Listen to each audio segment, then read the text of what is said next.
Welcome, and today I want to tell you something that might change your life. If you often forget names, words, or ideas, if you read something and then can't remember what you just read, if you walk into a room and forget why you came, then this story is made for you. Because today, you and I are going to learn how to remember everything. Not just for a day, not just for a week, but for life. And here's the beautiful part. As you learn how to remember, you will also learn real English, step by step, through simple and clear sentences that stay in your mind forever. So listen slowly, follow with your heart, and don't worry about understanding everything at once, because the more you listen, the more your brain will remember. Now, let's begin. I want you to imagine something. Your brain is not weak. It's just like a garden. When you plant seeds, they need care. You water them, give them sunlight, remove the weeds, and then one day they grow into flowers. Memory works the same way. If you just throw the seeds and walk away, nothing grows. But if you give attention, repeat, and connect feelings to what you learn, your brain begins to bloom. Every word you hear, every idea you think, becomes part of you. The truth is, you were never bad at remembering. You were just never taught how. And that changes today. Because today, you'll learn the way of remembering everything easily, happily, and forever. So let's start with the first secret. You can't remember what you never noticed. Most people don't forget because their memory is weak. They forget because they never paid real attention. You can't remember a face if you never looked at it clearly. You can't remember a word if your mind was thinking about something else. Let me give you a simple example. One day, I met a woman at a cafe. She said her name. "Hi, I'm Sarah." I smiled, said hello, and then my phone buzzed. I looked down, answered a message, and when I looked up again, my mind went blank. 2 minutes later, I couldn't remember her name. Why? Because I heard it, but I didn't focus on it. My brain never stored it. It just passed through like air. But the next time, I met another woman. She said, "Hi, I'm Lily." This time, I looked at her eyes and repeated, "Lily, nice to meet you." I imagined her name written on a small flower in my mind. I said it again while smiling. And guess what? The next time I saw her, the name came back instantly. Because I gave my attention. Your brain is like a door. Attention opens it. No attention, no entry. So from now on, every time you want to remember something, stop and look at it carefully. Say it out loud. Repeat it slowly. Give it 5 seconds of full focus. Those 5 seconds can save you hours later. The next secret is even more powerful. Your brain doesn't remember words. It remembers pictures. If I say the word apple, what do you see in your mind? You don't see the letters A-P-P-L-E. You see a red fruit, maybe shiny, maybe with a leaf. That's how your brain works. It doesn't think in text, it thinks in images. So to remember anything, turn it into a picture. If you want to remember the name Rose, imagine a rose on the person's hair. If you want to remember the word mountain, imagine yourself climbing it. The more funny, big, or strange the picture, the better your brain will remember it. Because your brain loves stories, not lists. Let me show you how this works. If I tell you to remember these words, book, cup, dog, rain, shoes, you'll probably forget after a few minutes. But if I make it a story, your brain will remember it forever. Picture this. A book is drinking tea from a cup while a dog dances in the rain wearing shoes. It's silly, but that's the point. The sillier, the stronger the memory. You see it, you laugh, and your brain says, "This is fun. Let's keep it." That's how memory works.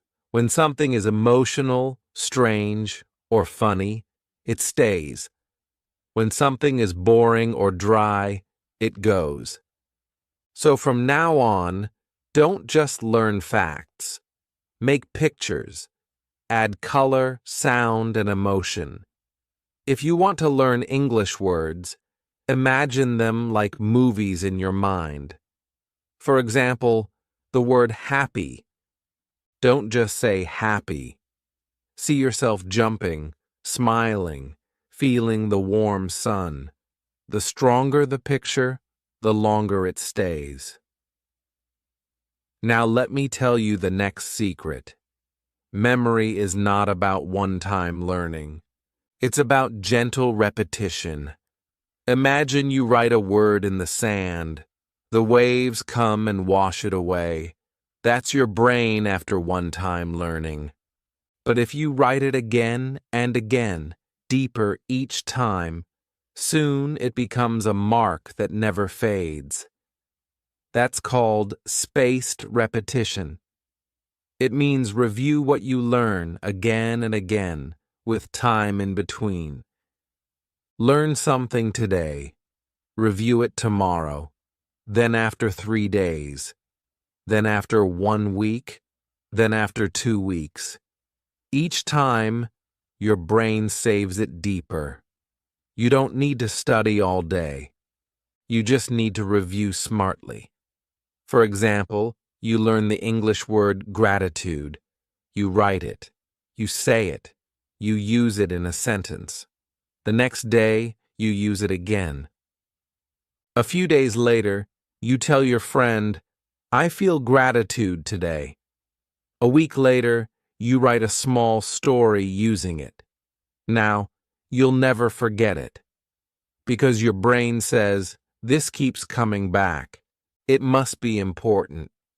This is how real memory is built, step by step, gently, naturally.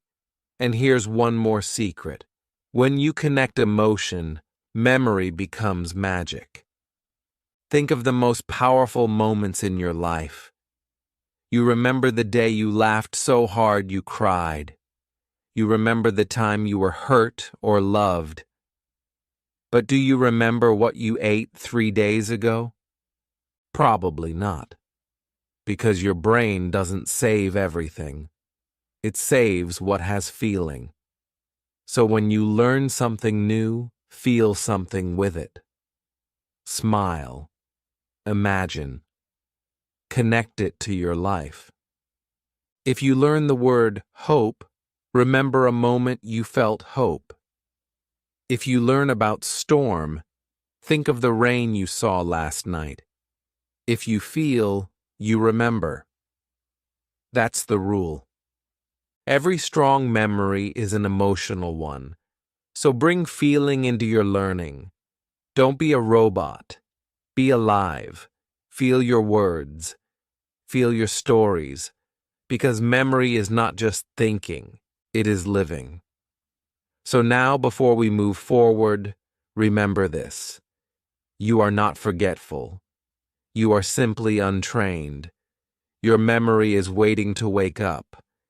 And once it wakes up, you will never forget again. You will remember faces, words, lessons, and dreams. And the more you remember, the more confident and peaceful you will feel. Because remembering is not just about facts. It's about trusting your mind again. Now take a deep breath and smile. You are doing great. So let's continue. You are still with me, right? Good. Because now we are going even deeper into how to remember everything. You already know that attention opens the door, pictures fill the room, and emotion locks the door forever. But now it's time to learn how to connect everything together through stories. Because your brain doesn't just remember pictures, it remembers movement, connection, and story. Think about your favorite movie. You still remember the scenes, the music, the faces, maybe even some dialogue. Why? Because it was not just information. It was emotion and connection. Your brain is a storyteller. It loves drama, surprise, and meaning. So if you want to remember a list, don't memorize the list. Turn it into a small, funny story. Let's try together. Suppose you need to remember 10 random words: apple, hat, candle, mirror, fish, clock, tree, horse, shoe, and cloud. Now, watch how a story can change everything. Imagine this. An apple falls from the sky and lands on a hat. The hat catches fire, so you grab a candle to blow it out, but the candle melts into a mirror. You look into the mirror and see a fish smiling at you. The fish jumps out and hits a clock which rings loudly. The clock falls on a tree. The tree starts running like a horse.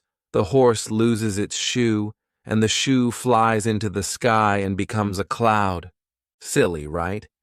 But now, close your eyes and say the story to yourself.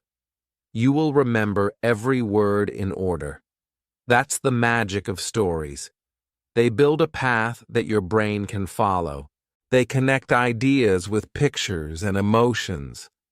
This is called the story method, and it's one of the oldest memory secrets in the world. Even ancient storytellers used it when books did not exist. They told long stories to remember history, wisdom, and knowledge. You can do the same today with anything: shopping lists, English vocabulary, facts, or study notes. Just build a small story for each one, because your brain doesn't forget what it understands, feels, and connects. Now let's go to the next part. Even with all these tools, your brain still needs something very important: repetition. But not the boring kind. Not the kind where you read the same page 10 times in one day and feel nothing. I mean smart repetition, what we call spaced repetition. You learned it before, but let's go deeper. Imagine your brain is like wet cement. When you learn something new, it leaves a mark. But if you never come back to it, the wind and rain erase it. If you come back again and again, the mark becomes permanent. That's why you should review things with space in between. A few hours later, then a day later, then a few days later, then a week later. Each time you come back, the memory becomes stronger. This is how you beat forgetting. It's not about how much time you study. It's about how often you return. For example, let's say you learn the English word curious day 1. You read it and say it out loud. Day 2, you make a sentence. I'm curious about the world. Day 4, you hear it in a YouTube video and smile. Day 7, you write a small story about a curious cat. Day 10, you teach your friend what it means. Now the word lives in you forever, because your brain doesn't forget what it repeats with care. Speaking of teaching, Here comes one of my favorite secrets. Teaching is remembering twice. When you teach something, you don't just use your memory. You strengthen it. You take the idea, organize it in your mind, and speak it out in your own words. That act builds strong memory paths. When you explain something to another person, your brain says, "This must be important." So, if you really want to remember something, teach it. It doesn't matter if no one is listening. Teach yourself in the mirror. Record your voice. Explain it to a friend. Share it online. The act of teaching is like carving the lesson into stone. I remember when I first learned the English word procrastinate. I read it in a book, and it meant to delay doing something. I liked the word, but I knew I would forget it soon. So I told my friend, "Hey, do you know the word procrastinate? It means when you delay what you need to do. I always procrastinate cleaning my room." We laughed, and that moment stayed with me forever, because I didn't just read the word, I lived it, spoke it, shared it. So remember, if you want to keep something in your mind forever, teach it as soon as possible. When you teach, you remember more deeply than you ever could by just reading. And now we reach one of the most beautiful and powerful memory techniques ever created, the Mind Palace. Maybe you've heard of it before. It sounds like a dream, but it's real. A mind palace is a place inside your imagination where you store information like treasures. It works because your brain remembers places better than numbers or words. Think about it. You can still remember your childhood home. You remember where the table was, what color the door was, where you used to hide your toys. That's how strong your spatial memory is. So, to use a mind palace, first pick a place you know very well. Your house, your school, your favorite cafe. Then walk through it in your mind.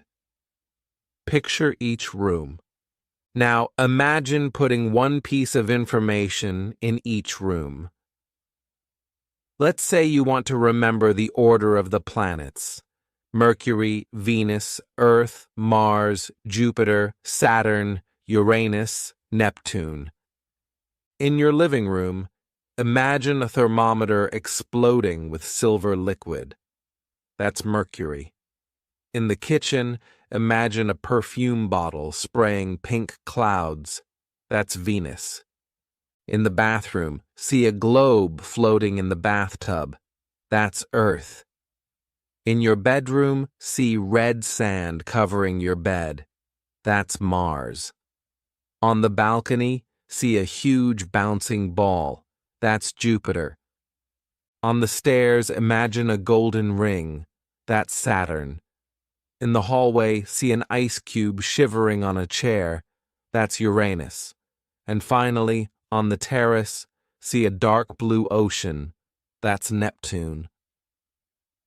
Now walk through your house in your mind, and you'll remember every planet in order. You don't need to memorize words anymore. You can walk through your memory like walking through your home. That is the power of your imagination. Once you learn to use these steps together, attention, pictures, emotion, repetition, teaching, and mind palace, your memory becomes unstoppable. You start to remember everything naturally and joyfully. You start to feel like your brain is your friend again. So now, take a deep breath and smile. You are no longer forgetful. You are becoming mindful. You are training your brain to remember like never before. And you are learning English through the most natural way, stories, pictures, emotion, and repetition. That's how the human mind was always meant to learn. Let's keep going, my friend. You already know many ways to remember things now. Attention, pictures, emotion, story, repetition, and the mind palace. But memory is not only about tricks, it's also about how you live. Your brain is not a machine that you can just switch on. It is alive, and it grows with what you give it.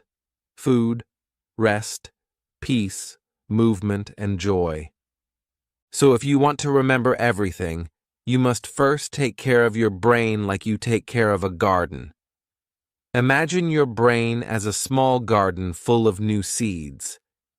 Every new thing you learn is a seed. But if the soil is dry, the seed cannot grow. You need sunlight, water, and care. That sunlight is your rest. That water is your focus. That care is your healthy habits. When you sleep well, eat well, and stay calm, your memory becomes strong and alive. Sleep is the first secret. When you sleep, your brain cleans itself. It removes useless thoughts and keeps the important ones. It's like your brain's night shift. While you rest, it works. Many people study for long hours but forget to sleep. They don't know that sleep is part of learning. If you read or watch something before bed, your brain will replay it while you dream. That's how you remember without trying. So, every night before you sleep, think of the things you want to remember. Say them softly to yourself. It can be a few English words, a lesson, or even your goals. You'll wake up surprised by how clear they feel. Sleep is your natural teacher. Never fight it. The second secret is movement. Your body and brain are connected. When you walk, dance, or stretch, your blood moves, and your brain wakes up. You don't need to sit for hours to study. Sometimes walking while repeating words helps more than sitting still. I remember once when I was learning a list of new English phrases. I went outside and said them while walking. How are you? I'm fine. What's your name? My name is Ariel. The movement made it fun, and the fresh air made my mind open. When you move, your brain feels alive, and memories stick better. So next time you want to remember something, don't just sit. Move your body. Walk and talk. Breathe deeply. Let your brain feel the rhythm of life. The third secret is food. Your brain needs good fuel to think and remember. Junk food makes it slow, but real food makes it shine. Eat fruits, nuts, vegetables, and drink clean water. Your brain loves omega-3, which you can get from fish or seeds. It also loves dark chocolate in small amounts. Yes, really. It helps your mood and memory. When your body is healthy, your brain feels light. And when your brain feels light, remembering becomes easy. Now let's talk about one of the most powerful habits, writing. Writing is like drawing on your memory. When you write something, your brain uses many parts: vision, touch, and language. That's why people who write remember better than those who only read. Try to keep a small notebook for your memory. Write what you learn each day. It doesn't have to be long, just small notes. For example, write 3 new words, 1 idea, 1 quote, or 1 thing you learned. Then When you write again the next day, your memory repeats it naturally. Writing is your second memory outside your brain. Also, never forget the power of review at the end of the day. Before sleeping, sit quietly for 2 minutes and ask yourself, what did I learn today? Your brain will search for answers. It might show you a face, a sentence, or a sound that is your mind replaying the day. If you do this every night, your brain will start organizing memories automatically. You will begin to notice how much you actually learn every day, and you will start to feel proud, not forgetful. Another thing you must understand is the power of calmness. Stress is like noise in your brain. When you are stressed, your brain cannot record properly. It's like trying to write on moving paper. So, before you study or memorize, take a deep breath. Close your eyes. Smile a little. Tell your brain, I am calm. I am ready. Your memory works best when you are peaceful. Many students make the mistake of studying with fear. They think, I must remember this, or I will fail. That thought blocks the memory. Instead, study with curiosity. Say to yourself, this is interesting. I want to understand this. Your brain listens to your feelings. It learns what you love, not what you fear. So turn your study time into a calm and joyful time. Listen to soft music, sit comfortably, and learn like you are exploring a secret world. And here's another important truth. The more senses you use, the stronger your memory becomes. Don't just read with your eyes. Read aloud, write it down, draw it, act it out. Sing it if you can. If you're learning English, don't just look at the words. Say them, hear them, and imagine them. For example, if you learn the word rain, imagine rain falling. Hear the sound, see the drops, feel it on your skin. That's how your brain remembers for life. The more senses you connect, the deeper the memory goes. Finally, always reward yourself when you remember something. Smile, celebrate. Say, yes, I remembered that. That small happiness tells your brain, this is good, do it again. Reward builds habit, and habit builds memory. So don't be angry when you forget. Just try again. Every time you remember, celebrate. Every time you forget, smile and repeat. That's how learning becomes a joy. So remember this. Your brain is not broken. It's beautiful. It just needs care, rest, movement, and love. You are not bad at remembering. You just never learned how to remember before. But now you know the secrets. You know how to turn knowledge into memory and memory into wisdom. Let's keep going, my friend. You've already learned that remembering is not about force. It's about connection, peace, and play. Yes, play. Because now we will turn remembering into a daily game. When you make learning fun, your brain opens up like a flower in sunlight. It starts to collect moments without trying. So, how do we make memory a game? It's simple. You give your brain challenges, rewards, and surprises. For example, when you wake up, play a small game with yourself. Try to remember 3 things you learned yesterday. Say them aloud. Maybe it's a new English word, a quote, or a fact about the world. The moment you remember, smile. That's your brain winning. Every time you do that, you are teaching your mind that remembering is not work. It's joy. Another fun game is the memory hunt. Pick a random place in your home. Then think of everything in that room without looking. What color are the walls? How many books are there? What's on the table? Then go and check. You'll be surprised how many details you missed. But don't feel bad. Just play again tomorrow with another room.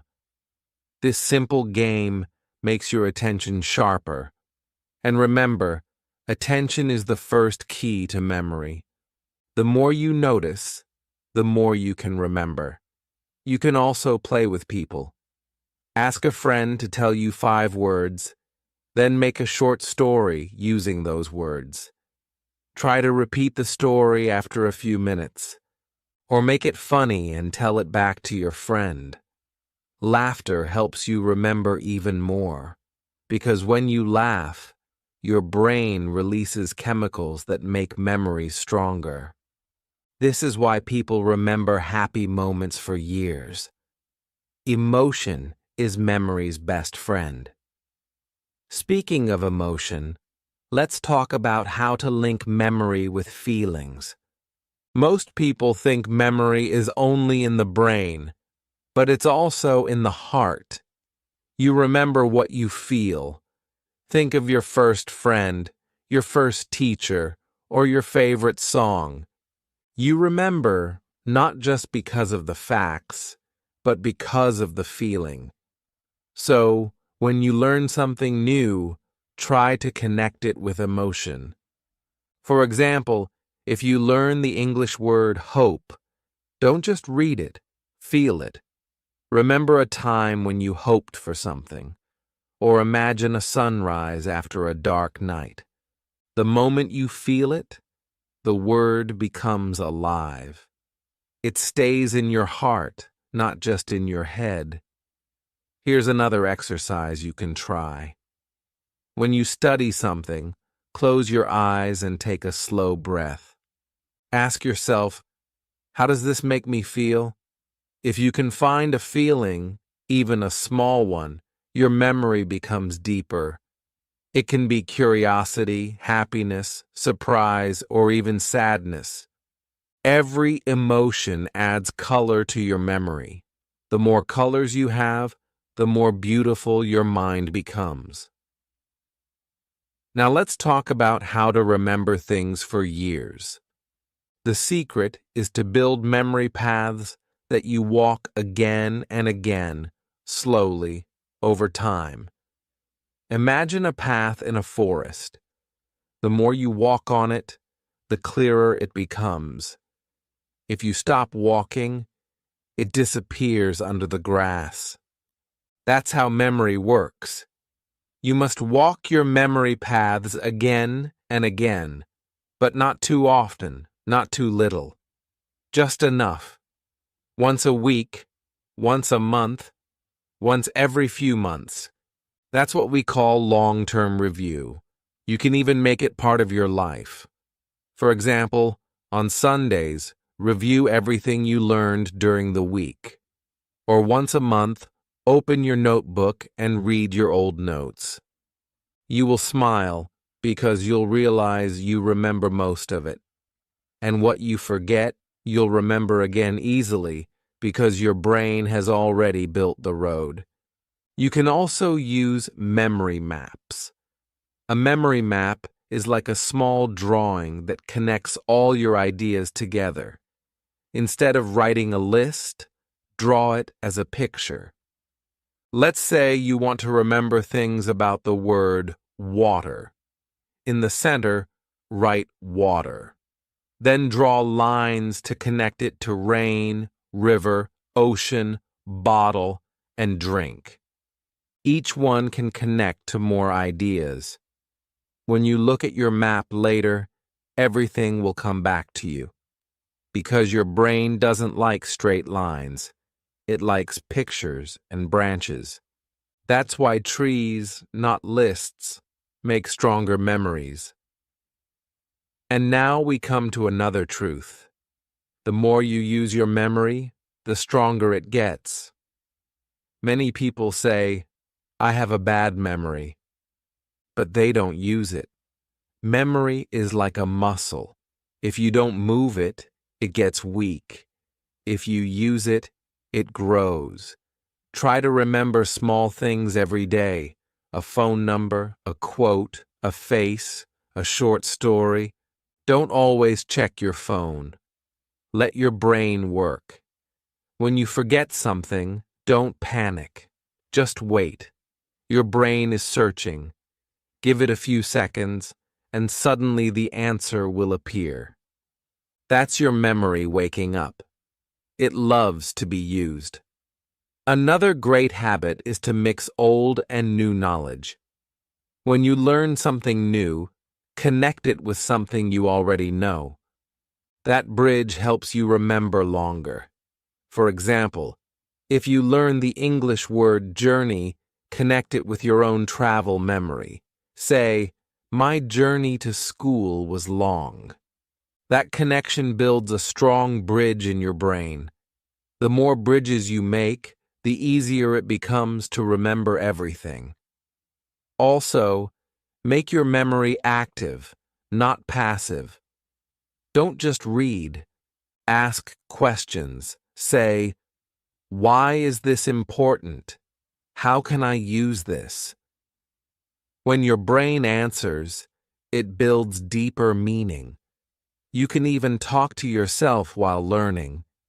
Say things like, okay, I understand this part, or let's see if I can remember that. Talking aloud activates more parts of your brain, and it helps you focus longer. Finally, one of the most beautiful ways to strengthen your memory is gratitude. When you are thankful, your brain feels peace. Gratitude opens your heart and slows down the noise in your mind. Each night before you sleep, think of 3 things you are thankful for. It can be small: your food, your home, your friend, or even your memory itself. Say, I am thankful that I can learn. I am thankful that I can remember. That feeling of peace tells your brain, this moment matters. And when a moment matters, your brain keeps it forever. So now you can see that remembering is not hard. It is natural. You don't need to fight your brain. You just need to guide it, love it, and play with it.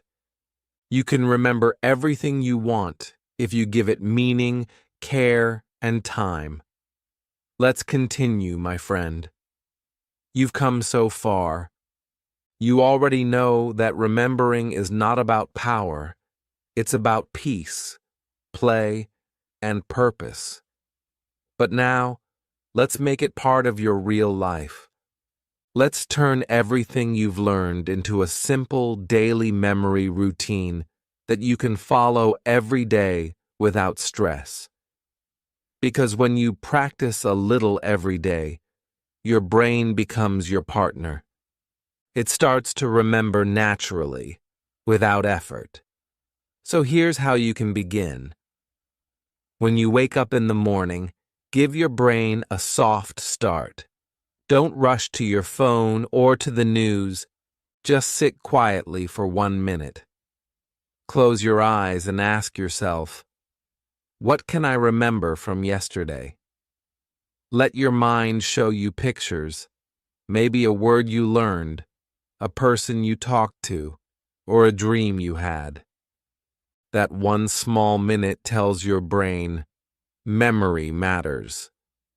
Then pick 1 thing you want to remember today. Write it on paper or say it aloud. It could be a new English phrase, a quote, or a goal like, I will remember 5 names today. That is your memory seed for the day. Then, during the day, use that seed. Speak it. Think about it. Find connections. If it's an English word, use it in a sentence. If it's a person's name, say it kindly when you greet them. Your brain loves to repeat things naturally through life, not only through study. That's why it's called living memory, because it grows while you live, not only when you sit and read. Now let's talk about one of the most useful skills, remembering names and faces. Many people forget names right after hearing them, and they feel bad. But the truth is, it's not your memory's fault. It's your attention's fault. When someone says their name, your brain is usually busy thinking about what to say next. You don't really hear it. So the first step is to slow down. When you meet someone new, look into their eyes and repeat their name in your mind at least once. For example, if they say, "Hi, I'm Sarah," say softly to yourself, "Sarah, nice to meet you." You can even repeat it aloud if it feels natural.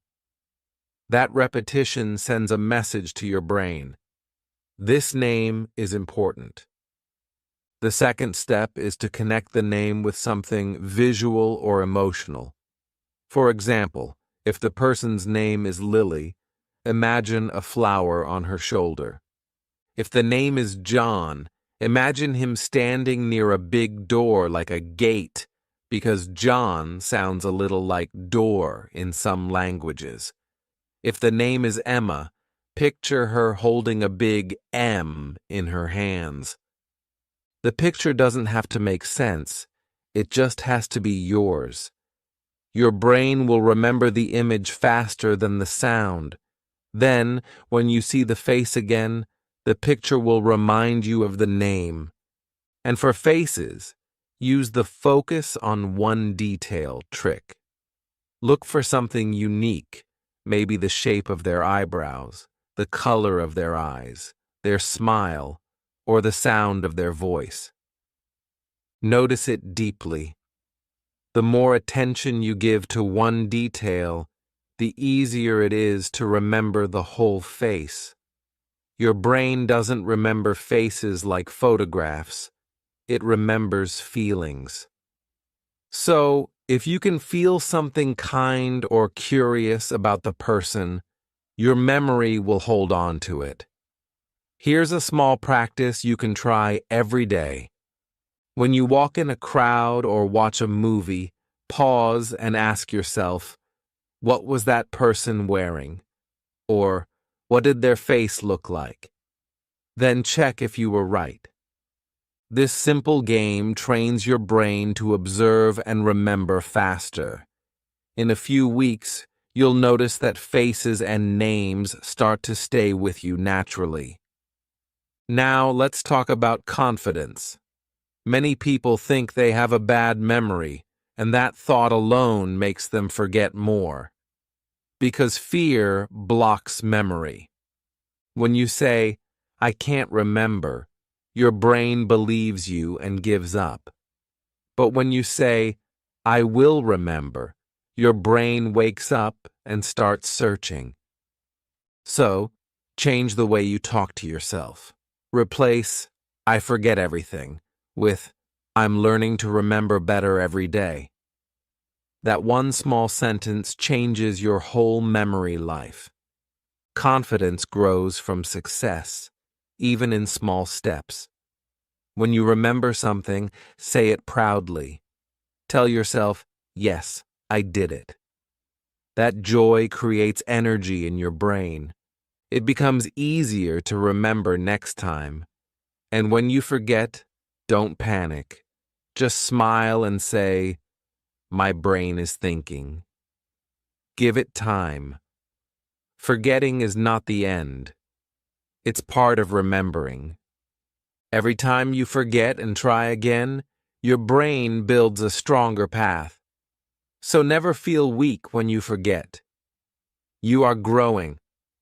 Now, let's bring memory and English together.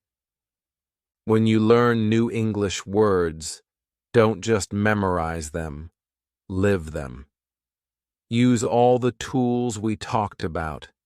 Turn them into stories, pictures, emotions, and daily habits. For example, let's say you learn the word adventure. Don't just say it once. Imagine yourself on an adventure, climbing a mountain, crossing a river, discovering something new. Say, today is an adventure. When you say the word with feeling, it becomes yours. You will never forget it again. You can also use the memory box method. Take a small box or notebook and write new words or facts on small cards. Every day, review a few old ones and add a few new ones. When you remember a card easily, move it to the back of the box. When you forget one, move it to the front. That way, you always focus on what you need most. It's like a small gym for your brain. Another beautiful practice is to mix memory with music. Music has rhythm, and rhythm helps memory. If you turn your lessons into small songs or rhymes, your brain will remember them faster. Try singing vocabulary like a melody. Apple, banana, orange, pear. Fruits are everywhere. It sounds funny, but it works. Children learn like this, and their memory grows naturally because they learn with fun. You can do it too, no matter your age. And finally, one of the best ways to remember anything is to make it personal. Don't just learn for a test. Learn for yourself. Connect what you study to your life. If you learn an English phrase like follow your dreams, ask yourself, what is my dream? If you learn kindness, think of a moment when someone was kind to you. When words touch your life, your memory never lets them go. So, to remember everything, you only need one rule. Make it meaningful. The more meaning you find, the less you forget. Your brain was made for stories, not for numbers. It remembers love, not lists. So, give it stories, emotions, and joy. Then it will give you everything back, perfectly remembered. Let's continue, my friend.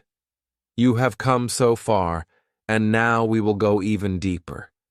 You already know how to build strong memory habits.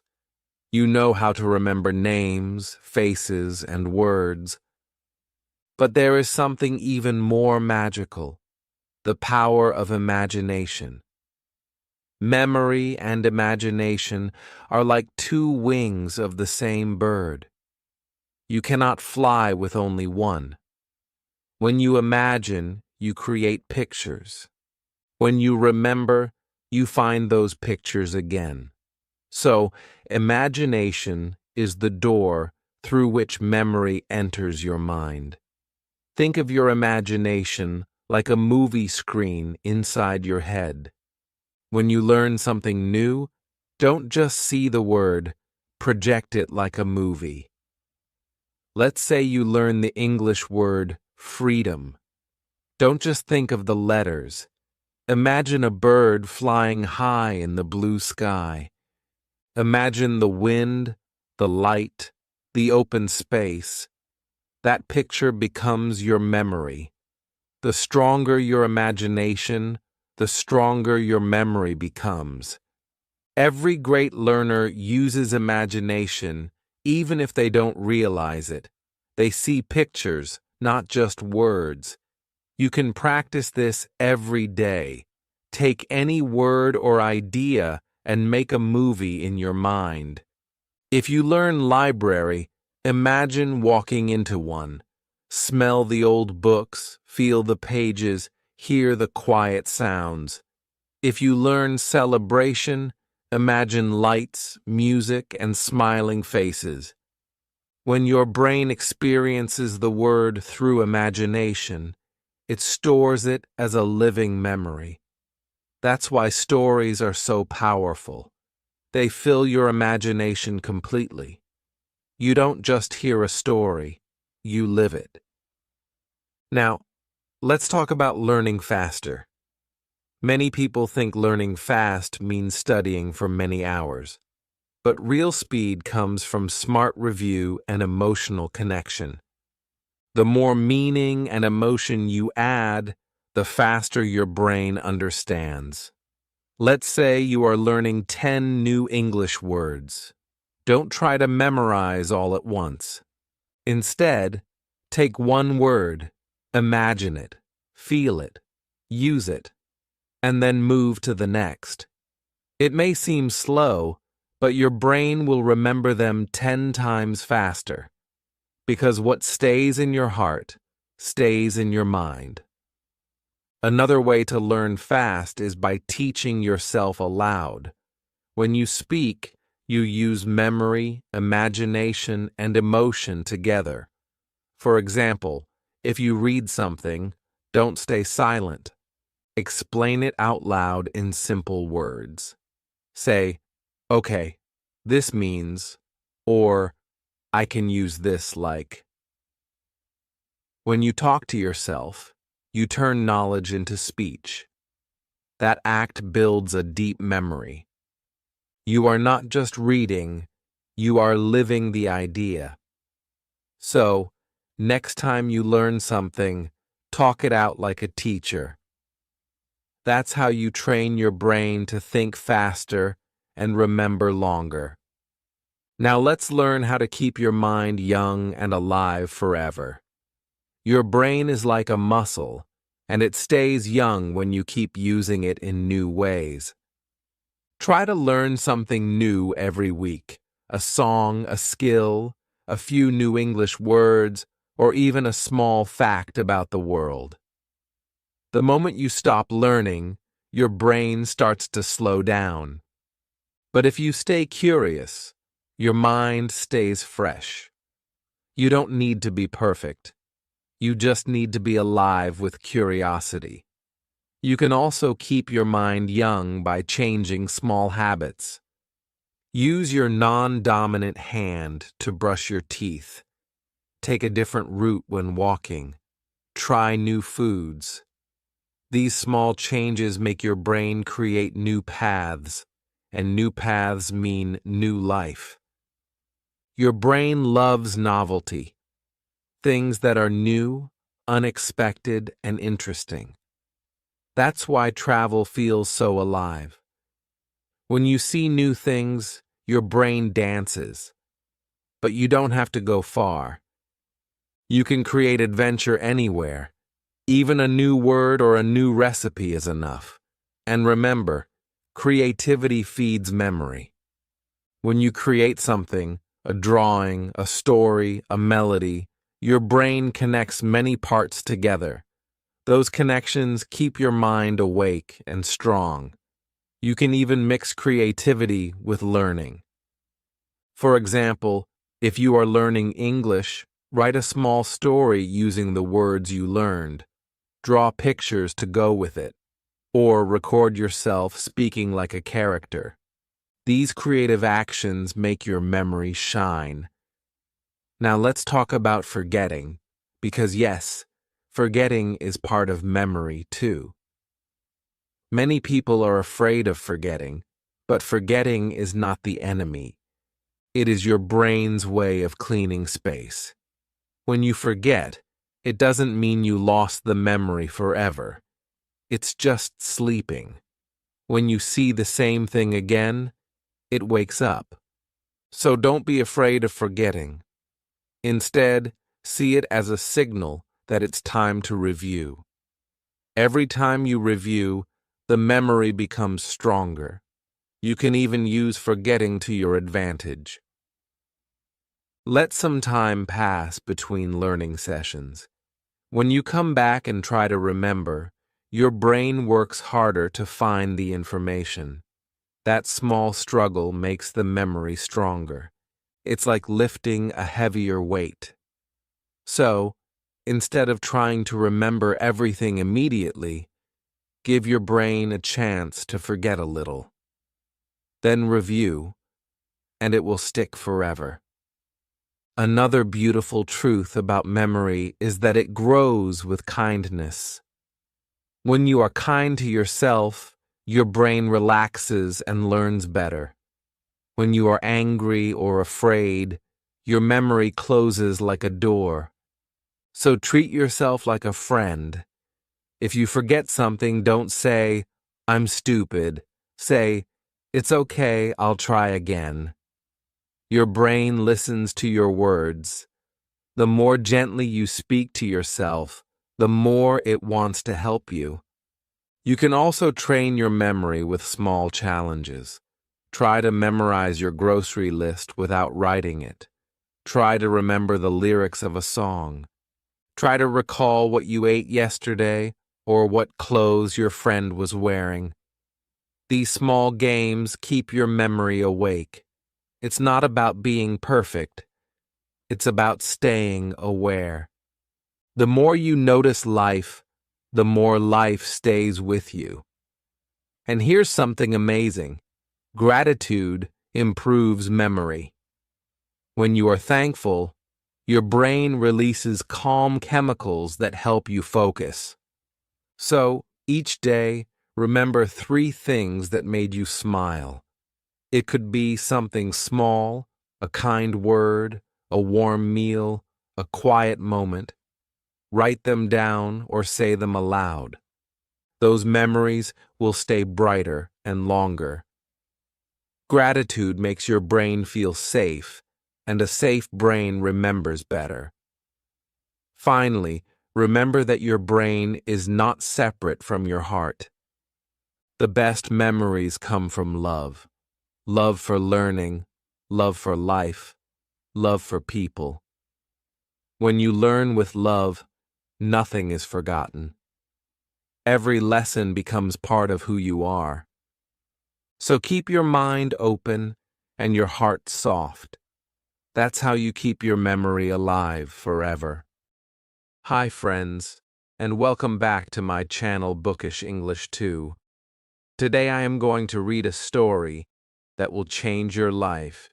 You will learn new lessons. Beside these, your English will also be improved. By the end of this video, you will speak better English. So stay with me till the end. Chapter 1. Little Miss Mary. Mary Lennox grew up in a world where almost nobody noticed her, and this shaped her heart in a very cold way. She was born in India, but her father was always busy with office work, and her mother preferred parties, friends, and beautiful clothes instead of spending time with her child. Because of this, Mary was left with an Indian ayah named Kamala. Kamala fed her, bathed her, and followed her everywhere. Mary learned to give orders instead of love. She learned to shout instead of smile. She learned to expect everything but give nothing. She was small, thin, angry-looking, and she almost never spoke kindly to anyone. Even at 9 years old, she behaved like a little ruler sitting in her own lonely world, a world where she decided everything and nobody ever said no to her. One hot morning, when Mary opened her eyes, something strange was already waiting for her. She looked at the woman standing beside her bed and immediately felt annoyed. It was not Kamala. It was a different servant, and she looked nervous, almost frightened. Mary spoke in her sharp, cold voice and ordered her to go away and send Kamala at once. But the woman hesitated, trembling a little as if she did not know what to say. When she finally spoke, her voice broke as she told Mary that Kamala could not come. This confused and angered Mary even more. She did not understand what was happening, and nobody seemed willing or brave enough to explain it to her. All around the house, people were missing. Some were running from room to room. Others whispered or looked terrified. Mary felt the strange tension in the air, but she was a child who never cared about anything except herself, so she walked outside and played alone under a tree. She pretended she was planting a small garden, pushing red flowers into the soil. As she played, She muttered angrily to herself and complained about Kamala. Her voice was full of irritation, and she kept repeating that she would hit Kamala when she finally returned. Just then Mary noticed something unusual. Her mother, the beautiful woman she hardly knew, walked into the garden with a young Englishman. They did not even see Mary there. Their faces were pale and worried, and they spoke in low, serious voices. The young man explained that a terrible disease was spreading very fast and people were dying everywhere. He begged Mary's mother to leave the town and go to a safer place in the hills. For the first time in Mary's life, she heard genuine fear in her mother's voice. And before Mary could fully understand anything, loud cries came from the servants' quarter. Something terrible had happened. Her mother ran toward the house calling for help, and the young man followed her quickly. Mary stood alone, confused, because nobody stopped to notice her, not even for a second. Soon Mary learned the truth without anyone telling her directly. Kamala had died. Other servants had died too. The disease was inside the house and it was spreading fast. The once busy rooms were now filled with crying, footsteps, and voices shouting for help. Mary hid in her room because she was frightened, and because nobody came to comfort her. She did not know how to comfort herself either, so she cried for a while and then fell asleep from exhaustion. Everything felt strange, unreal, and terrifying. When she woke up the next day, the house was silent, a silence so deep and empty that it felt like the entire world had gone to sleep. Mary was hungry, confused, and annoyed that nobody brought her breakfast. She wondered who would take care of her now that Kamala was gone. She wondered why nobody came to her room, but she did not yet imagine the truth. Then she heard two men's voices in the hall. They spoke about a beautiful woman who had died. They spoke about a forgotten child that nobody had seen. And then they opened the door and found Mary standing there with her stubborn little face and demanding tone, asking why she had been forgotten. The men looked at her with surprise and sadness. They told her gently that everyone in the house was dead or had run away. Her mother and father were gone. The servants were gone. She was completely alone. But Mary did not cry. She had never known her parents well enough to miss them. She only wondered what would happen to her next, and she hoped she would be taken somewhere she could continue doing whatever she wanted. For a short time she stayed with an English family who had known her parents. Their house was noisy, messy, and full of children who played loudly. Mary disliked them all. She preferred to stay by herself in the garden. One day, a boy named Basil tried to play with her. She shouted at him and told him to leave her alone. He laughed at her angry, serious little face, and even sang a silly song about her, which made her furious. Basil then told her the news that she would soon leave their house and go to England to live with her uncle. Mary listened without emotion. She had never heard of this uncle before. Basil said he was a strange man with a crooked back who lived in a huge, lonely old house on the edge of a wild moor. Mary did not believe him at first, but Basil's parents later confirmed it. She would travel to a faraway place in Yorkshire, to a house full of empty rooms and secrets, to a man she had never met. Mary said nothing. Her face stayed cold and uninterested, but deep inside her life was quietly changing, step by step, without her understanding it yet. Soon she would step into a new world, a world that would change her heart, her mind, and everything she believed about herself. Chapter 2. Mary in Yorkshire. They arrived at a very large, very old house that looked dark, heavy, and unfriendly from the outside, as if the walls had been holding secrets for a long, long time. When Mary stepped inside, she felt smaller than ever before. The high ceiling, the long shadows, the silent halls, and the cold air made her feel like she did not belong. Mrs. Medlock, the housekeeper who had traveled with her, did not speak kindly to her. She only showed Mary where she would sleep and reminded her sharply that she must stay in her room and not wander around the house because Mr. Craven did not like noise, questions, or movement. After a tiring journey and a cold welcome, Mary went to bed feeling lonely, lost, and strangely curious about the strange empty house. In the morning, she woke to the sound of someone cleaning the fireplace. It was a young girl with a round face, bright eyes, and a warm smile.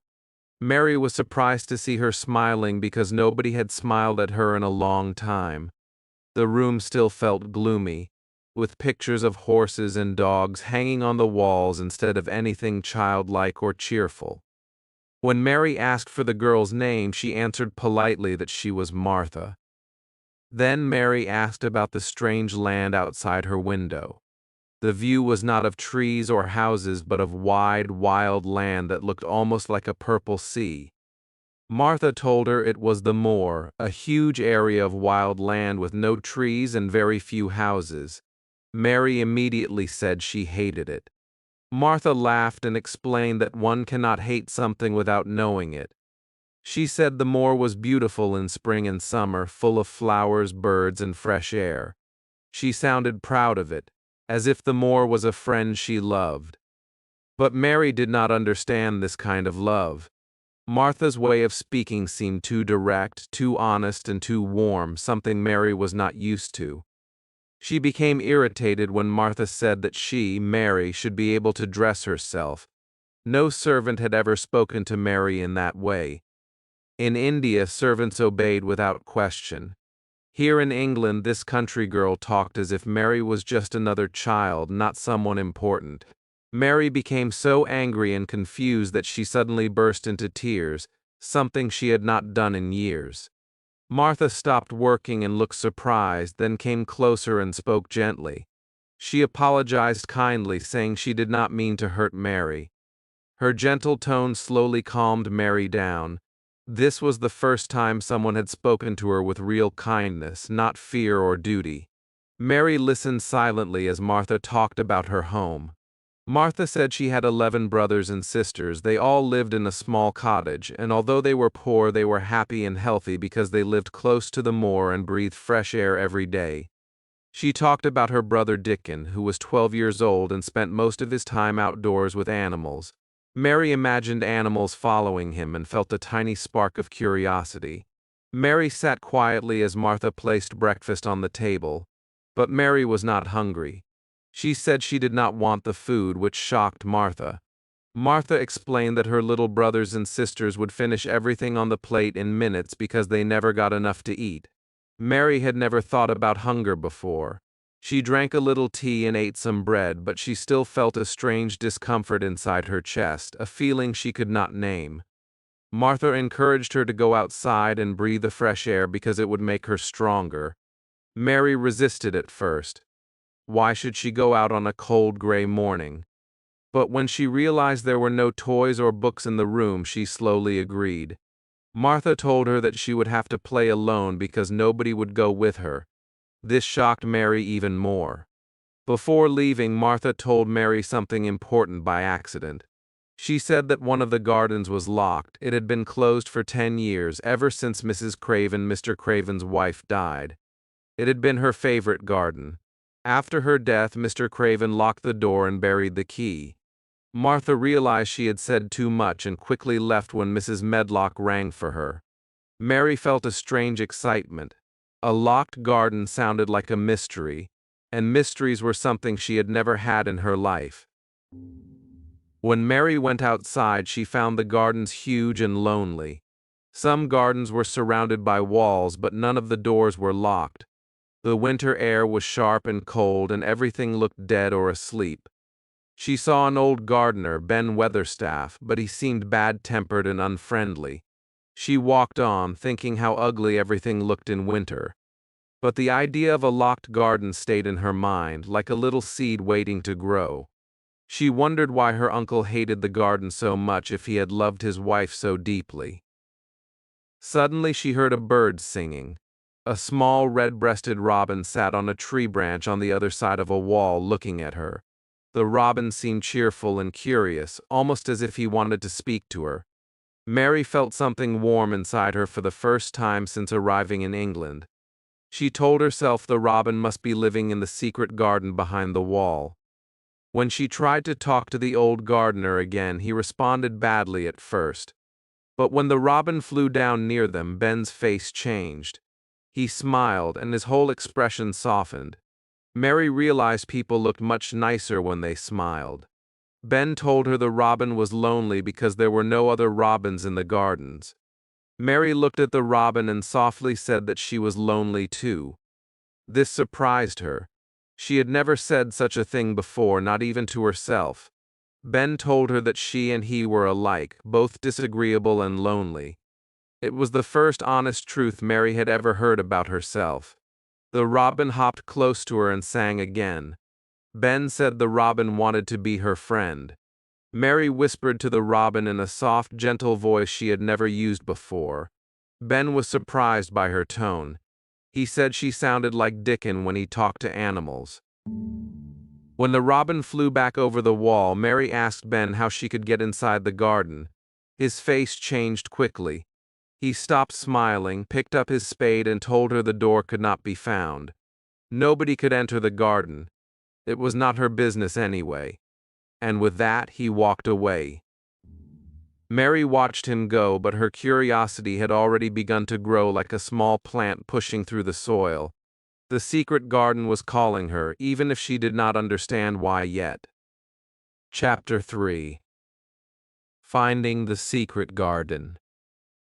Mary woke up the next morning feeling different from the way she had felt in India. The air was sharp and cold, yet it made her feel awake and alive in a strange new way. She remembered the robin from the day before, the bright little creature that had looked at her with curious eyes.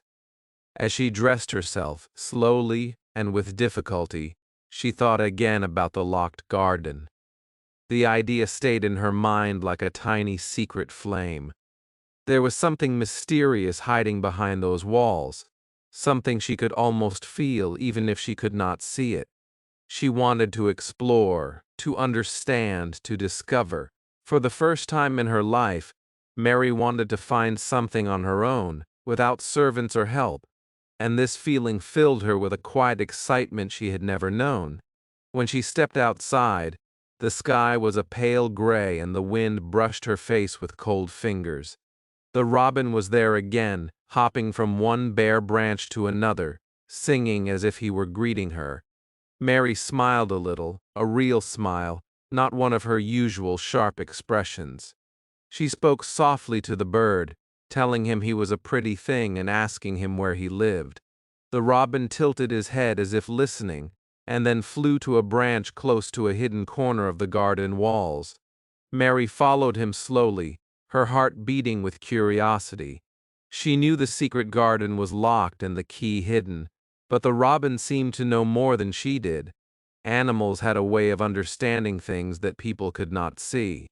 She began walking along the wall, touching the cold stones with her hand. The garden was very big, and there were no signs of a door. She carefully checked every inch of the stonework, but nothing seemed unusual. As she continued her search, she started thinking about the story Martha had told her. She imagined a beautiful garden full of roses, birds, and sunshine. She imagined Mrs. Craven walking through it with flowers in her hands. She imagined Mr. Craven closing the door forever because he could not bear to look at something that held so many memories. These thoughts made Mary feel strange. She had never cared about anyone's story before. Now she was beginning to care. The robin suddenly flew down to the ground and landed near some old ivy that had grown thick over part of the wall. Mary watched him closely. He hopped around as if he were trying to show her something important. She stepped closer and gently moved aside some of the ivy leaves. For a moment, she saw nothing but dead branches and tangled green vines. Then something caught her eye.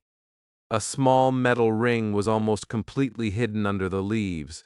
Her breath stopped for a second. Her heart felt like it jumped inside her chest.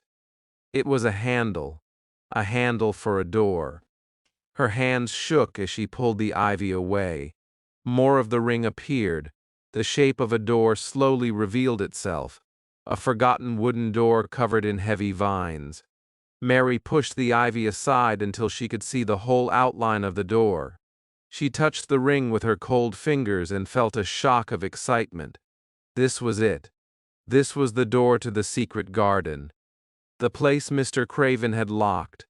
The place no one had entered for 10 years. And she had found it. A child who had never done anything for herself had discovered something magical. But there was still one problem. A door was useless without a key. Mary tried turning the handle, but it did not move. It was locked as tightly as Martha had said. She stood still for a few minutes thinking. She looked up at the robin who was watching her proudly, as if he expected her to understand something.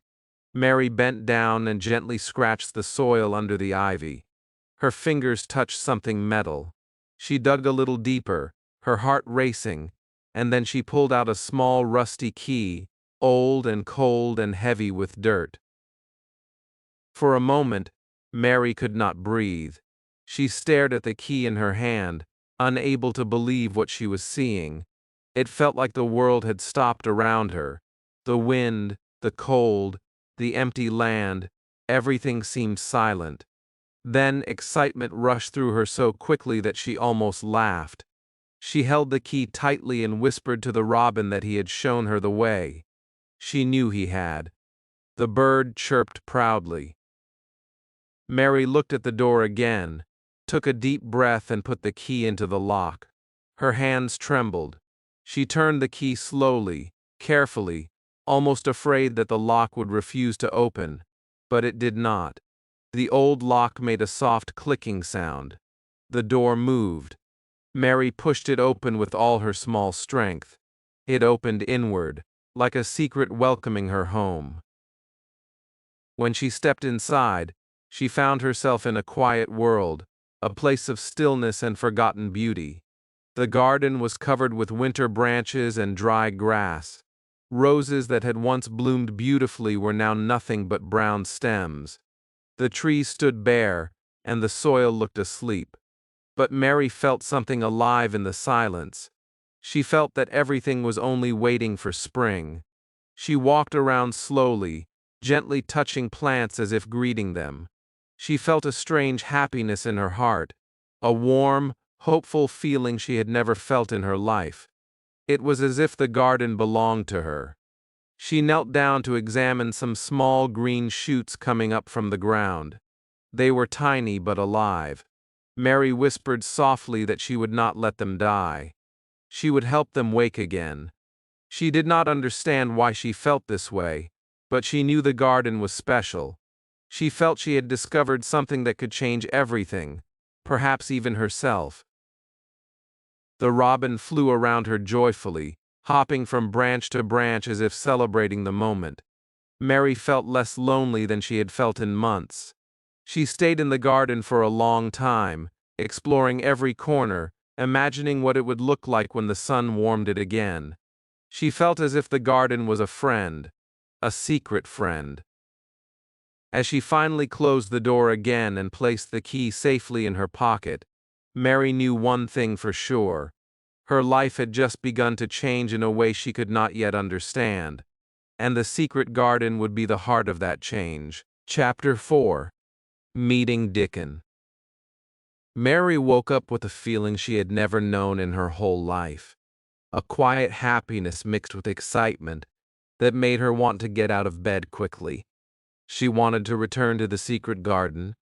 She wanted to see the tiny green shoots she had found and touch the dry branches again. She wanted to be alone with that beautiful, quiet place. So as soon as breakfast was finished, she went outside into the cold winter air. The robin greeted her immediately. He hopped close to her feet as if he remembered her, and then flew toward the garden wall, singing in a cheerful voice. Mary smiled, and her steps felt light. The fresh air, the wide moor, the silence around her, everything felt different now that she had a secret to care about. She unlocked the door with the rusty key, slipped inside and closed it gently behind her. The garden felt just as magical as before. The stillness made her feel as if she were inside a dream. She walked around softly, looking at everything with careful eyes. She wanted to understand the plants, the trees, and the little green points coming out of the soil. She touched the branches and whispered to the roses, and though she did not know how gardens worked, she felt in her heart that she wanted to help every part of this sleeping world come alive again. She spent a long time clearing dead leaves, pulling out dry weeds, and cleaning the soil with her small hands. The work made her warm even in the cold air. She felt stronger, healthier, and more alive than she had ever felt in India. After a while, she knew she needed help. She could not take care of the whole garden alone. She thought of Martha's brother, Dickon, the boy who loved the moor and talked to animals. He sounded like someone who understood nature better than anyone. Mary wondered what kind of boy he really was. Martha described him as a gentle, smiling boy who could charm birds and rabbits with his soft voice. Mary felt curious and a little nervous. She wondered if he would think she was foolish for wanting to help a dead garden. She wondered if he would laugh at her. But the garden felt too important to hide from someone who could save it. That afternoon, Mary went looking for Ben Weatherstaff. She needed a tool to cut old branches and prepare the soil. Ben was working in one of the kitchen gardens, hitting the ground with his spade. His back was bent, and his face looked serious. When he saw Mary, he grumbled in his usual unfriendly way. But Mary was no longer afraid of him. She asked him about plants and roots. She asked him how to make dead-looking branches come alive again. Ben stared at her with surprise in his eyes. Something inside her had changed. She was no longer the angry, thin little girl who asked rude questions. She now cared about something real. He told her which branches to cut and how the sun would help the plants grow. His voice was softer than usual, although he still pretended to be annoyed. Before Mary walked away, she asked him about Dickon. She asked if he was really as good with animals as Martha said. Ben's eyes lit up for a moment, and he nodded. He said Dickon had a special way with creatures, a kind heart that made even wild things trust him. He told Mary that if Dickon came across the secret garden, he would help it bloom again. Mary listened carefully and felt more certain than ever that she should meet Dickon soon.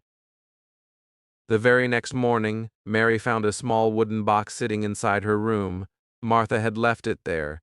Inside were a trowel, a fork, and some packets of seeds.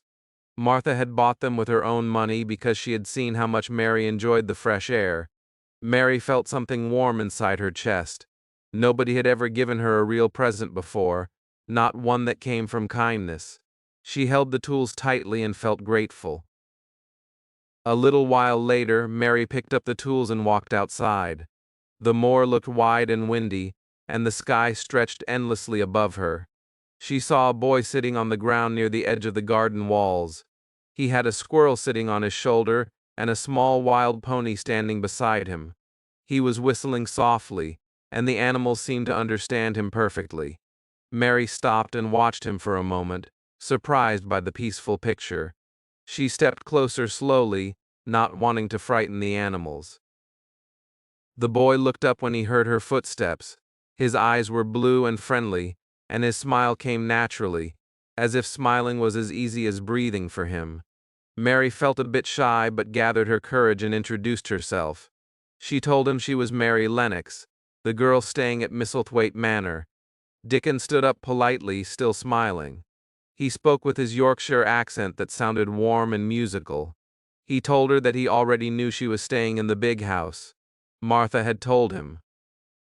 Mary felt nervous again. She wondered if Martha had said she was rude or strange. But Dickon spoke gently, telling her he was happy to meet her. The animals around him stayed calm, looking at Mary with soft eyes. She felt for the first time that she was welcome. She asked Dickon about the seeds Martha had bought.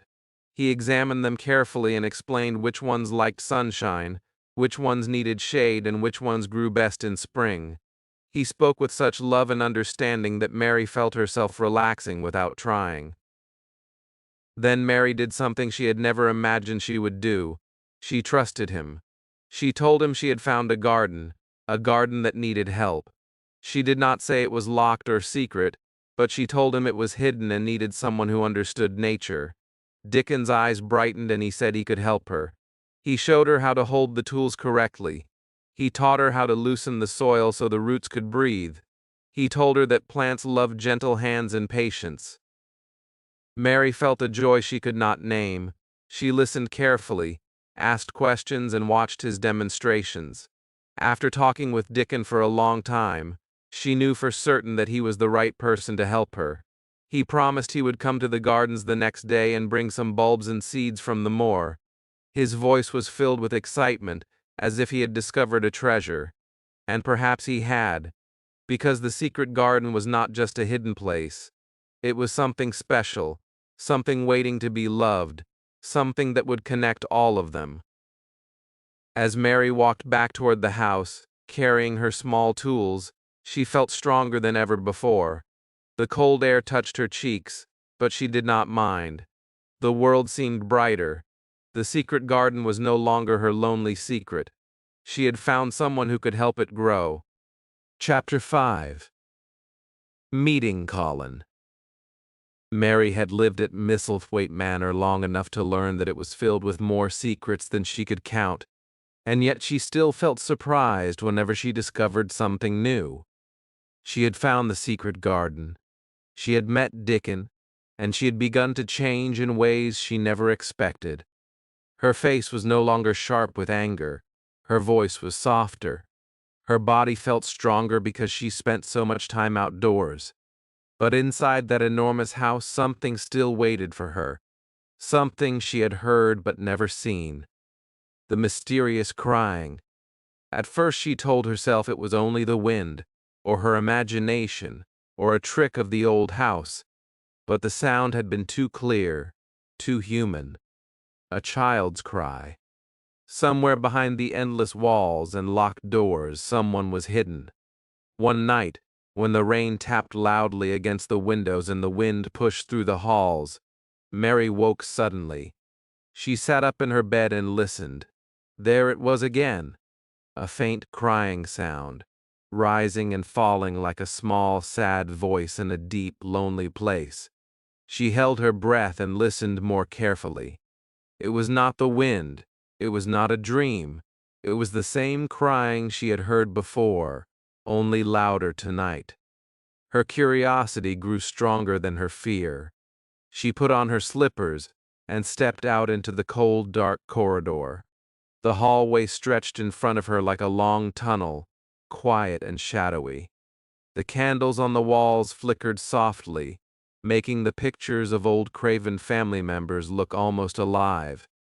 Mary walked slowly, holding her breath each time the house made a small sound.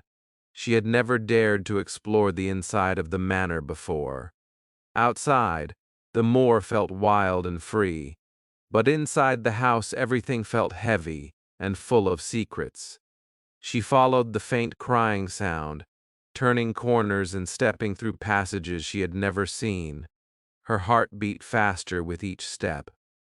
At last she reached a door. The crying was close now, just on the other side. She hesitated for a moment, wondering if she should go back.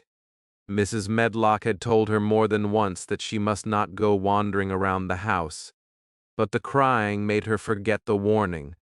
She pushed the door gently. It was unlocked. She stepped inside the room quietly. The room was large but dimly lit. A small lamp burned next to a great bed with heavy curtains. Mary could see a small figure lying among pillows. The crying stopped suddenly when she entered. The boy on the bed stared at her with wide, surprised eyes. His face was thin and pale, almost transparent, and his hair looked black against the white pillows. Mary froze, unsure of what to say. She had expected anything except this. A boy her own age, a boy hidden away like a secret. He looked at her with a mixture of fear and anger. He demanded to know who she was and why she was in his room. Mary explained shyly that she had heard him crying and wanted to know who he was. The boy stared at her and asked if she was a ghost. Mary nearly laughed at the question and said she was as real as he was. The boy then began questioning her again, wanting to know her name, where she lived, and why she had never come to his room before if she lived in the same house. Mary told him she had arrived only recently and had not known he existed. He told her that he was Colin Craven, the son of Mr. Craven, the master of the house.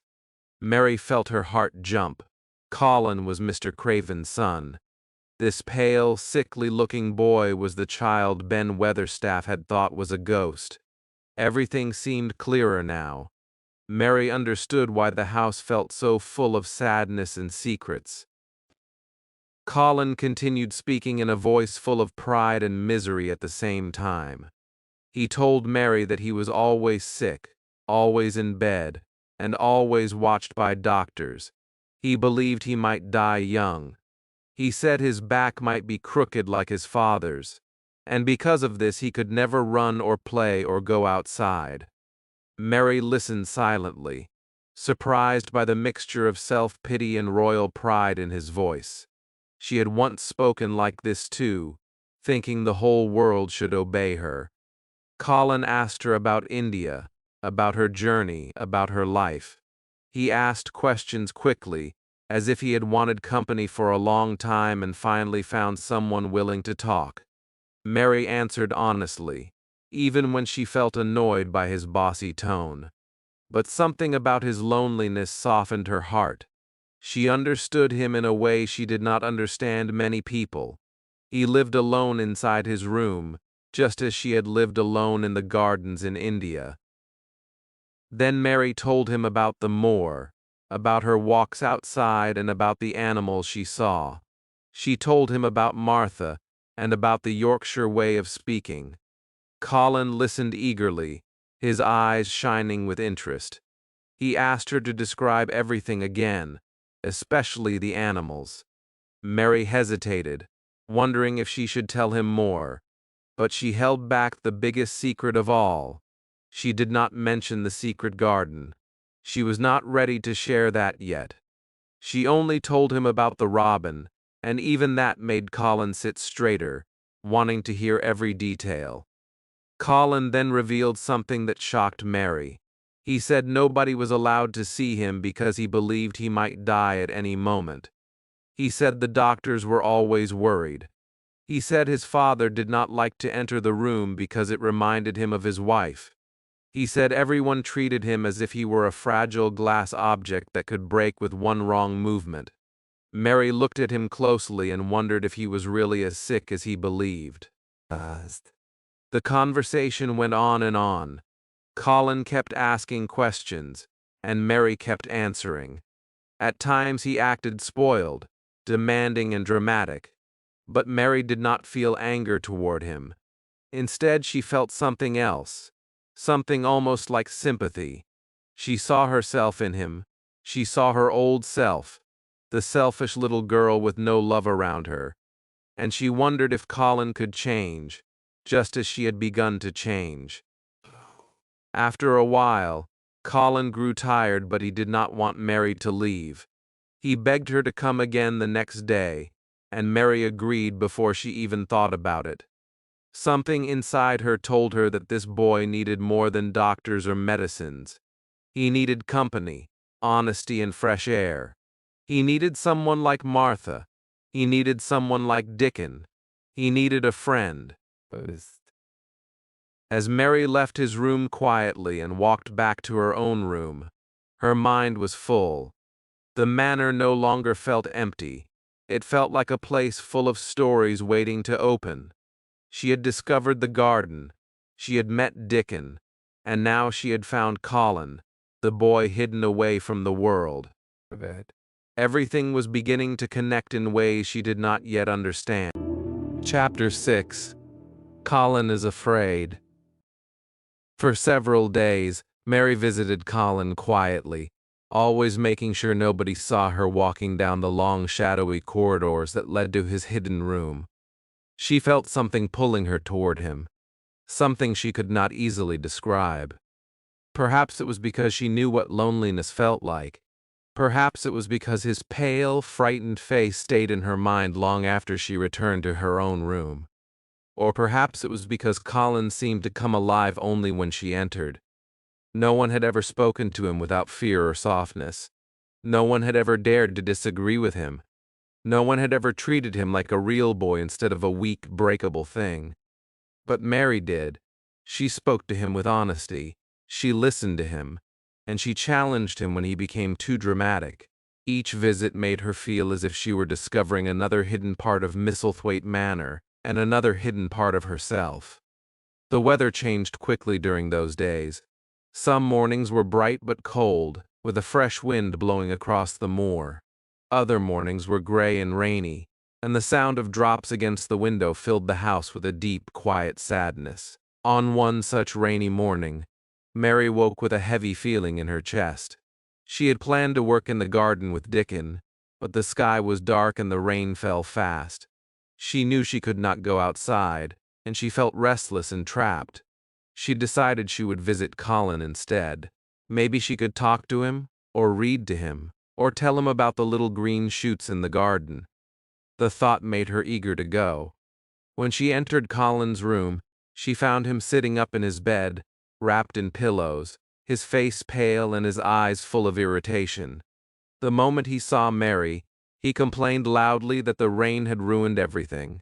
He said the doctors had been bothering him again with medicines and boring questions. He said he felt sicker today than ever before. He demanded Mary sit beside him immediately because he needed company. His voice was sharp and full of emotion. He looked like someone fighting something inside himself, something big and frightening. Mary sat beside him and tried to calm him. She told him the rain would stop soon and that he would feel better after talking. But Colin continued to complain. He said he could feel something growing in his back. He said he was sure it was crooked. He said he would die young, just like everyone feared. His breathing grew fast and shallow, and his eyes filled with panic. He looked like a boy trapped inside his own thoughts, unable to escape his own fears. Mary had seen people behave in dramatic ways before, but she had never seen a child so completely controlled by fear. At first, Mary tried to reason with him gently. She said he did not know for certain that anything was wrong with his back. She said the doctors may have been mistaken. But Colin's fear grew stronger. He grabbed her hand and cried out that he could feel the pain, that he could feel death coming, that no one understood how terrible it was to be him. His body trembled, and for a moment Mary felt frightened too. But then something inside her changed. A sharp firmness rose in her chest. She remembered how Martha had spoken to her honestly when she had cried. She remembered how Dickon talked to animals with kind boldness. She remembered how Ben Weatherstaff had told her the truth even when it was hard. She looked at Colin's frightened face and suddenly stood up straight. Her voice became strong and clear. She told him he was not dying. She told him he was being foolish. She told him he was too clever to talk such nonsense. She told him that she had known sick people before, and he was nothing like them. Her voice surprised him so much that he stopped crying for a moment. She had spoken with more confidence than any doctor in the house. No one had ever challenged him in such a direct way.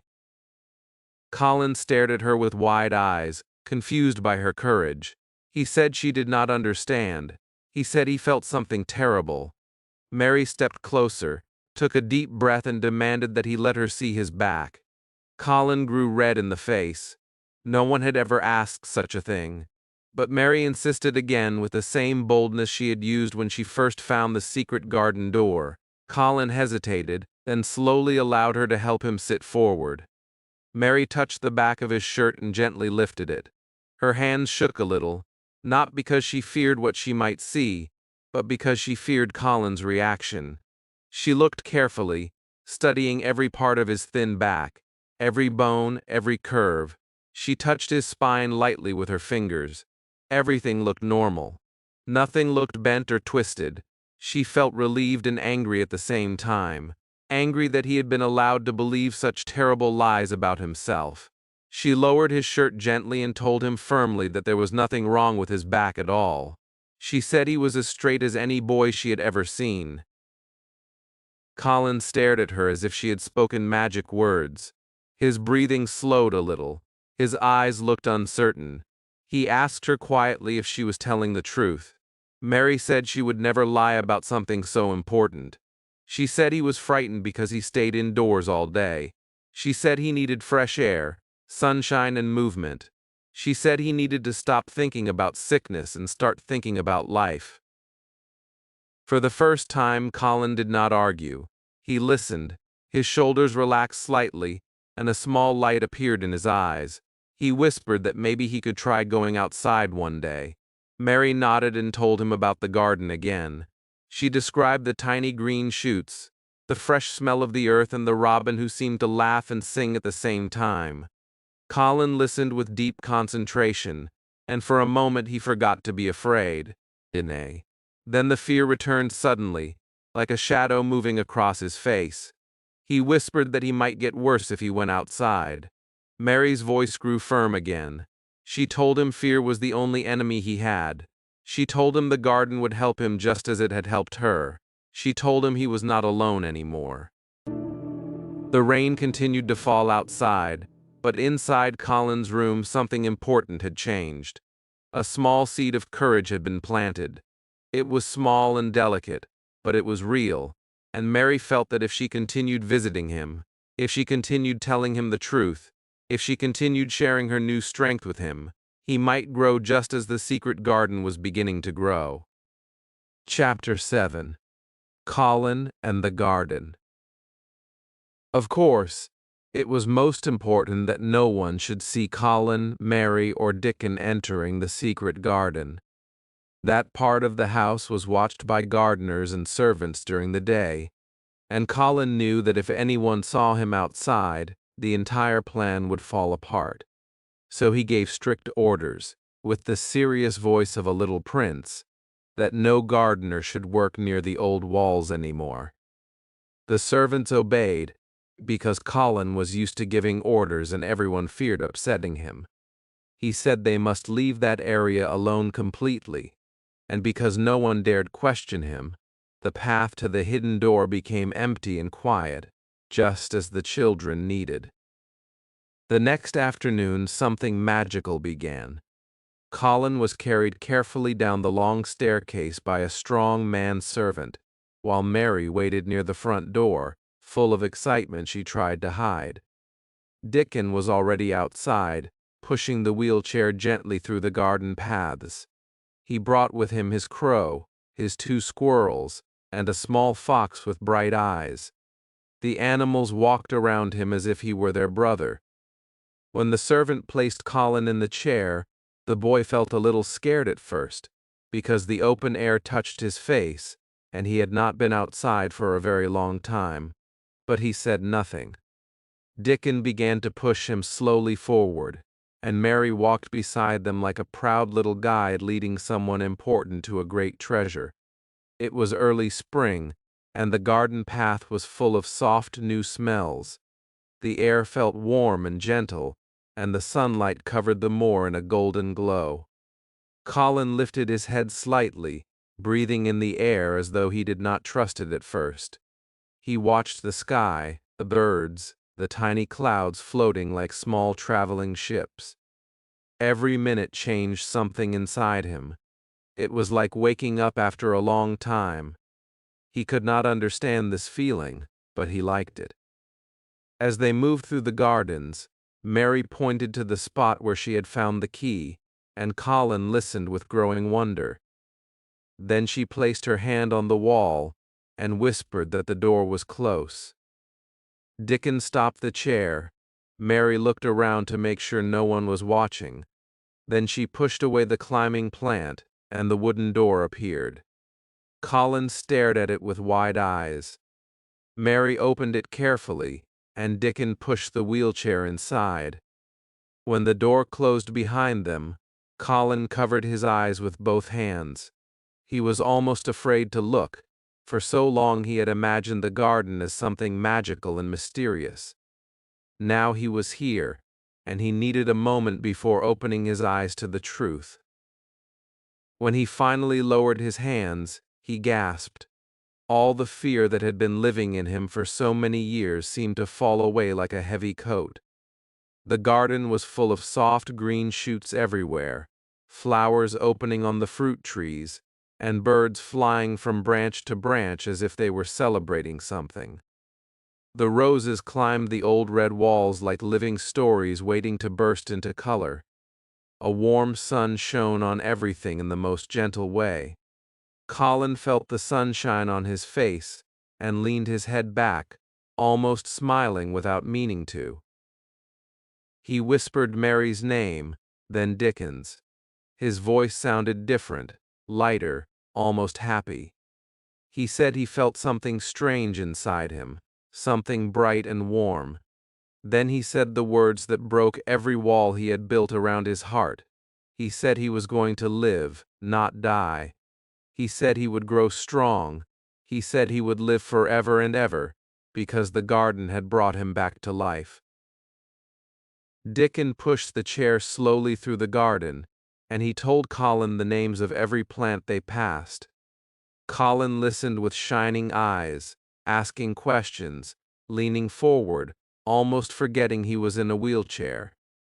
The sun warmed his thin hands, the birds sang loudly, the butterflies danced across the grass, and Mary walked proudly beside him, her heart full and bright.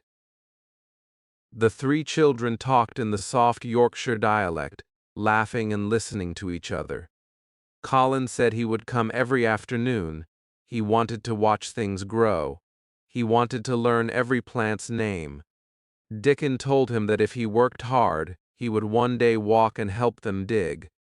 Colin looked down at his legs with a mixture of hope and fear. He asked if they really thought he could walk. Dickon told him gently that his legs were like seeds.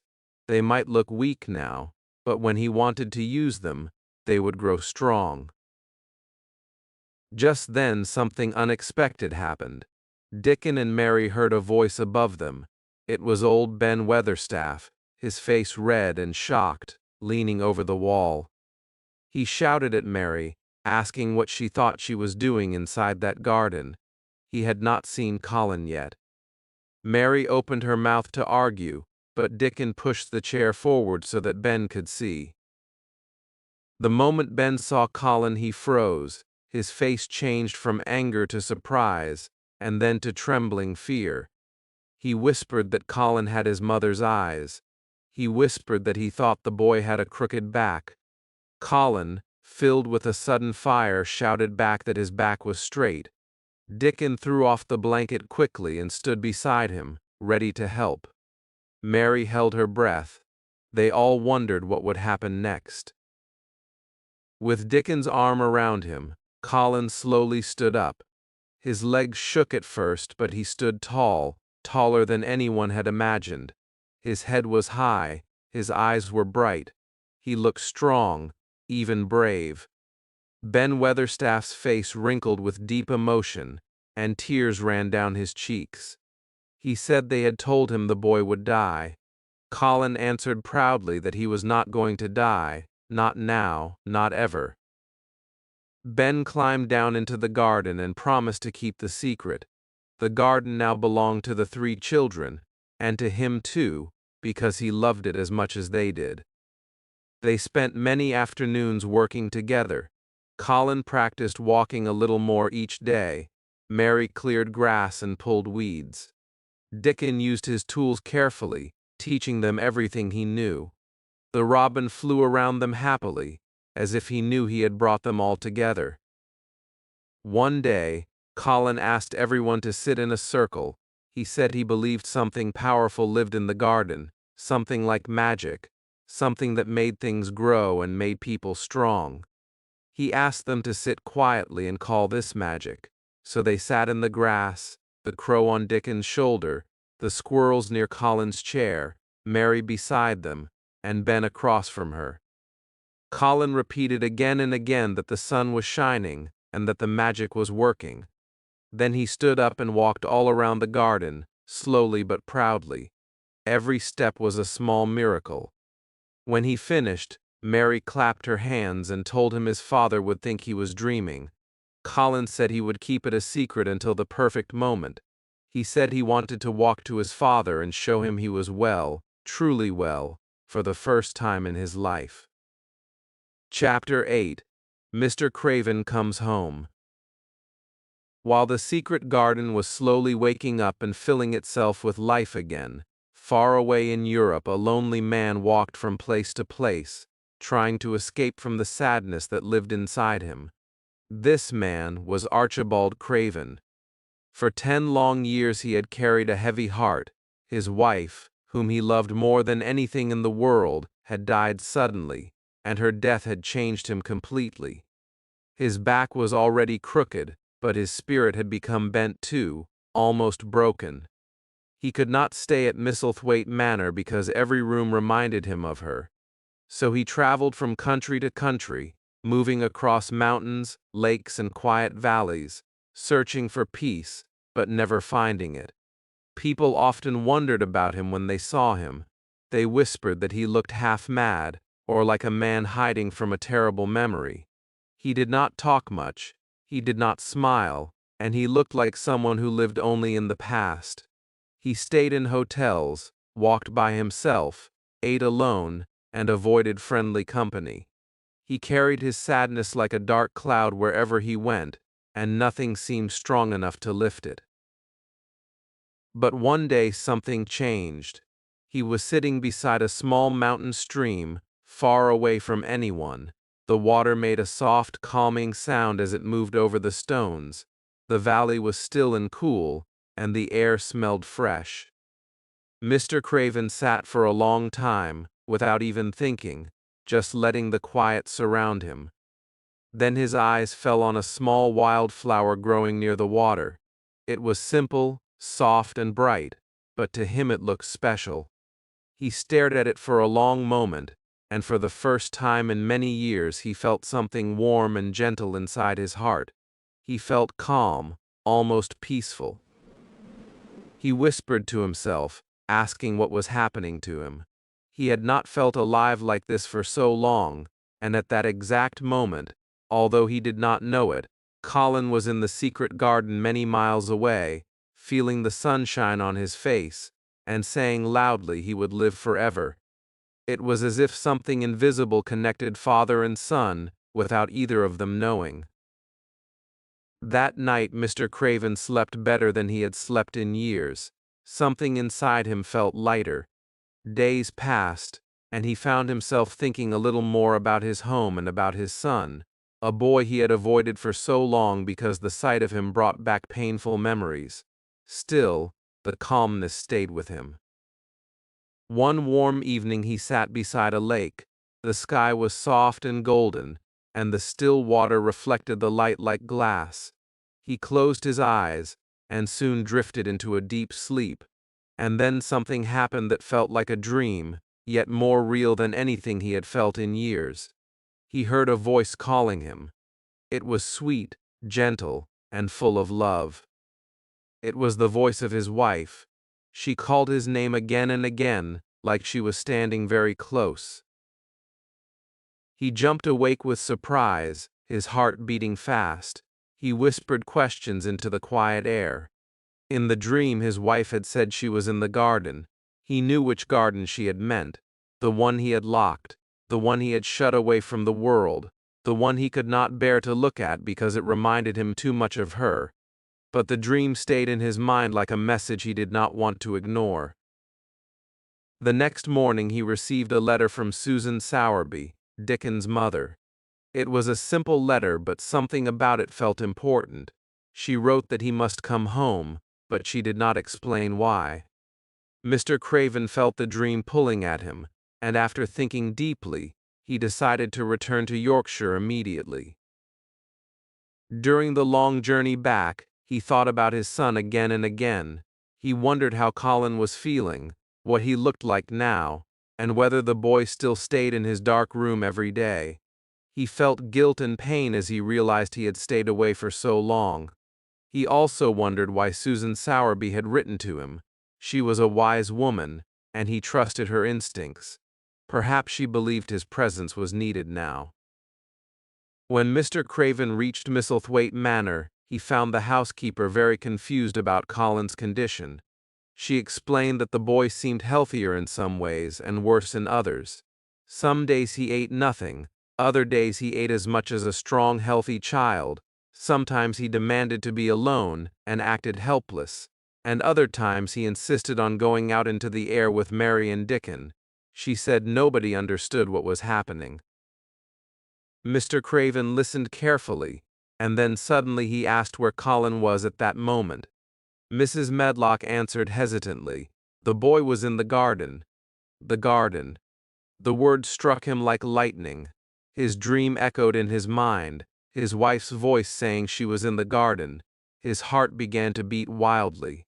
Without another word he turned and walked quickly out of the house toward the old garden wall. When he reached the hidden door, he paused. His hand touched the climbing plant that covered the wood. His breath shook. He wondered if he was imagining everything. He wondered if this was all a strange dream. But then he heard something inside. He heard children laughing. He heard feet running. He heard joy, real joy, coming from the place he believed was dead. Suddenly the door flew open. A strong, bright, healthy boy ran straight toward him and threw himself into his arms. Mr. Craven stepped back in shock. He stared at the boy, unsure if he was seeing clearly. Then the boy spoke. It was Colin, his own son, alive, standing, smiling. Colin explained everything in a rush. The garden, Mary, Dickon, the secret, the magic, the sunlight, the healing. He told him how he had grown strong, how he loved the garden, and how he would never go back to the dark room. He asked his father if he was happy. His voice was full of excitement and pride. Mr. Craven felt his heart open wide. For a long moment he could not speak. His eyes filled with tears as he held Colin's shoulders. He told his son to take him inside the secret garden. Colin led him through the door as Mary and Dickon watched with shining faces. Together they walked among the roses in full bloom. Butterflies moved through the warm summer air. Birds flew across the branches as if celebrating. Everything felt alive, full of color, light, and hope. As Colin and Mary told the whole story, Mr. Craven listened with astonishment. He laughed and cried at the same time. He kept looking at Colin like he was seeing a miracle happening right in front of his eyes. When they finished, Colin proudly told him it was no longer a secret. He said he would never use the wheelchair again. Then he took his father's hand and walked beside him out of the garden, back toward the house. That afternoon the entire household was shocked when they saw Mr. Craven walking proudly across the garden with Colin beside him, strong and straight and smiling. No one had ever seen anything like it. It felt like a dream coming true, like life had come back into the big old house after many lonely years. And as father and son walked together, the magic of the secret garden spread quietly through every corner of Misselthwaite Manor, bringing warmth, hope, and new beginnings. To the end. My name is Sam. I love reading and I love English.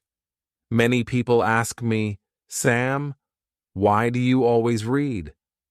Why do you say reading is so important?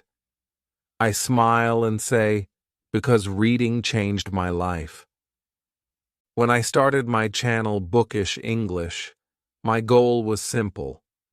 I wanted to help people see that reading is not boring. Reading is not hard. Reading is the key to learning anything fast. I know some of you think, I already go to English class. I do my homework. I listen to podcasts. I watch YouTube videos. Why do I need to read? My friend, reading is different. When you read, your brain works in a special way.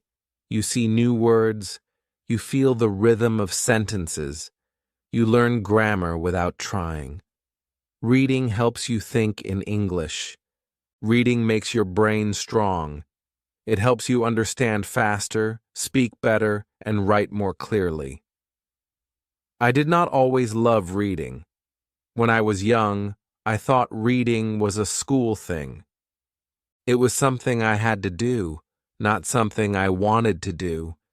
I only read textbooks. They were full of rules, questions, and boring exercises. I never read for fun, but one day, my teacher gave me a small storybook. She said, "Sam, you don't need to answer any questions. Just read this for yourself." The story was simple. It was about a boy and his dream. I read one page, then another. I did not stop. For the first time, I enjoyed reading. I was not studying. I was living inside the story. After that, I wanted more books. I wanted to read every day. That's when I understood something big. Reading is not only for passing tests. Reading is for growing your mind. Every book is like a new world. When you read, you travel without moving. You see other people's lives. You understand their thoughts, their feelings, and their dreams. And when you understand them, you also understand yourself better. That is the magic of reading. It gives you more than words. It gives you wisdom. One day, one of my students said, "Sam, I cannot read in English. It's too hard. I don't understand everything." I stop after 2 pages, I told him. "You don't need to understand everything. You just need to understand enough to enjoy it." I said, "Choose easy stories. Choose something fun. Don't use a dictionary. Just follow the story. Guess the meaning. Feel the language." He tried it. After 1 month, he came to me smiling. He said, "Sam, I can read now. I don't feel afraid. I enjoy it." That was the moment I felt proud, because reading works like magic when you do it the right way. In my channel, Bookish English, I always tell people, don't read for grammar. Don't read for exams. Read because you love stories. When you love stories, learning happens by itself. Many people think reading is old-fashioned. They think reading is slow. But the truth is, reading is the fastest way to learn deeply. When you read, you are not only learning English, you are also training your brain to focus. You are learning patience. You are learning imagination. You are learning to see the world with new eyes. I remember one evening when I was reading an English story called The Secret Garden. The language was simple, but the message was deep. It was about kindness, hope, and nature. I finished it in 2 days. After that, I felt something inside me. I felt peaceful. I felt strong. I understood that reading gives energy to the heart. When you read, you don't just improve your English, you also improve your soul. My students often ask, "But Sam, what should I read?" I always say, anything you like. Read fairy tales, read comics, read short stories, read simple novels, read what makes you happy. You don't need to read difficult books. If a book is too hard, close it and pick another one. There is no rule that says you must finish every book. Easy reading is the best reading, because when you read easily, you don't feel stress. You learn without effort. You grow without pain. And the more you read, the more you understand. Slowly, you will see that you don't need the dictionary anymore. You will start to think in English. You will start to dream in English. I know this because it happened to me. When I started reading English books, I had to use the dictionary every few lines. It was slow, it was tiring, but I didn't stop. I told myself, I will just enjoy the story. I started with short stories, then I moved to longer ones. After 1 year, I could read novels without help. I was shocked. I could feel the meaning of the sentences. I could understand jokes, feelings, and culture. It was like magic. Reading had changed my English completely. My grammar became natural. My vocabulary became rich. My speaking became faster, and my writing became clear. All because I read. I did not do grammar drills. I did not memorize word lists. I just read stories that I loved. One of my favorite books was Charlotte's Web. It was about friendship and kindness. The words were simple, but I cried at the end. That book taught me more about life than any textbook. That is why I tell all my students, read what you love. Read every day, even if it's just one page. Reading is not about speed. It's about connection. Every time you read, you connect with new ideas, new people, and new worlds. You grow quietly, word by word, and one day you will realize that your English is not the same anymore. You will understand movies better. You will speak with more confidence. You will write with more heart. Reading gives you this power. Some people say, "But Sam, I have no time to read." I tell them, you don't need hours. You just need 10 minutes a day. 10 minutes is enough to start. You can read while drinking tea. You can read before bed. You can read on the bus. The important thing is to make reading a habit. A little every day becomes a lot in 1 year. If you read 10 pages a day, in 1 year, you will finish more than 10 books. And if you read 10 books, your English will never be the same again. So today, my dear friend, I want to tell you something simple. If you really want to learn English, you must read. Not because your teacher said so, not because it's homework, but because reading is the key that opens every door.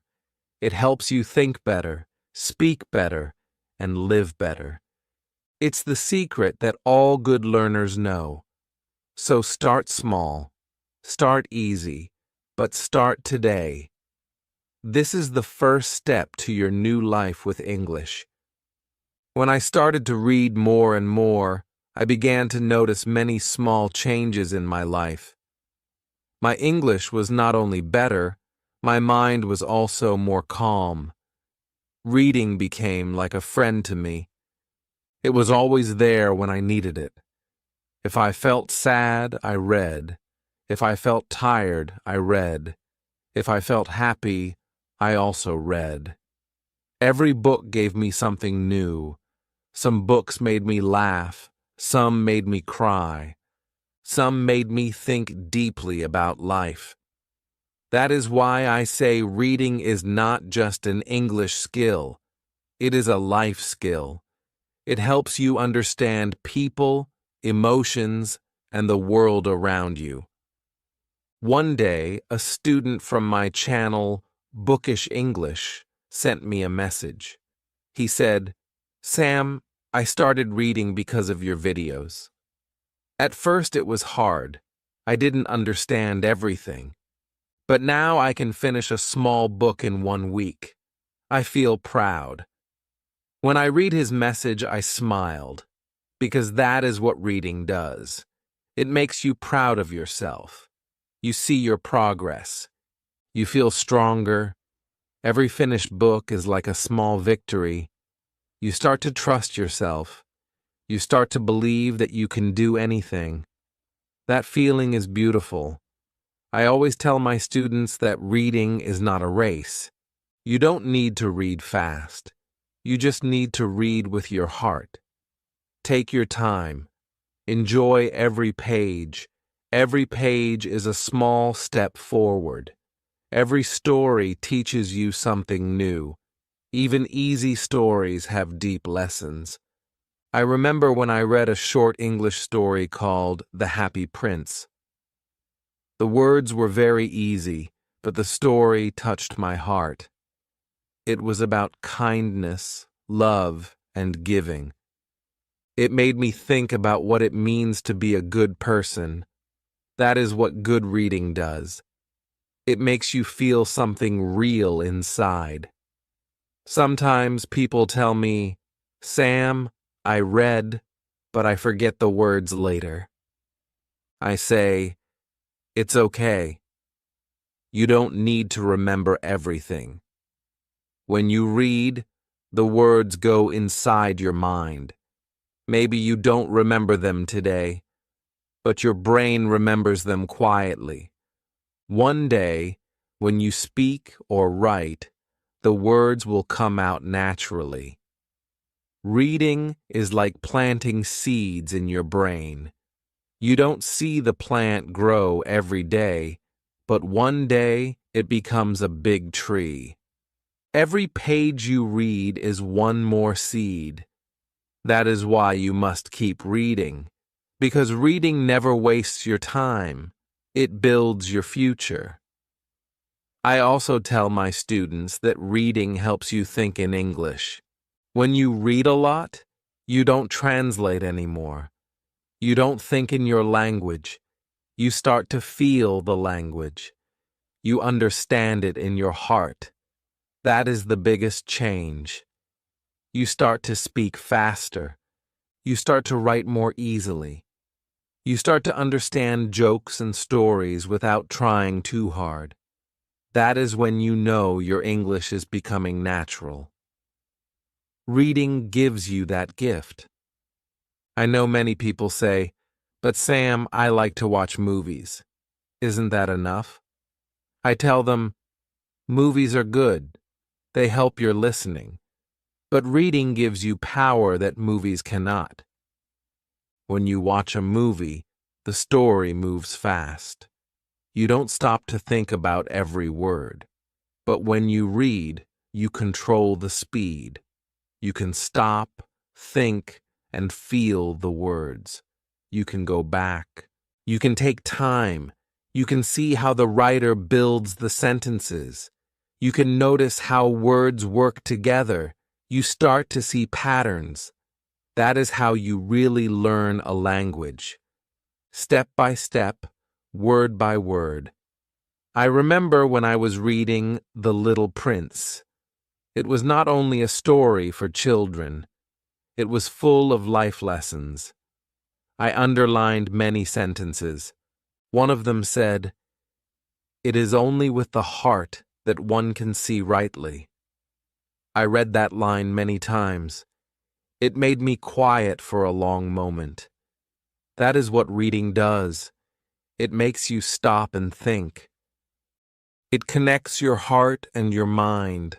That is how you grow, not just as a learner, but as a person.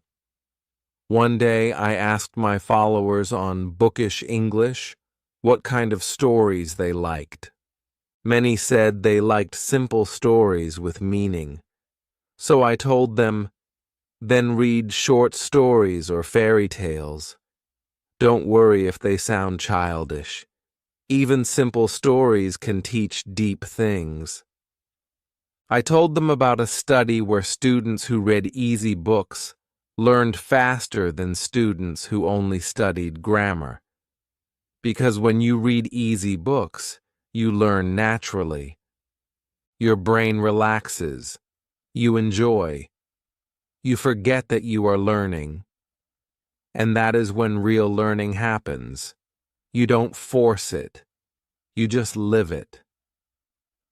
I saw this with many students. Some studied grammar every day, but they still spoke slowly. Others read every day, and they spoke naturally. Reading gives you confidence. You start to see how words live together. You see grammar in action, not just in rules. You start to feel what sounds right and what doesn't. That is how native speakers learn, through reading and listening, not through rules. So if you want to sound natural, you must read. You must make reading your daily friend.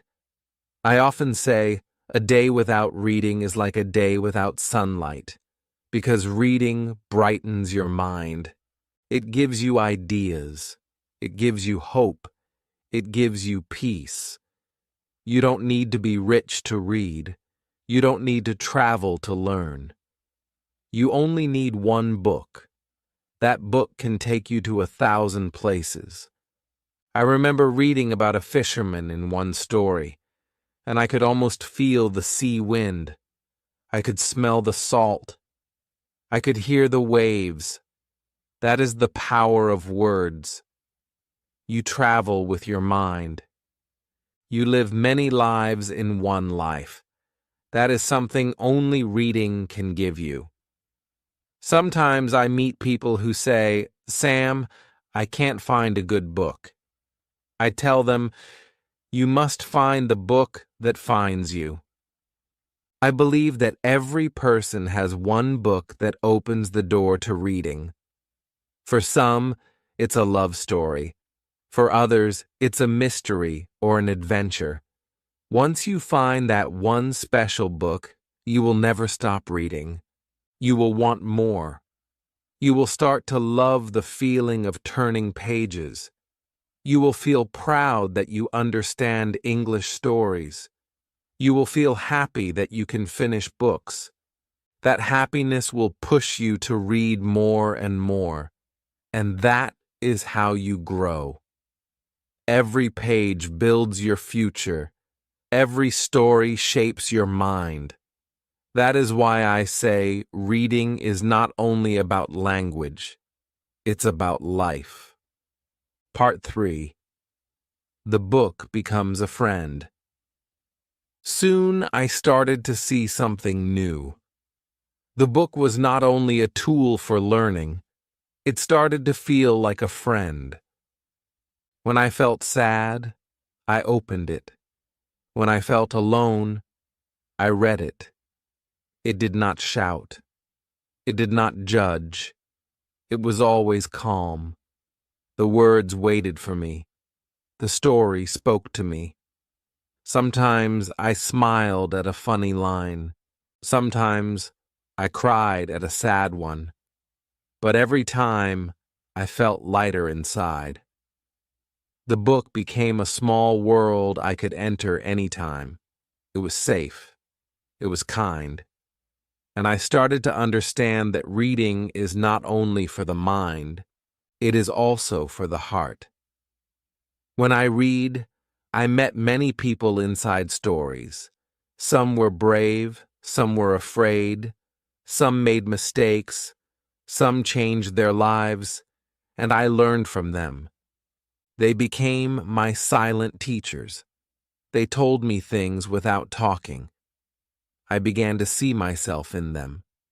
I thought, I am like this person, or I want to be strong like her.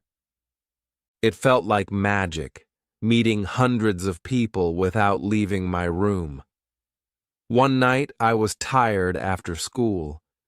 My eyes wanted to close, but I still wanted to read. I opened a small story about a boy who lived in a village. He wanted to go to a big city. He worked hard, saved money, and never gave up. At the end, he reached his dream.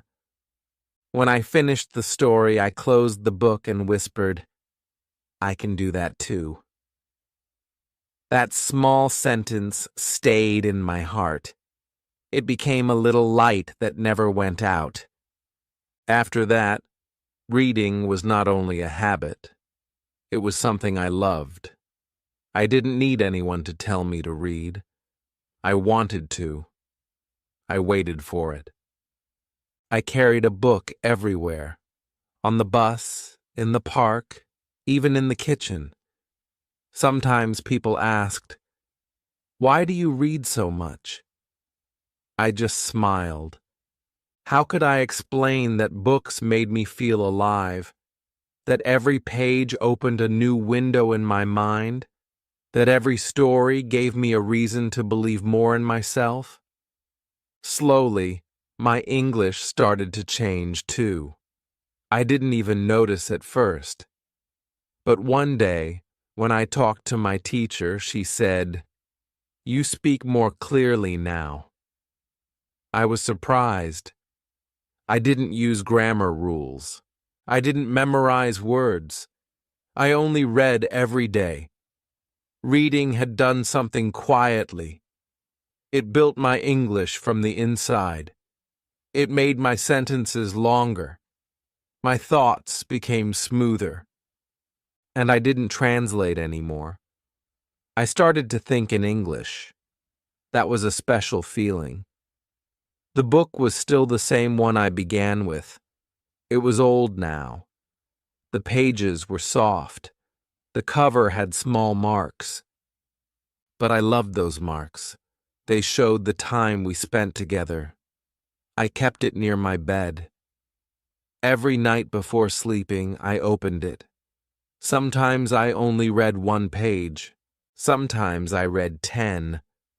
But no matter how much I read, I always learned something. It could be a new word, a new idea, or a new feeling. Books never stop teaching if your heart is open. Once, my friend asked me, "How do you stay so calm?" "You never seem angry," I laughed and said, "Maybe because I read." It was true. Reading made my mind quiet. When I read, I forgot my problems. I forgot my phone. I forgot everything that made me worried. It was like taking a deep breath after a long day. Every sentence felt like peace. Some people listen to music to relax. I read. The words were my music. The stories were my songs. One day, it started to rain heavily. The sound of rain on the window mixed with the sound of turning pages. I remember that moment clearly. It was simple, but beautiful. I realized that happiness doesn't always come from big things. It can come from a soft chair, a warm blanket, and a good book. That moment taught me something important. Peace is not far away. Sometimes it's waiting inside the next page. After that, I began to share this love with others. I told my friends, "You should try reading too." Some said they didn't have time. Some said it was boring. But I gave them one small book and said, "Just read one page." A few days later, they came back smiling. One of them said, "Hey, that story was really nice." I smiled back. I knew that feeling. It was the first spark. Reading starts small, but once it touches your heart, it never leaves. Reading also helped me see the world differently. Before, I thought life was just about my school, my house, my town. But books took me to other countries. I learned about people from Japan, Africa, Europe, and everywhere. I saw how they lived, what they dreamed, and what they feared. I understood that even if we speak different languages, we all feel the same inside. We all laugh, cry, hope, and love. Reading made me more human. It made me kinder. Sometimes I think about my first day with that book. I didn't know it would change so much. I only wanted to learn a few words, but it gave me more than words. It gave me wisdom. It showed me that small actions, like opening a book, can lead to big changes in life. That is why I believe every book has a little bit of magic. You don't always see it, but you feel it when it starts to work inside you. That is how my journey with reading became a part of my life. It started with curiosity, then it became a habit, and now it's like breathing. I can't imagine my days without it. When I don't read, something feels missing, but when I do, I feel complete again. Reading connects me to something bigger, a world of words, ideas, and feelings that never end. After I realized how reading changed my life, I wanted to understand more. I wanted to know why reading works so well, so I started to learn about studies and experiments. I read about children in America who did not like school. Some had done small crimes, some were very shy, and some were bored all the time. Teachers gave some of these children free books. They did not tell them to read. They did not give homework. They did not punish them if they did not read. They could throw the books away if they wanted. But most children read the books. They read every day. Some read a book every 2 or 3 days. After a year, the teachers tested the children. The children who read books improved in reading and writing. They also liked school more. The children who did not get books stayed the same. Some even got worse. That experiment showed something simple. When people read because they want to, they learn much faster. Not only in English, but in life too. That is why reading for pleasure is so important. I told my students, you must choose books you love. Don't read boring books just because you think you should. When you love a book, your brain works better. You remember words without trying. You notice grammar without studying it. Reading becomes natural. I also learned about another experiment with students learning English in the Fiji Islands. The teachers tried 3 ways. One was normal grammar classes. One was reading in silence every day. One was the teacher reading stories aloud to the class. After a year, the students who read, in silence or with the teacher, did much better than the students who only did grammar. They learned faster. They understood more. They spoke more easily. That showed me that reading is not only fun, it is powerful. And it works for beginners and advanced learners. Many students think, I cannot read because it is too hard. I don't know the words. I get tired. I understand that feeling. I felt it too when I started. But I learned a trick. Start easy. Start with very simple books. Don't worry if you know only some words. If you understand about 95 to 98% of the story, that is enough. You don't need to stop for every word. Just follow the meaning. Enjoy the story. That is how your brain learns the rest. You learn naturally, without studying lists of words or rules. I remember when I read The Little Prince in English. I did not know all the words. Some sentences were hard, but I read every day. Slowly, I started to understand more. After a few weeks, I could read the whole story without help. That gave me confidence. That is why I tell my students, it is okay if you don't understand everything. It is okay if the first pages are slow. Keep going. Your brain will catch up. Reading also helps your imagination. When you read, you see pictures in your mind. You feel the characters' emotions. You hear the sounds and smell the smells. Your mind becomes alive. I remember reading a story about a forest. I could hear the birds. I could feel the wind. I could see the sunlight between the trees. I did not need to be there. The words created it in my mind. That is a special gift that reading gives. Not movies, not videos, only books. And when you read in English, your mind starts to think in English too. That is very important. At first, you may translate in your head, but after reading many stories, you start to understand without translation. Your brain learns the patterns of English. You learn how sentences are made. You learn how words work together. And slowly, speaking and writing become easier. You don't have to memorize grammar rules. You just feel the language.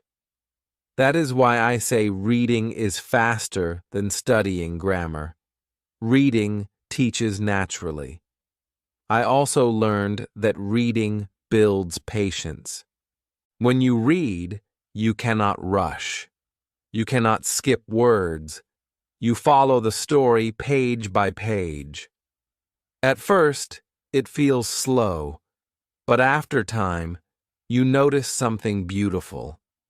You can focus longer. Your mind does not wander as much.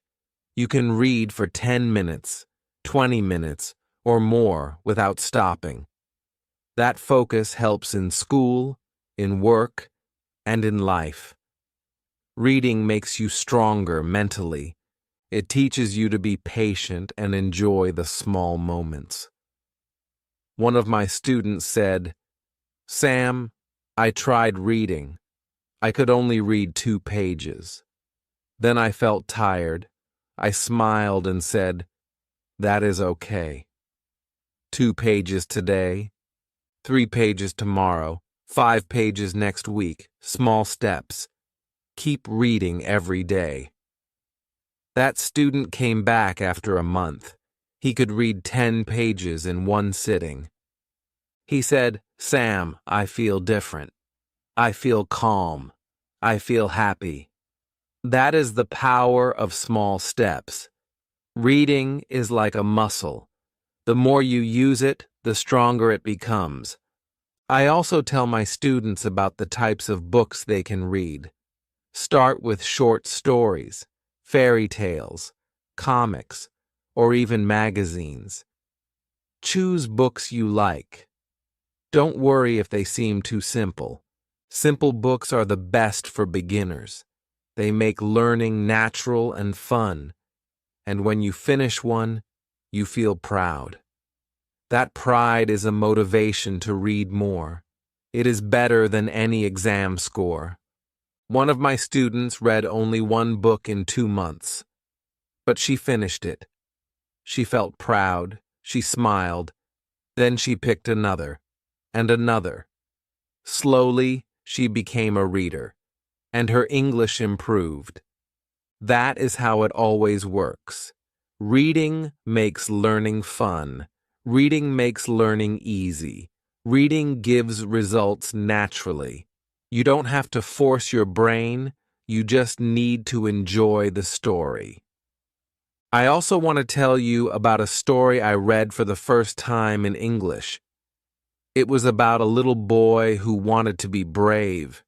He was afraid of many things, but he kept trying.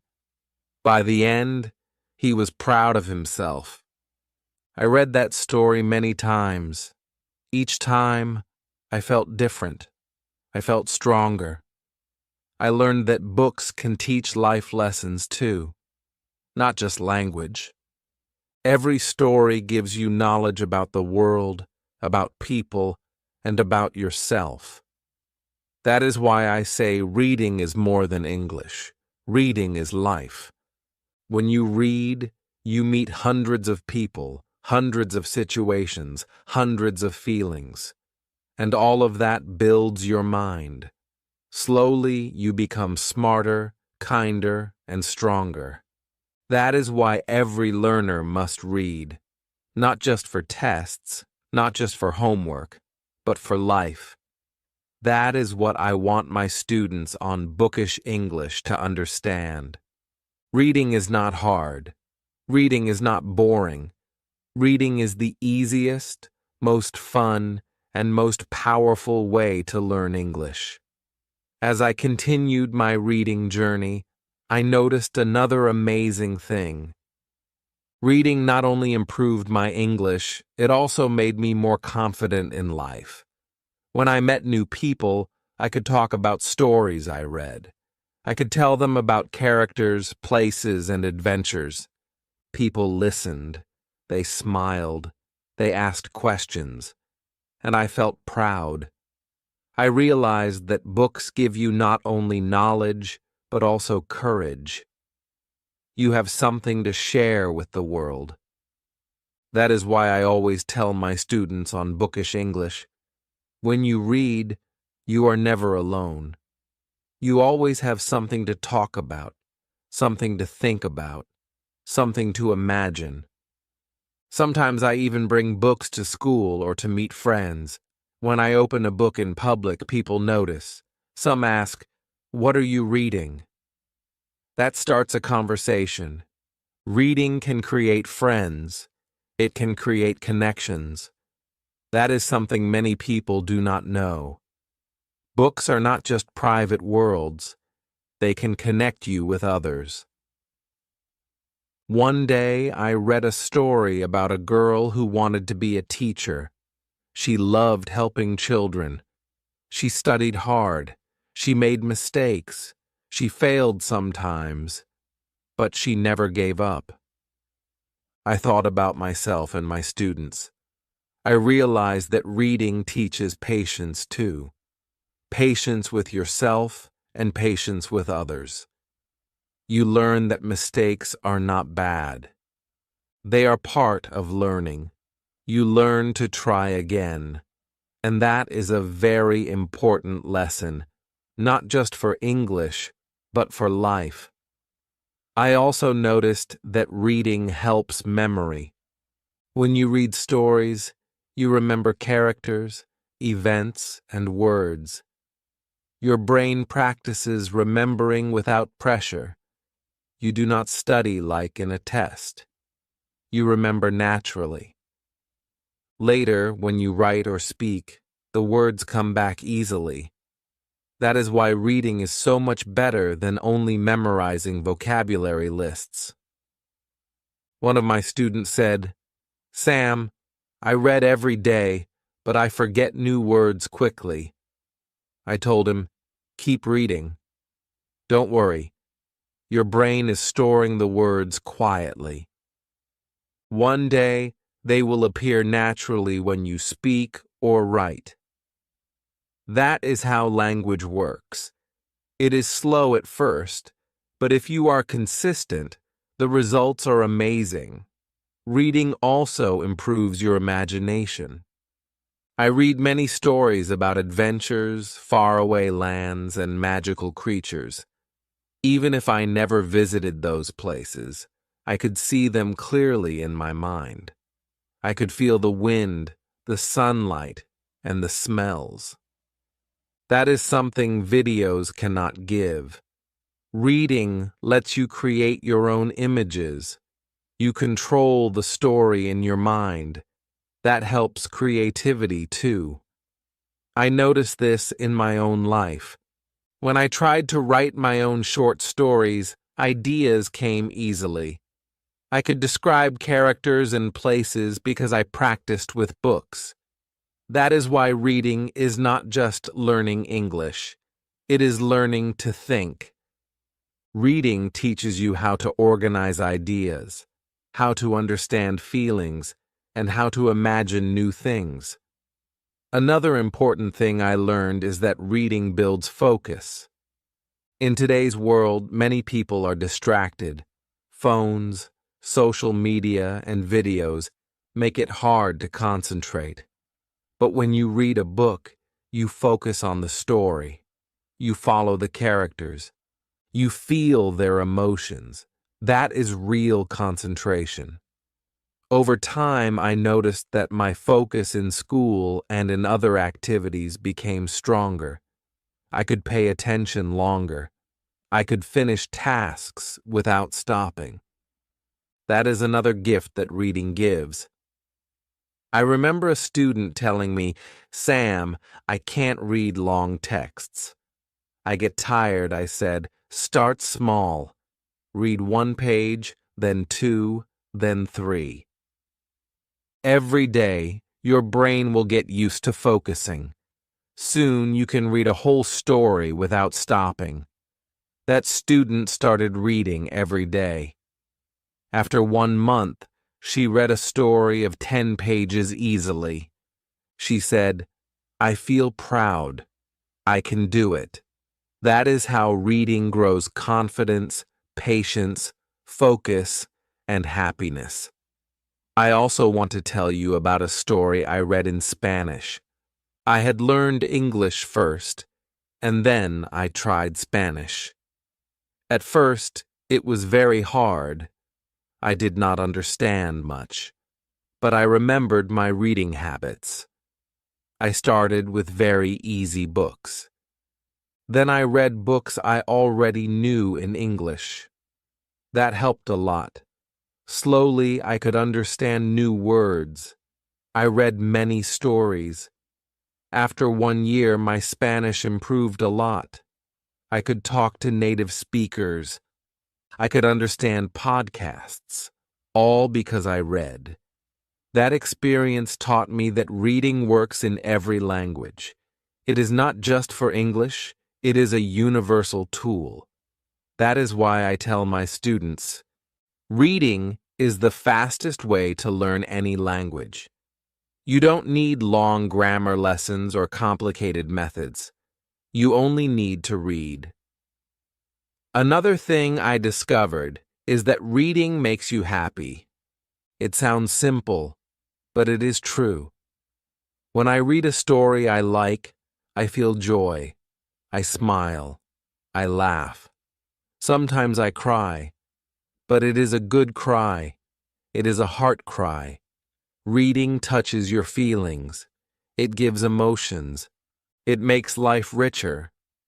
That is why reading is not only learning, it is living. One night I read a story about a boy who found a lost dog. He took care of it, fed it, and loved it. The boy felt happy, and I felt happy too. That is the magic of reading. You live the life of the characters. You feel what they feel. That is something no video or game can give you. It is pure magic. I also tell my students, you don't need to read difficult books. Easy stories are better. If the book is too hard, it is not fun. Put it down. Find another. If the book is boring, stop. Find one that excites you. Reading should be fun. Reading should make you happy. One of my students followed my advice. She chose a small fairy tale book. She read it every day. She finished it in 1 week. Then she picked a longer story, then another. Slowly, she became a reader, and her English improved naturally. That is why I always say, reading for pleasure is the most powerful way to learn English. It builds vocabulary, grammar, imagination, focus, confidence, and happiness. It changes your life, slowly but surely. I want everyone on Bookish English to feel this power. That is why I tell my students, read a little every day. Read easy books. Read stories you love. Don't worry about mistakes or unknown words. Just enjoy. The rest will come naturally. Reading is simple. Reading is powerful. Reading is magical. That is why you must read.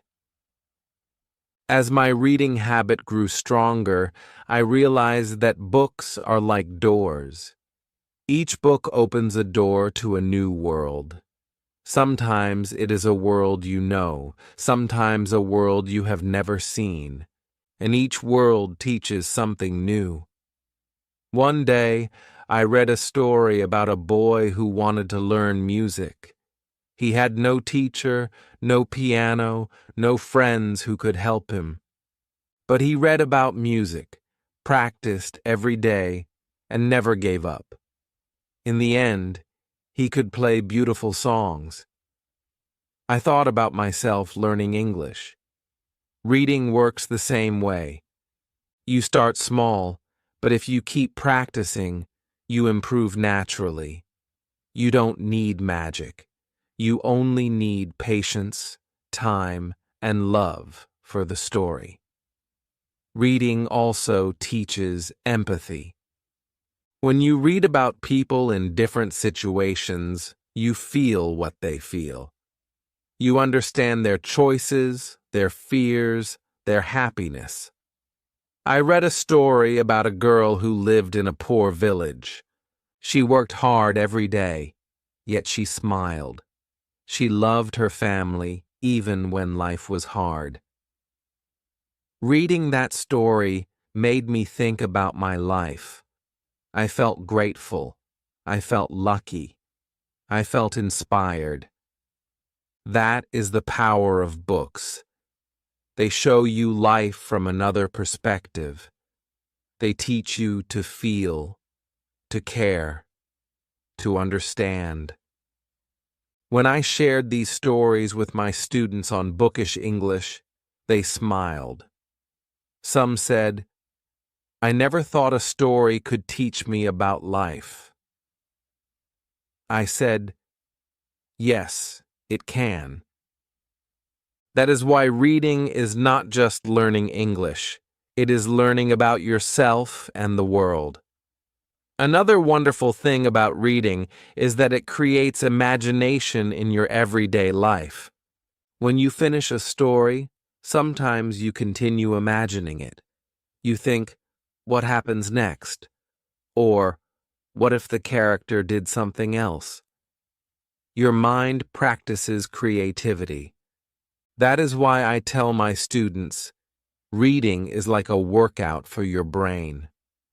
You exercise memory, imagination, focus, and thinking skills.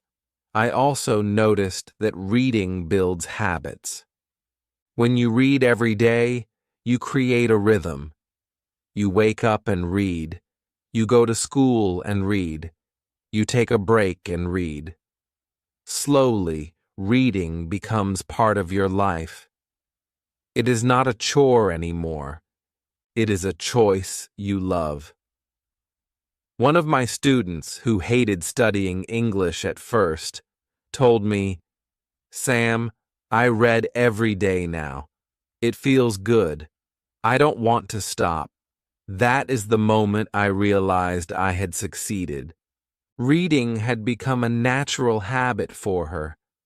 Another student shared a different story.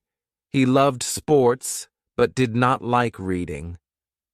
I gave him a short story about a young athlete who trained every day, failed many times, but finally won a race.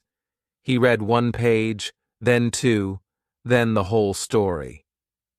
After a week, he said, "Sam, I feel happy.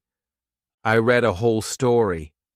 That small step changed his attitude toward reading. He became curious about other stories too. That is the power of easy and fun books. Small steps create big change. Reading also teaches problem solving. Stories often have challenges. Characters must find solutions. When you read, you think about the problem. You imagine solutions. You guess what will happen next. That trains your brain to think critically. I noticed this in my own life. When I faced a difficult situation, I remembered a story I read. I thought, what would the character do? And sometimes I found a solution for myself. That is why reading is more than words. Reading trains your mind to handle life. I also discovered that reading brings joy in small moments. You can read on a bus, in a park, before sleep, or even while waiting in line. You don't need a teacher. You don't need a classroom. You don't need a test. You just open a book and enter another world. That is freedom. That is happiness. I often tell my students, you can carry happiness in your bag. A small book, a few pages, and your day becomes brighter. Reading also creates patience and persistence. Sometimes a story is long. Sometimes the words are difficult. But if you continue, slowly, you reach the end. That feeling of finishing a book gives pride and confidence. I remember the first long story I read in English. I struggled at the beginning. Some sentences were hard, but I read a little every day. After a week, I finished it. I felt proud. I felt strong. That is why I always tell my students, it is okay to read slowly. Every page counts. Every day counts. Reading also builds language skills without pressure. You absorb vocabulary, grammar, and sentence structures naturally. I remember when I read a story about a boy who wanted to travel. The story used words I had never seen before. I did not look them up. I understood from the meaning. Later, when I spoke or wrote, I used the same words naturally. That is the magic of reading. You learn without memorizing. You grow without stress. That is why reading is the fastest way to improve English. One day I realized that reading had changed me completely. I was more patient, more confident, more creative, more calm. I could speak better, write better, and understand more. I could think in English. I could enjoy stories. I could live in another world for a while. And all this came from one simple habit: reading every day. That is why I always tell my students on Bookish English, you must read. It is the simplest, fastest, and most powerful way to learn English. Choose easy books. Choose fun stories. Read every day. Enjoy every page. The rest will come naturally. I also remind them that reading is not only for learning English, it is for life.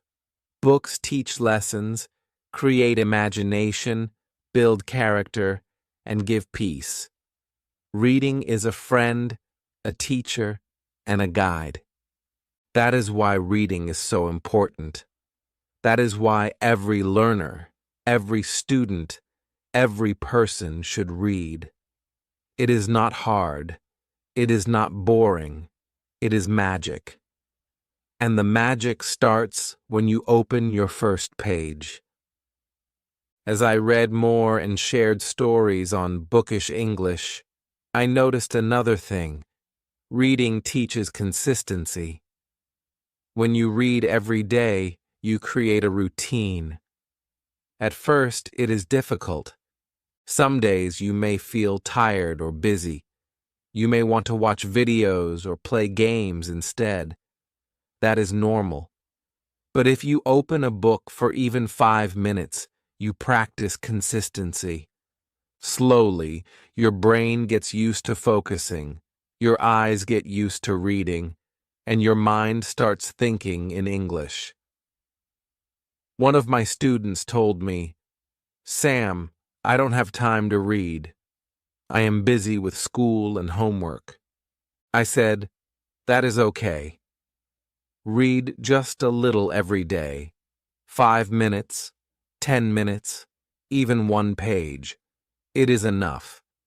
Consistency matters more than quantity." She tried it. After a month, she said, "I can read 10 pages every day." It is easy now. That is how small daily habits create big results. Another wonderful effect of reading is that it teaches you curiosity. When you finish one story, you want to know more. What happens next? How does the character feel? What is the world like? That curiosity drives you to read more books, more stories, more adventures. And every story you read teaches you new words, new phrases, new ideas. That is why I always say, reading is endless learning. There is no limit. You can always read one more book, discover one more story, meet one more character. That is the beauty of books. One day, I read a story about a young girl who wanted to be an artist. She drew every day, sometimes badly, sometimes well. She never gave up. She learned from mistakes, and in the end, she became very good. That story reminded me of reading. At first, reading in English may feel hard. You may not understand everything. You may forget words. You may read slowly. But if you continue every day, you will improve naturally. You will become strong. You will succeed. That is the lesson. Reading also helps you feel calm and peaceful. When you open a book, the world around you disappears. You are in the story. You hear the characters. You see the places. You feel the emotions. And for a while, your worries are gone. One evening, I was stressed from work and teaching. I opened a small fairy tale book. I read a few pages. I smiled. I laughed. I forgot my stress. That is why I always tell my students, books are like friends. They make you feel happy and calm. You can always find comfort in stories. I also realized that reading helps your listening and speaking indirectly. At first, it may seem that reading only improves your vocabulary and writing, but when you have more words in your mind, your brain recognizes them when you hear them. You understand better. You can speak better. That is why even if your goal is speaking, reading is essential. One of my students struggled with speaking English. He could listen, but speaking was difficult. I asked him to read easy stories every day. After a few months, he said, "Sam, I can speak now." Words come naturally. That is the magic of reading. It builds a foundation for everything. Another thing I noticed is that reading helps memory in a special way. When you remember characters, events, and details from stories, your brain practices remembering naturally. You do not study lists or tests. You remember without pressure, and that memory stays longer. I remember reading a story about a castle. I learned many words, descriptions, and details. Later, when I wrote or spoke, I used the same words without thinking. That is how reading creates long-term memory. I also learned that reading teaches self-discipline. You must sit and focus. You must continue even if it is hard. That practice helps in school, in work, and in life. One of my students said, "I cannot focus. I get distracted." I suggested she read a short story every day. She did. Slowly, she could focus for longer. Her grades improved. Her confidence improved. Reading trained her mind. I also realized that reading creates empathy for others. You read stories about people who are different from you. You understand their feelings, their struggles, and their happiness. That helps you understand real people better. You become kind and patient. You listen more. You care more. That is a life skill. One of my students read a story about a poor boy who worked hard every day. She said, "Sam, I feel different. I want to help others." That is the power of reading. Another amazing effect of reading is imagination. Stories allow you to see new worlds. You can picture places, hear sounds, and feel emotions. Your mind creates pictures for you. That is something that videos or games cannot fully give. Your brain is active. Your creativity grows. That is why reading is not just learning English. It is learning to think, imagine, and create. I also learned that reading gives freedom. You do not need a teacher. You do not need a classroom. You do not need a schedule. You only need a book. You choose the story. You choose the pace. You choose the time. That freedom makes reading enjoyable. One of my students told me, "Sam, I read in the park, on the bus, and before sleep." I love it. That is the magic. Books are always available. You can carry them anywhere. You can enter a story anytime. That makes learning flexible and fun. Finally, I realized that reading gives pride and accomplishment. When you finish a story, you feel proud. You read the words, you understood the ideas, you reached the end. That feeling motivates you to read more. One of my students finished a short novel. She said, "Sam, I never thought I could do it." I feel proud. That pride is powerful. It encourages learning. It creates confidence. It makes you happy. That is why I tell every student, read a little every day. Choose easy books. Choose fun stories. Enjoy every page. Learn naturally. And always feel proud of yourself. Reading is simple. Reading is fun. Reading is powerful. Reading changes your life. That is why every learner, every student, and every person must read. It is a calm night. I sit beside my window, holding a small notebook in my hands. The street outside is quiet. I can hear only the sound of the wind. My name is Sam, and this is Bookish English 2. Tonight, I want to tell you something important, something that can change how you learn English forever. I want to show you how to learn English step by step. You don't need to be perfect.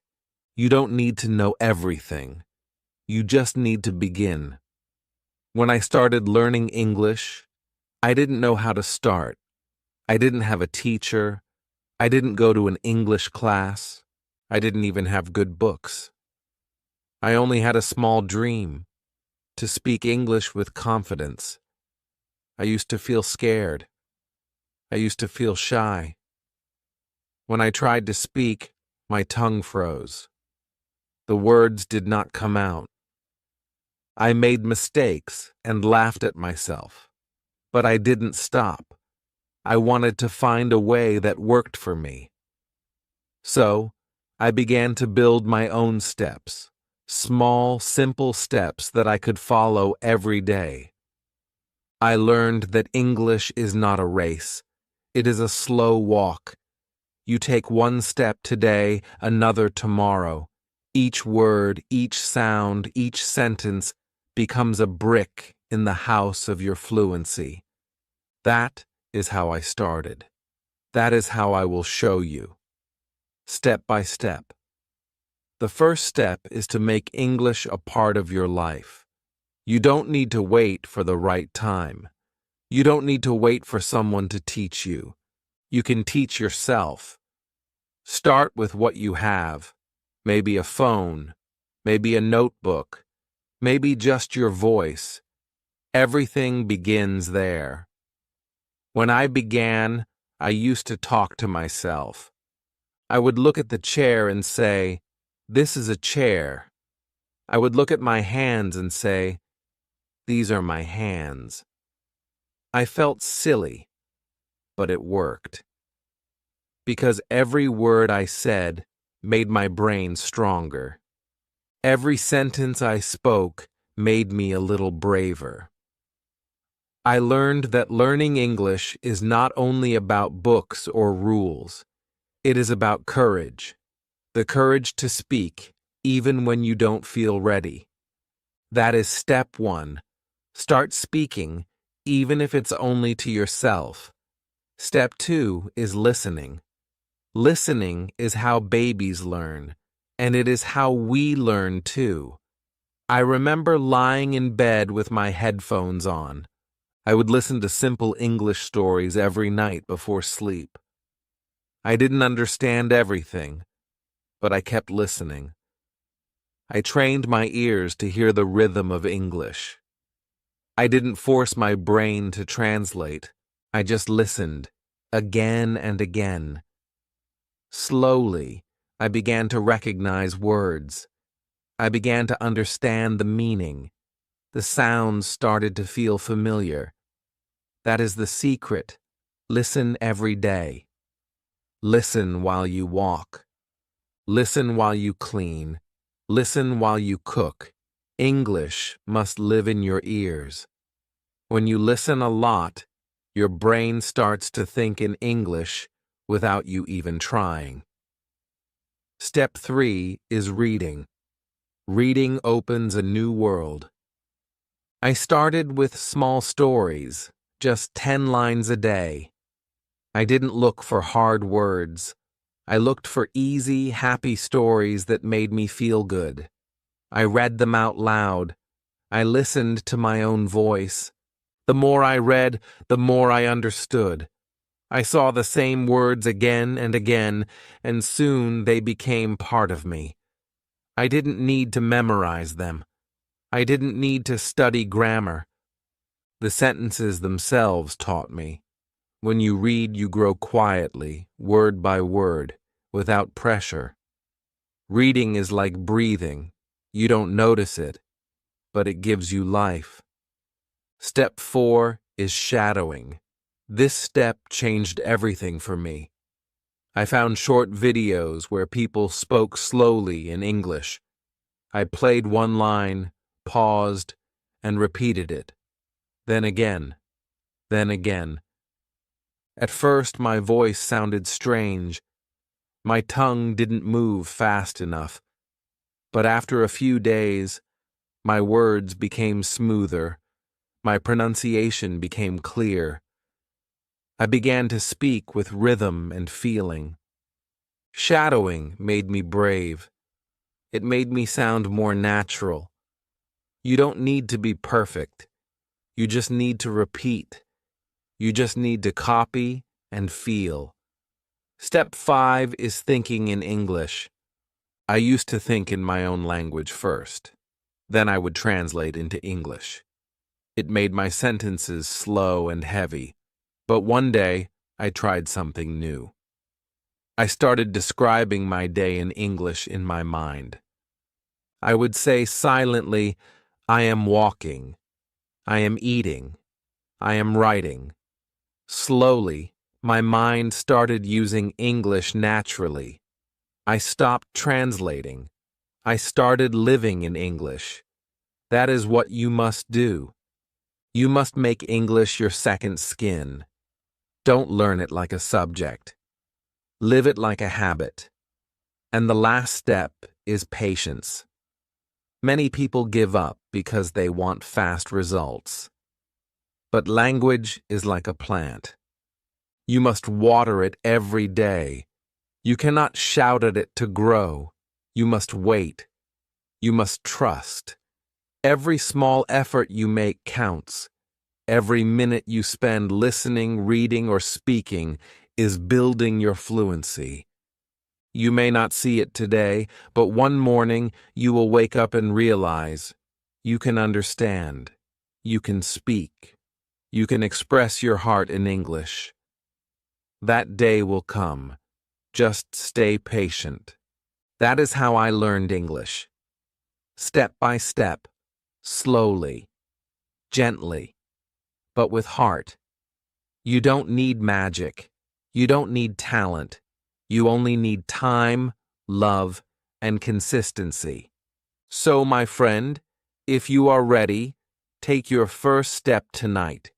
Say one sentence. Listen to one story. Read one page. Do one shadowing exercise. And tomorrow, do one more. You will not see a big change in one day, but in 100 days, you will. I promise you, because that is how I did it. And if I can do it, you can too. This is just the beginning of my story. If you want to walk with me, stay here with Bookish English 2. Let's take the next step together. The next morning feels different. I wake up early, and I feel a little excited.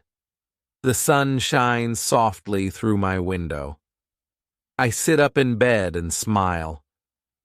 Yesterday, I spoke my first English words again after many weeks. They were simple sentences, but they made me feel alive. I realized that this is how progress begins, not with big things, but with small, honest steps. Today, I open my notebook again. On the first page, I write one sentence in big letters. Step by step. These 3 words become my guide. I say them out loud. They sound strong. They sound true. I know that if I keep walking, English will walk with me. I start my day by speaking about what I see. I look at my pillow and say, "This is my pillow." I look at the window and say, "I see the light." I walk to the kitchen and say, "I make tea." It feels natural now. I don't feel shy. I don't feel afraid. My mouth moves easily. I talk to everything around me, like they are my English teachers. The cup teaches me. The spoon teaches me. Even the kettle teaches me. I laugh a little, but I keep going. I am turning my world into a classroom. My home is my school. My mind is my teacher. My voice is my tool. After breakfast, I sit near the window with my phone. I open YouTube and search for slow English for beginners. I find a video where a woman speaks slowly about her morning routine. She says, "I wake up at 7. I brush my teeth. I take a shower. I make coffee. I repeat after her." I pause the video after each sentence. I copy her voice. I try to sound the same. At first, I make mistakes, but that's okay. I smile and try again. Every time I repeat, I get better. I learn something new. The way her voice goes up and down, the way she connects the words together. This is shadowing in action. I understand now why it works. It's like singing with another person. When you sing together, your voice learns the melody. When you shadow, your voice learns the rhythm of English. After 10 minutes, I feel tired. But it's a good kind of tired. It feels like my brain just exercised. I drink some water and take a deep breath. Then I write a few words from the video in my notebook.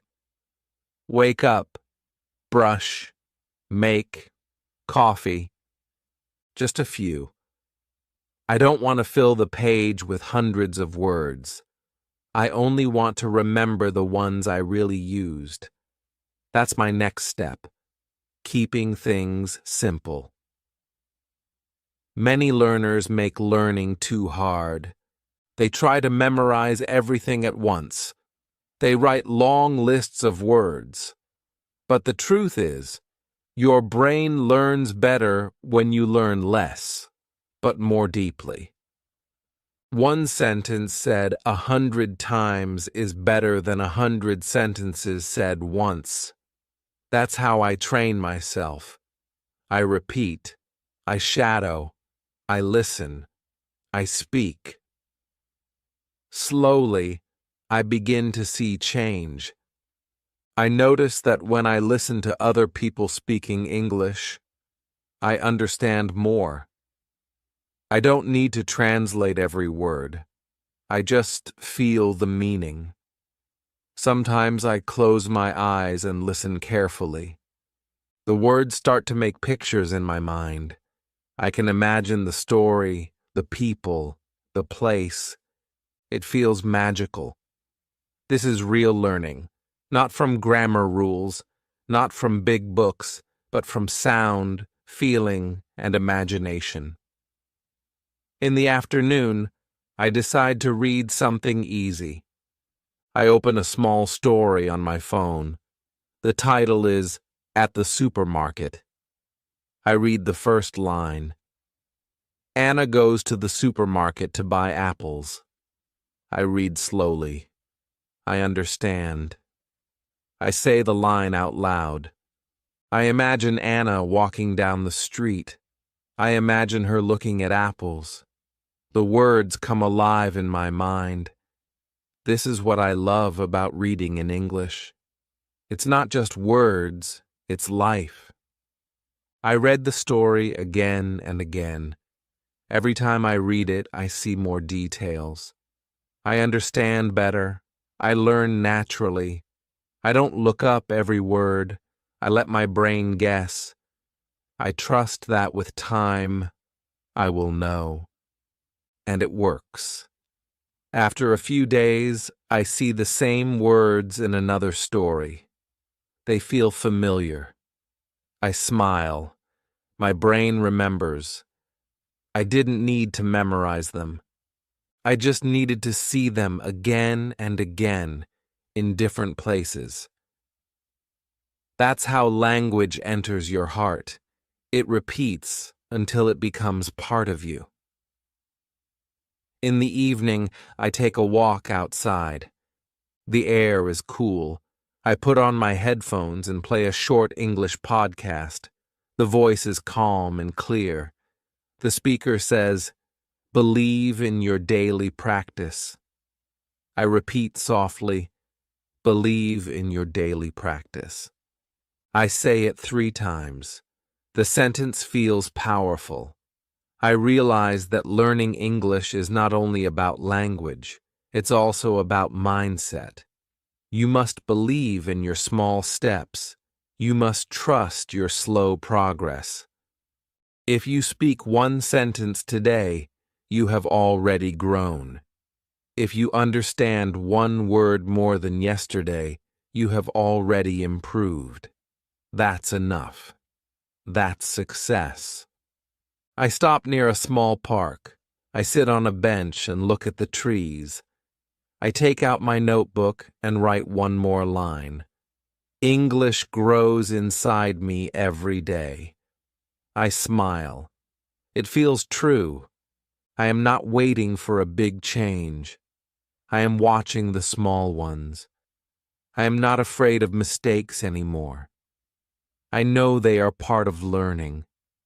I know every mistake teaches me something. Every wrong word shows me the right one. When I go home, I make 1 last cup of tea. I sit quietly and open my notebook. I read what I wrote this morning. Step by step. I say it again. Step by step. I whisper it softly, like a promise to myself. I feel proud, not because I am perfect, but because I am trying. I am learning in my own way. And now I truly understand this truth. Fluency does not come from speed. It comes from patience. Tomorrow, I will wake up and take another step. I don't know how many steps it will take to reach fluency, but I know one thing. I will keep walking, because every small step I take brings me closer to my dream. And maybe, someday, I will look back and smile, knowing that it all began with one notebook, one voice, and one simple belief. I can learn English step by step. The next day starts quiet and soft. I open my eyes and feel calm. I remember my goal, to learn English step by step. I sit up slowly and take a deep breath. The sky outside is light blue. Birds are singing. I smile and whisper to myself, "Good morning, Sam." Then I answer, "Good morning." It sounds funny, but it makes me happy. I am speaking English already before breakfast. That is how I like to begin my day now, with words, with sound, with English. I go to the kitchen. While I make tea, I talk about what I'm doing. I say, I boil water. I take the cup. I pour the tea. I stir it. Every small action becomes a sentence. Every moment becomes practice. I don't need a classroom. I don't need a teacher. My life is my classroom. I learn through living. I sit near the window with my tea and my notebook. I write a few sentences. I am drinking tea. The morning is quiet. I feel good. I read them out loud. I listen to my voice. It sounds a little more natural than before. I notice my pronunciation is better. My words come faster. My sentences are longer. These small things make me feel proud. I see progress. I see growth. It's slow, but it's real. I know this is how learning works, little by little, day by day. After breakfast, I decide to listen to an English story. I open my phone and play one called A Rainy Day. The voice is soft and slow. It says, "It is raining." The man opens his umbrella. He walks down the street. I close my eyes and listen. I can see the man in my mind. I can see the street. I can see the rain. I don't try to translate. I just imagine. I let English draw pictures in my mind. This is one of my favorite ways to learn. I listen not only with my ears but with my heart. After listening once, I replay the story. This time, I repeat after the speaker. It is raining. The man opens his umbrella. My voice follows her like a shadow. I try to copy her sound, her rhythm, her feeling. At first, I pause after every line. Then I try to follow her without pausing. I make mistakes, but I keep going. I don't stop. I smile because I know every small mistake is helping me grow. Shadowing feels like dancing with English. I listen, I copy, I move with the rhythm of the language. Later, I read a short story from my reading app. It's about a boy and his dog. The sentences are simple and sweet. I read slowly. I read out loud. I circle words I don't know. But I don't look them up yet. I keep reading. I guess their meaning from the story. When I finish, I check the new words. I understand more than I expected. I write them in my notebook. I don't make a list. I write one sentence with each new word. For example, the word chase. The story says, "The dog chases the ball." I write my own. I chase my dream. It feels beautiful. I smile. I realize that every word can become part of my life. I don't just learn words. I use them to tell my own story. That is what makes learning alive. In the afternoon, I go for a walk. I put on my headphones and play a podcast called Simple English Talks. A man and woman are having a slow, friendly conversation. They talk about food, work, and travel. Their voices are warm. I listen carefully. I repeat some sentences softly as I walk. I like to eat pizza. I love sunny days.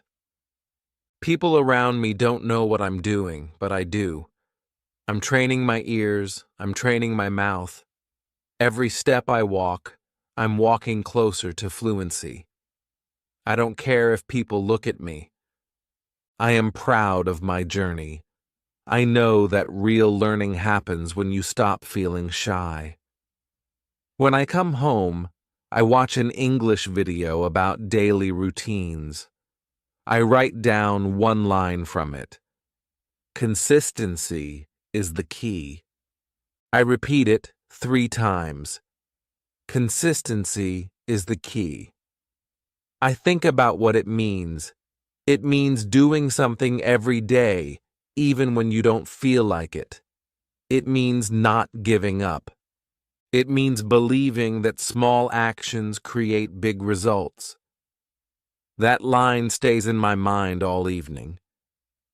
I say it again when I wash the dishes. I say it again before bed. Consistency is the key. It feels like a truth that guides me. At night, I open my notebook again. I read everything I wrote in the morning. My handwriting is not perfect, but I like looking at it. It shows my progress. I can see how my sentences have grown. They are longer now. They are smoother. I decide to write a small paragraph before sleeping. Today I listened to a story. I shadowed new sentences. I learned the word chase. I read about a boy and his dog. I walked while listening to English. I feel happy because I am learning slowly but surely. I read it out loud 2 times. My voice sounds calm and proud. Before turning off the light, I open a slow English audio. The speaker says softly, "Learning is a journey, not a race." I whisper it back. Learning is a journey, not a race. I feel peaceful. I close my eyes and think about my first day, how shy I was, how unsure I felt. Now I feel different. I feel confident. I feel steady. I know that I can do this. I know that every single day I am becoming a little better. When I fall asleep, my last thought is this: English is not something far away. It is right here, inside my voice, inside my mind, inside my heart. It grows with me every day. It grows when I listen, when I read, when I shadow, when I speak. It grows because I care. I am learning English not just to speak with others, but to speak with myself, to build a new version of me, a stronger one, a braver one. And so, tomorrow, when I wake up again, I will take another small step. Maybe I will learn one new word. Maybe I will shadow one more sentence. Maybe I will read one short story. It doesn't matter what it is, as long as I keep moving. That's how English becomes a part of life. Step by step, breath by breath, word by word. The morning light touches my face again. It feels soft and warm. I open my eyes slowly and smile. A new day means a new chance to learn. I sit up, stretch my arms, and whisper, "Good morning, English." I say it with love, as if English is my old friend who visits me every morning. I remember something I heard yesterday. Talk to English like it's a person. So I do. I say, "Hello, English. How are you today?" Then I answer, "I'm fine, thank you." I laugh a little, but it feels real. It makes my words alive. This small morning talk becomes my daily habit. It helps me start speaking without fear. I make breakfast and speak while I cook. I cut bread. I make eggs. I drink tea. These small sentences sound simple, but they are powerful. They make my brain think in English. I don't translate. I just say what I do. I notice how natural it feels now. At first, I had to think before every word. But now, my mouth moves easily. I feel like my thoughts are slowly changing shape. They are no longer in my first language. They are starting to live in English. That is a special feeling. It feels like I am not just learning words. I am changing the way I see the world. After breakfast, I sit by the window and open a small English book. It is called Simple Life Stories. I choose one about a woman who works in a flower shop. I read slowly. She opens her shop every morning. She smells the flowers. She feels happy when people smile. I like these lines. They are easy to understand, but they also touch my heart. I repeat them softly. I imagine the woman and her flowers. I see the colors. I feel the sunshine. Reading in this way feels like dreaming. I'm not just learning, I'm living inside the story. I think this is why reading helps so much. It connects my emotions to English. It makes every word meaningful. When I finish reading, I take my notebook and write a few new words. Smell, bloom, customer, bouquet. I write one sentence for each word. I smell my tea. The tree blooms in spring. I am a good customer. The bouquet is beautiful. Then I close my eyes and say all the sentences again. I imagine pictures for each one. I see them in my mind. This makes the words stick. I realize that learning is not about memory. It's about imagination. If I can see it, I can remember it. In the afternoon, I go outside. The air is fresh. The sky is clear. I walk slowly and listen to a short English story on my phone. It is called The Lost Key. The voice is calm and slow. I listen carefully. A man drops his key near the park. He looks and looks, but he cannot find it. I repeat the sentences quietly as I walk.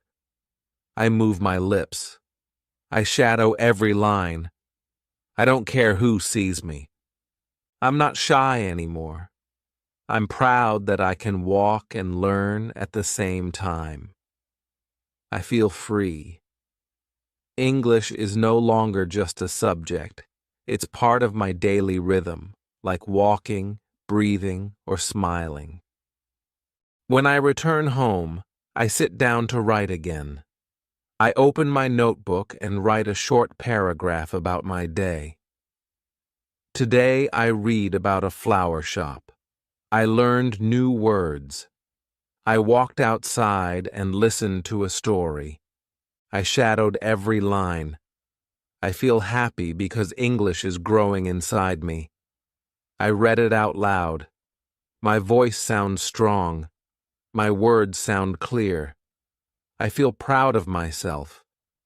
I remember when I used to write one small sentence. Now I can write a whole paragraph. I see my progress with my own eyes. In the evening, I decide to practice listening again. I choose a slow English song. The words are simple. Keep going, don't stop, the light is near. I listen many times. The melody makes me feel peaceful. I sing along softly. I don't worry about pronunciation or mistakes.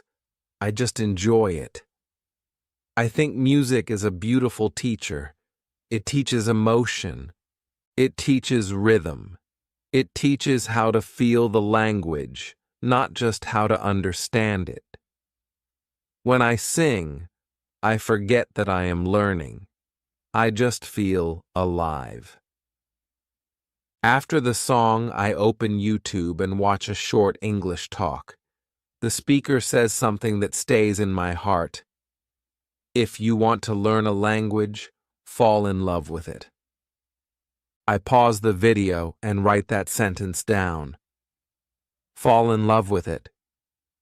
I think about what it means. It means don't fight with the language. Don't feel tired or angry when it feels hard. Just love it. Talk to it. Spend time with it. Be patient. That's how love grows. And that's how learning grows too. Before bed, I look at the wall near my desk. I have small sticky notes there. Each one has an English phrase. Never give up. Step by step. You can do it. I read them one by one. These words feel like friends now. They speak to me. I smile at them. Then I write one last line in my notebook. English is my daily light. I close my notebook, turn off the light, and lie in bed. I think about the woman in the flower shop, the man who lost his key, the small steps I took today. I feel grateful. I'm not perfect, but I'm learning. I know tomorrow will bring new words, new sounds, new moments, and I'm ready. I whisper, "Thank you, English. See you tomorrow." Then I close my eyes, feeling calm and proud. The next morning arrives with golden sunlight. I open my eyes and feel calm. My first thought is English. I smile. It's funny how my mind now thinks of English before anything else. I whisper softly, "Good morning, English. Let's talk again." Then I stretch my body and say, "I wake up." I open my eyes. I smile. These words sound small, but they make me feel powerful. I realize I'm not just learning words. I'm learning to live my life in English. Every action, every sound, every thought is becoming a little part of this new language. After breakfast, I sit near the window with my tea. The world outside feels quiet. I open my notebook and read what I wrote yesterday. My sentences look clear and strong. I decide to write something new. I write about my dream. Last night I dreamed I was in London. I walked in the rain. I talked to people in English. They smiled at me. I smile while writing. It feels like my dream is showing me my future. Maybe one day I really will talk to people like that. I believe it. Then I listen to a short English story about a cat who gets lost and finds its way home. The voice is slow and friendly. I listen once, just for fun. Then I listen again and shadow it. The cat walks down the street. The cat is tired. The cat sees a small house. I follow every sentence. I move my lips and copy the sound. Sometimes I forget to breathe, but I keep going. When I finish, I feel happy. My heart beats fast. I laugh a little. It feels like I just ran a race, but with words. After that, I take a break and walk outside. The air smells fresh. I see children playing and birds flying. I listen to English on my phone again. This time, it's a slow podcast about morning habits. The man says, "Speak to yourself in English. Think in English." It will become natural. I smile because I already do that. I whisper to myself, "Yes, it is becoming natural." I shadow the sentences quietly as I walk. People pass by, but I don't stop. I keep repeating, "I'm not afraid anymore." English is not a subject to me. It's a voice that walks beside me. When I come home, I open my reading app. I choose a story called A Cup of Coffee. It's about a man who meets his old friend at a cafe. The words are easy. I read slowly, line by line.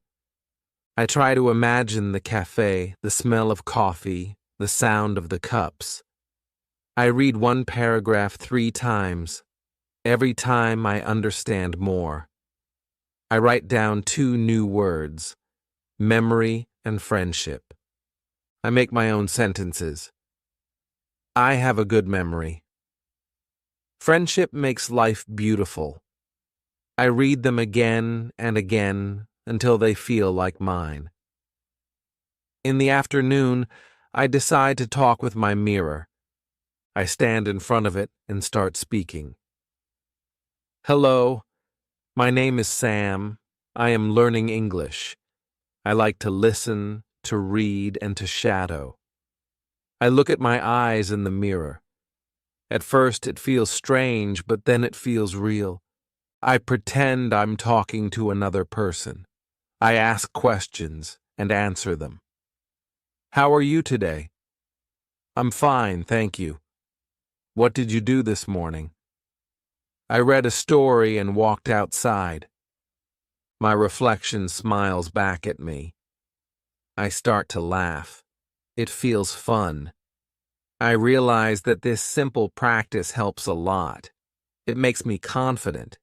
It teaches me how to move my mouth, how to use my face, how to sound natural. In the evening, I watch a video lesson about pronunciation.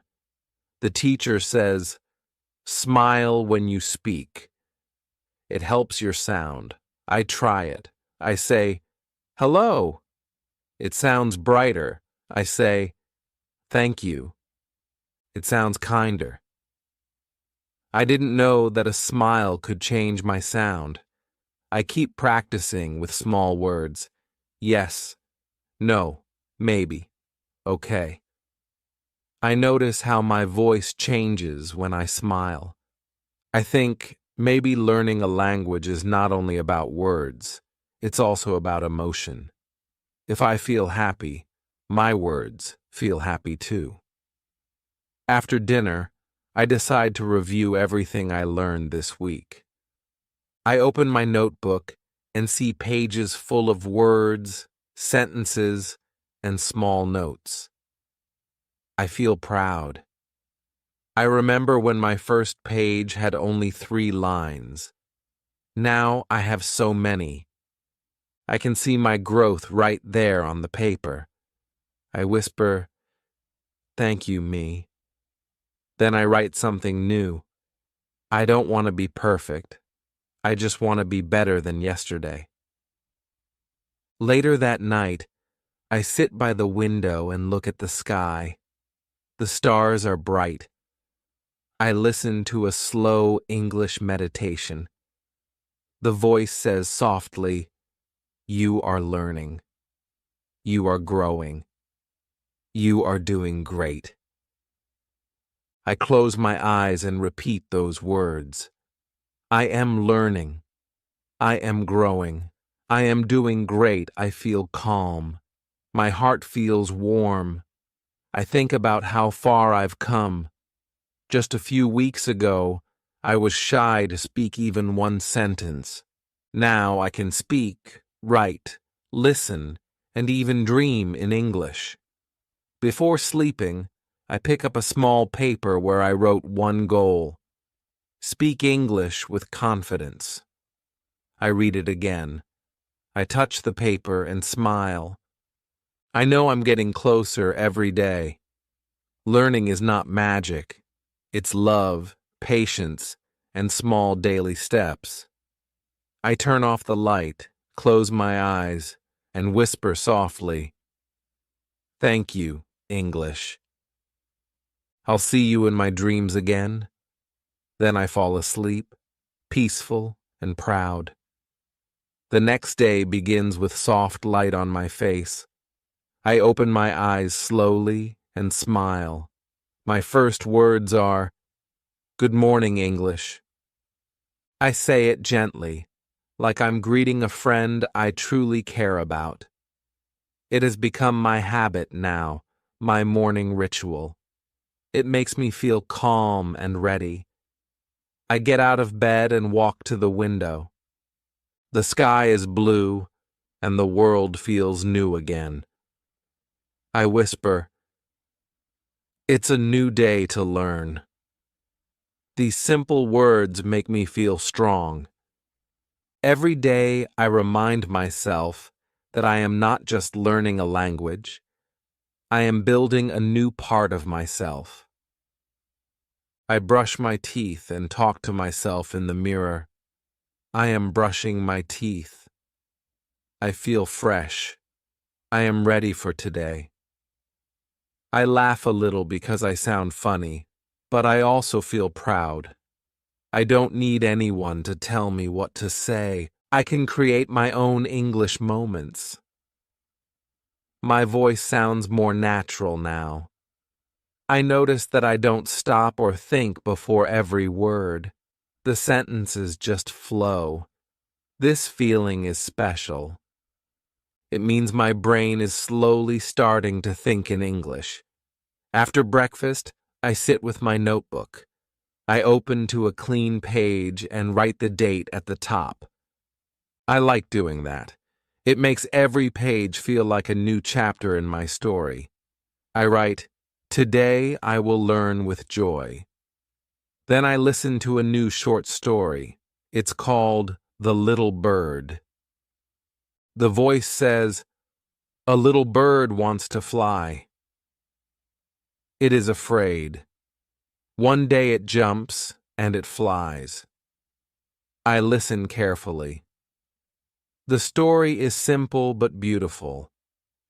It feels like my own story. I think, I was like that bird.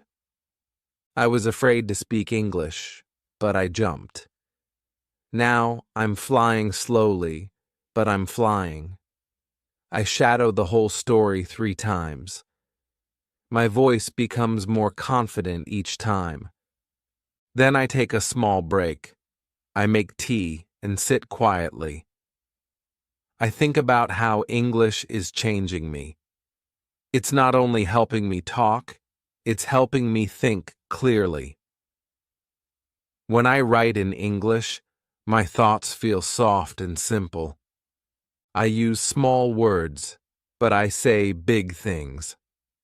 I realize that learning English is not only about vocabulary or grammar. It's about connection, to myself and to others. In the afternoon, I decide to watch a video about travel.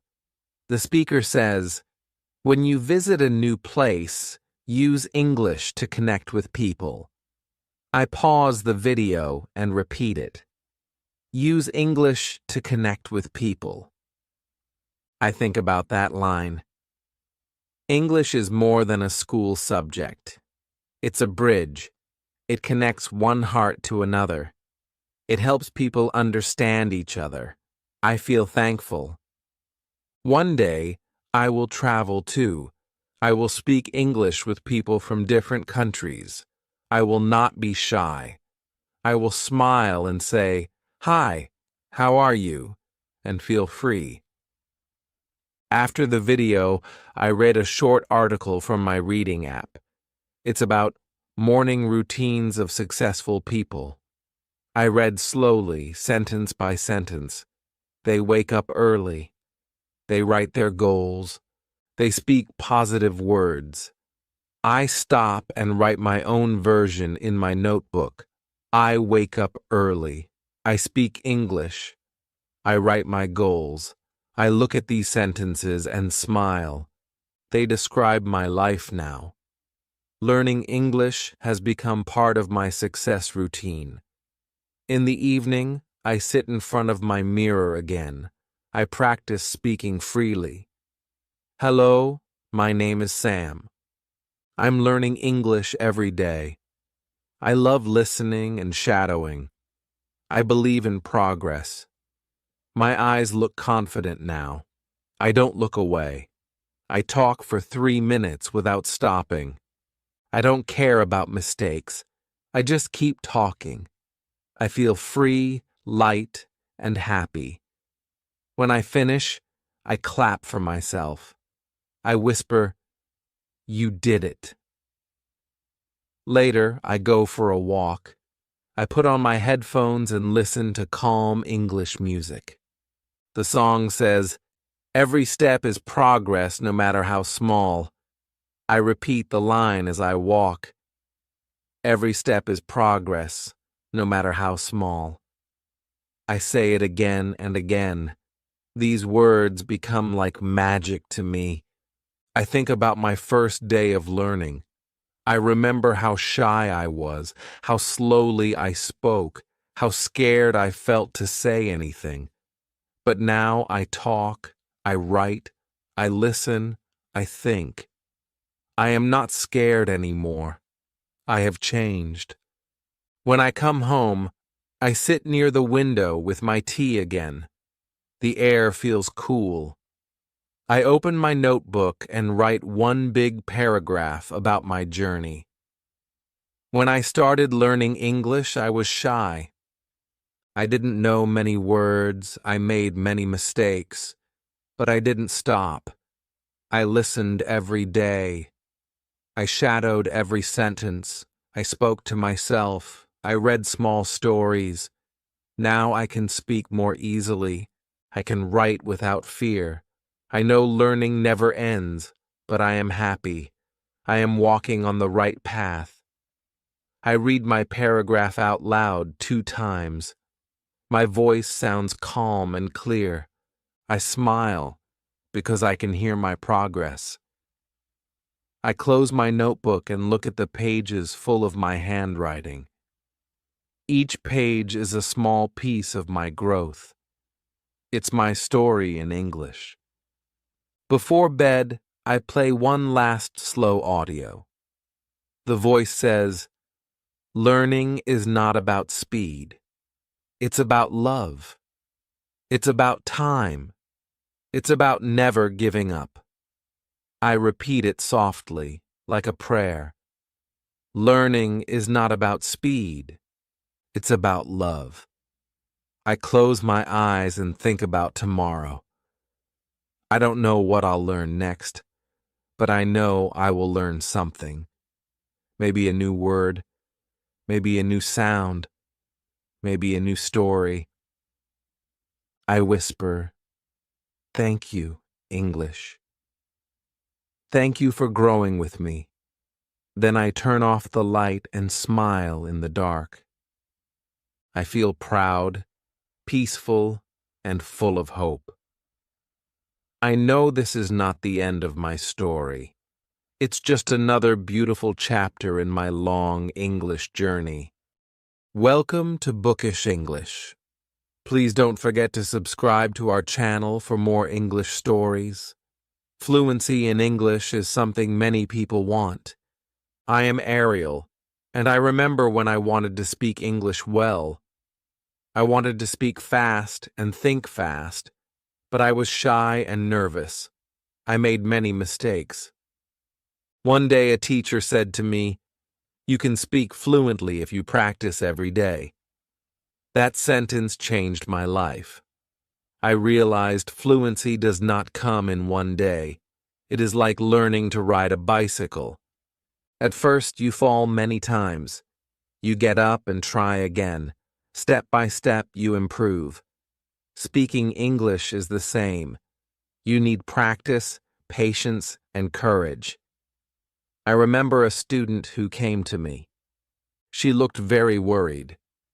She said, "Teacher, I want to speak English, but I always get stuck. I cannot think fast." I smiled and said, "Do not worry. Thinking fast is a skill. It grows with practice." She asked, "How can I practice thinking fast?" I said, "Everywhere. When you speak, read, listen, or write, you are training your brain. You are training your thoughts." I remembered when I was a beginner. I loved listening to stories. I would listen and repeat the words. At first, I was slow. My sentences were short.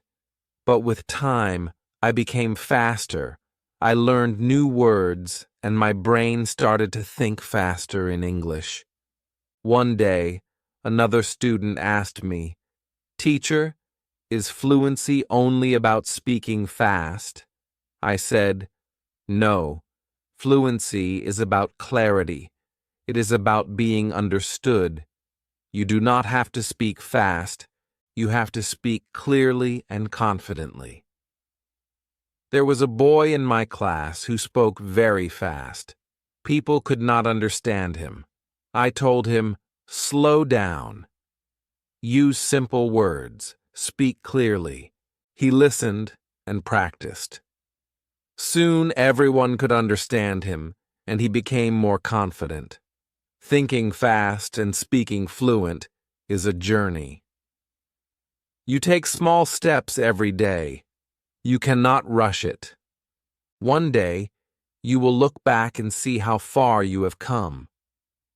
Many students were shy at first, but after practice, they became fluent. There is a simple secret to thinking fast and speaking fluent. The secret is listening. Listen to people speak. Listen to stories, songs, and conversations. The more you listen, the more your brain learns to respond fast. I had a student who loved music. She listened to English songs every day. Slowly, she started singing along. Her fluency improved because she trained her brain to think and speak in English automatically.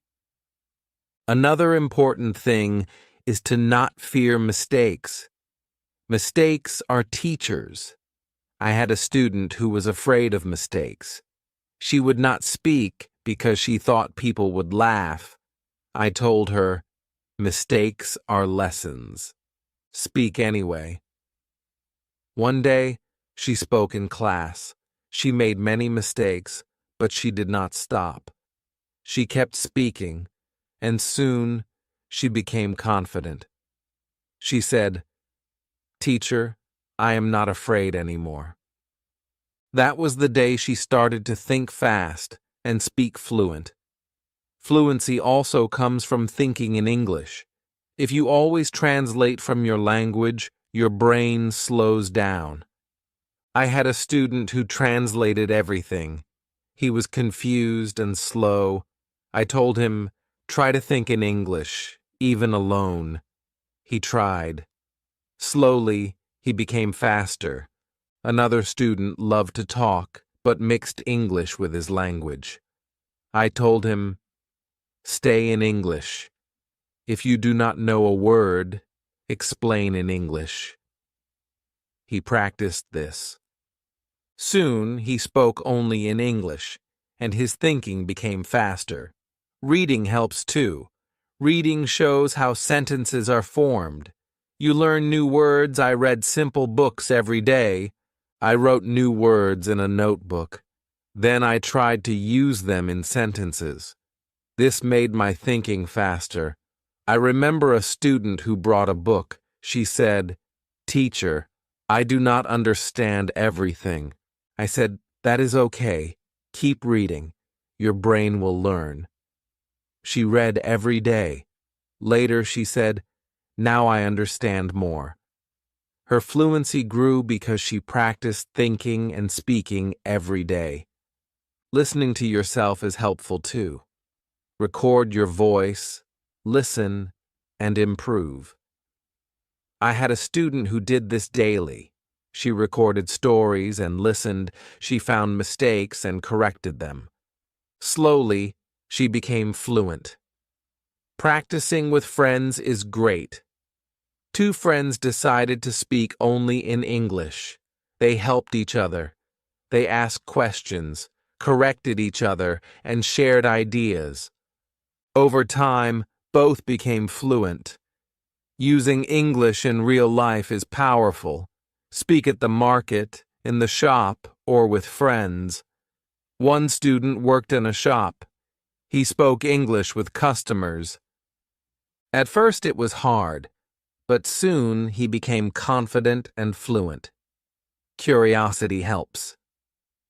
When you hear a new word, ask its meaning. Use it in your next conversation. I had a curious student. He learned new words every day. His vocabulary and fluency grew. Goals are important. Ask yourself, why do I want to be fluent? A student wanted to travel abroad. She practiced English daily for this. Her goal motivated her. Soon, she became fluent. Enjoy the process. Fluency takes time. One student loved movies. He watched English movies every night at first with subtitles, later without. He enjoyed it and improved his fluency. Repetition is key. Repeat words and sentences. One student repeated sentences many times. Slowly, he remembered them and spoke naturally. Speak with different people. Every person teaches new ways to speak.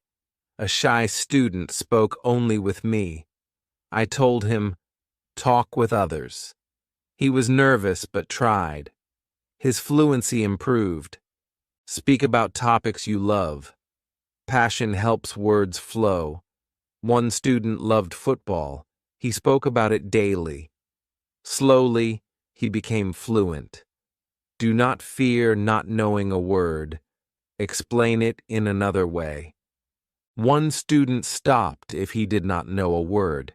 I told him, explain it differently. Keep talking. He practiced and improved. Students often ask, how long to become fluent? I say, it depends on practice. Some months, some longer. Do not stop. Pausing is okay.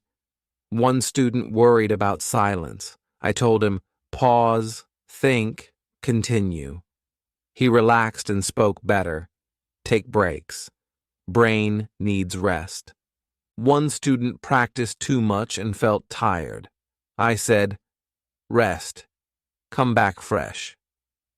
Her fluency improved after breaks. Creativity helps. Write stories, sing, or make videos. One student wrote short stories daily.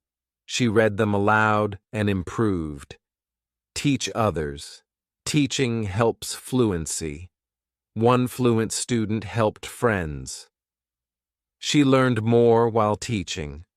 Routine matters. Practice daily. One student practiced 30 minutes each morning. He became fluent because of routine. Patience is key. One impatient student became frustrated. I told him, be patient. You progress slowly. He listened and improved. Listening is important. A good listener responds well. One student listened carefully before speaking. His fluency improved. Stay positive. Mistakes happen. Smile and try again.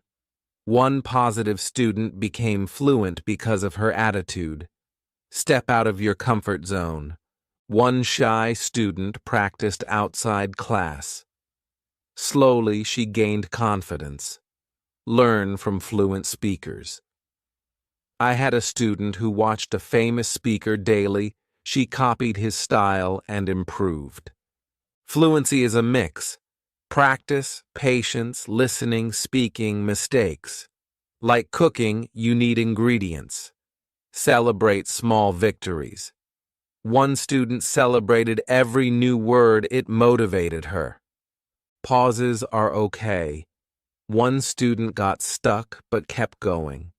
He learned to handle pauses, practice new words, use them daily, observe surrounding signs, menus, posters, teach English. One student explored the city and learned phrases. Learn culture. English is global. British, American, Australian English differ. One student watched British shows.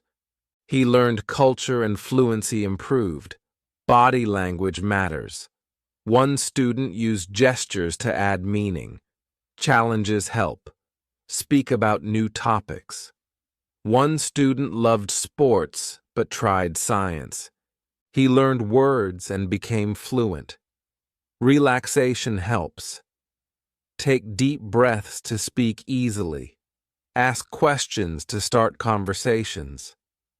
One student asked classmates daily. He became fluent.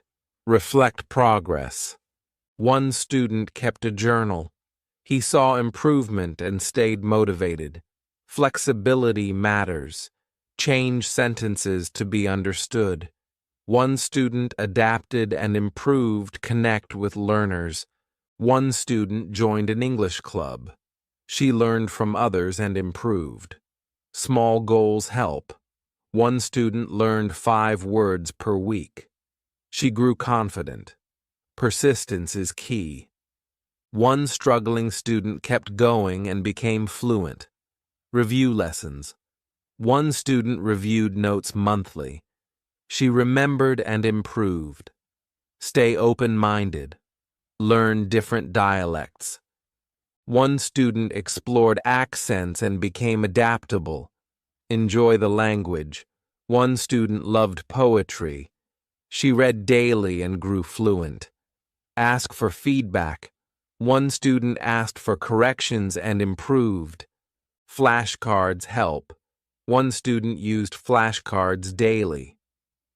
Silence is okay. Pause and think. Phrases are better than words. One student learned phrases and spoke naturally. Learn about the world. One student loved history and could talk about it. The road is long but rewarding. Like a river to the ocean, your efforts reach fluency. Every word and sentence is a bridge. Keep learning, speaking, and let your voice be heard.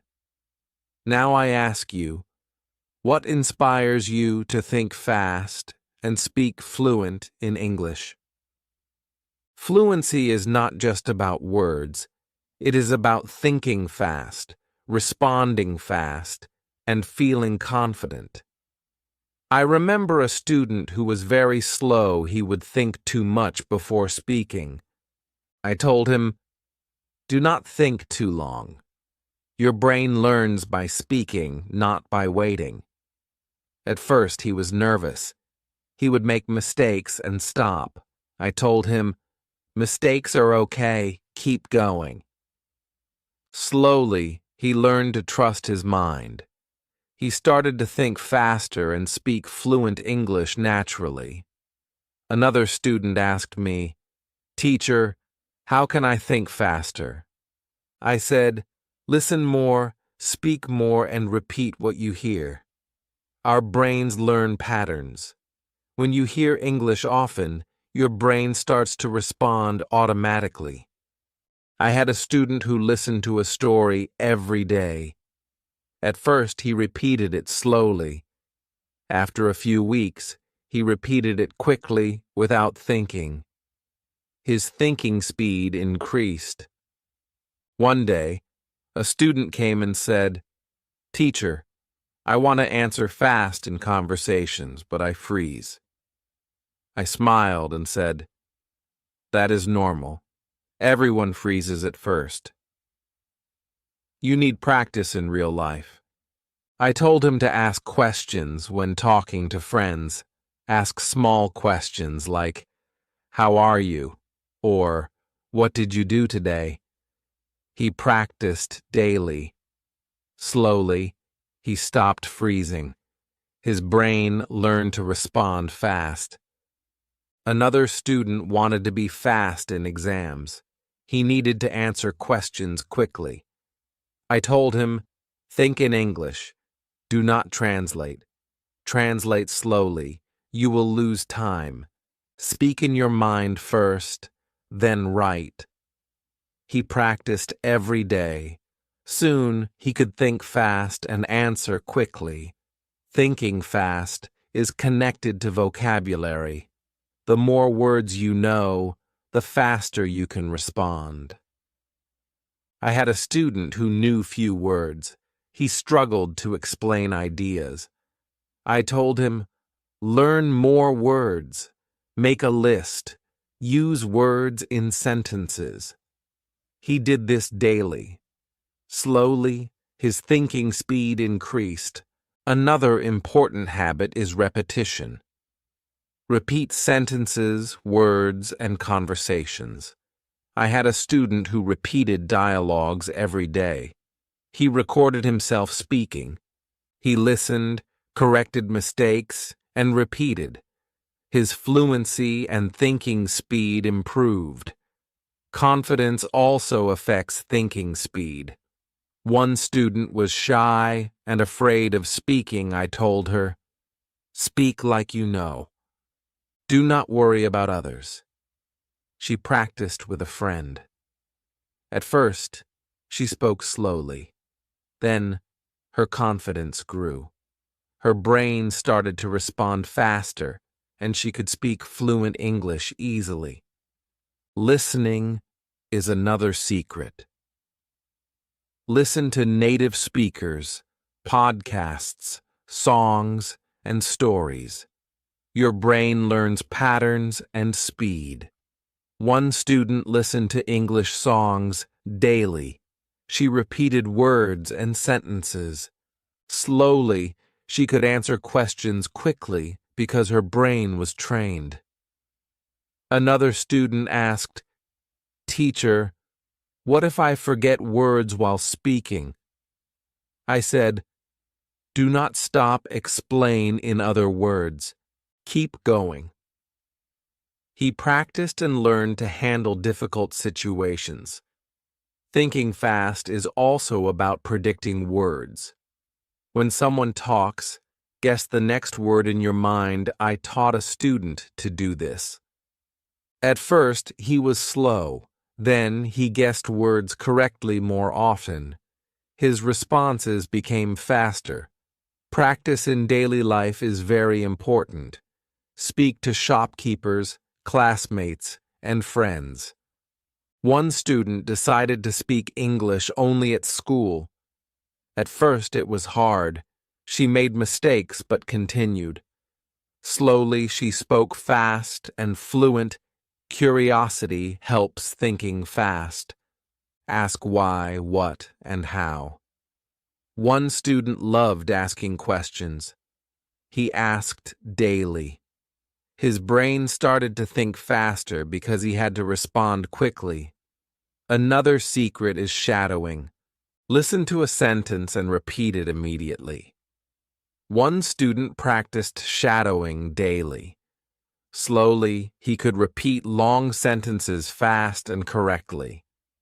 His fluency improved. Reading aloud also helps. One student read stories every day At first, she was slow. With time, she read faster, and her brain thought faster too. Writing in English helps thinking fast. One student wrote a diary every day. Writing helped him organize thoughts. Then speaking became faster. Another habit is speaking alone. Speak in front of a mirror. One student practiced daily. She could see herself, correct mistakes, and build confidence. Slowly, her brain responded quickly. Games help too. Ask questions, play word games, and make sentences fast. One student played word games every day. His thinking speed increased. Think about common situations. Prepare sentences for greetings, shopping, and asking directions. One student practiced these daily. When real situations came, he responded fast. Listening and predicting words are linked. One student listened to podcasts and tried to guess sentences before they finished. This practice trained his brain to think fast. Another secret is not worrying about mistakes. One student feared mistakes. She would pause often, I told her. Mistakes are fine. Keep speaking. Slowly, her brain started responding without fear. Fluency is like building muscles. You need daily exercise. Speaking, listening, reading, writing, all are workouts. One student practiced all four every day. Slowly, his brain became fast and fluent. Patience is important. One impatient student wanted instant results. I told him, brain needs time. Trust the process. He practiced slowly and steadily. Thinking and speaking fast became natural for him. Another technique is story retelling. Listen to a story and retell it in your own words. One student did this daily. At first, short sentences. Later, long sentences. Her thinking speed improved. Another secret is chunking. Learn phrases, not single words. One student learned phrases. His sentences became natural and fast. He did not think long before speaking. Role-playing helps. Act like you are in real-life situations. One student practiced ordering in a restaurant daily. He could respond fast in real situations.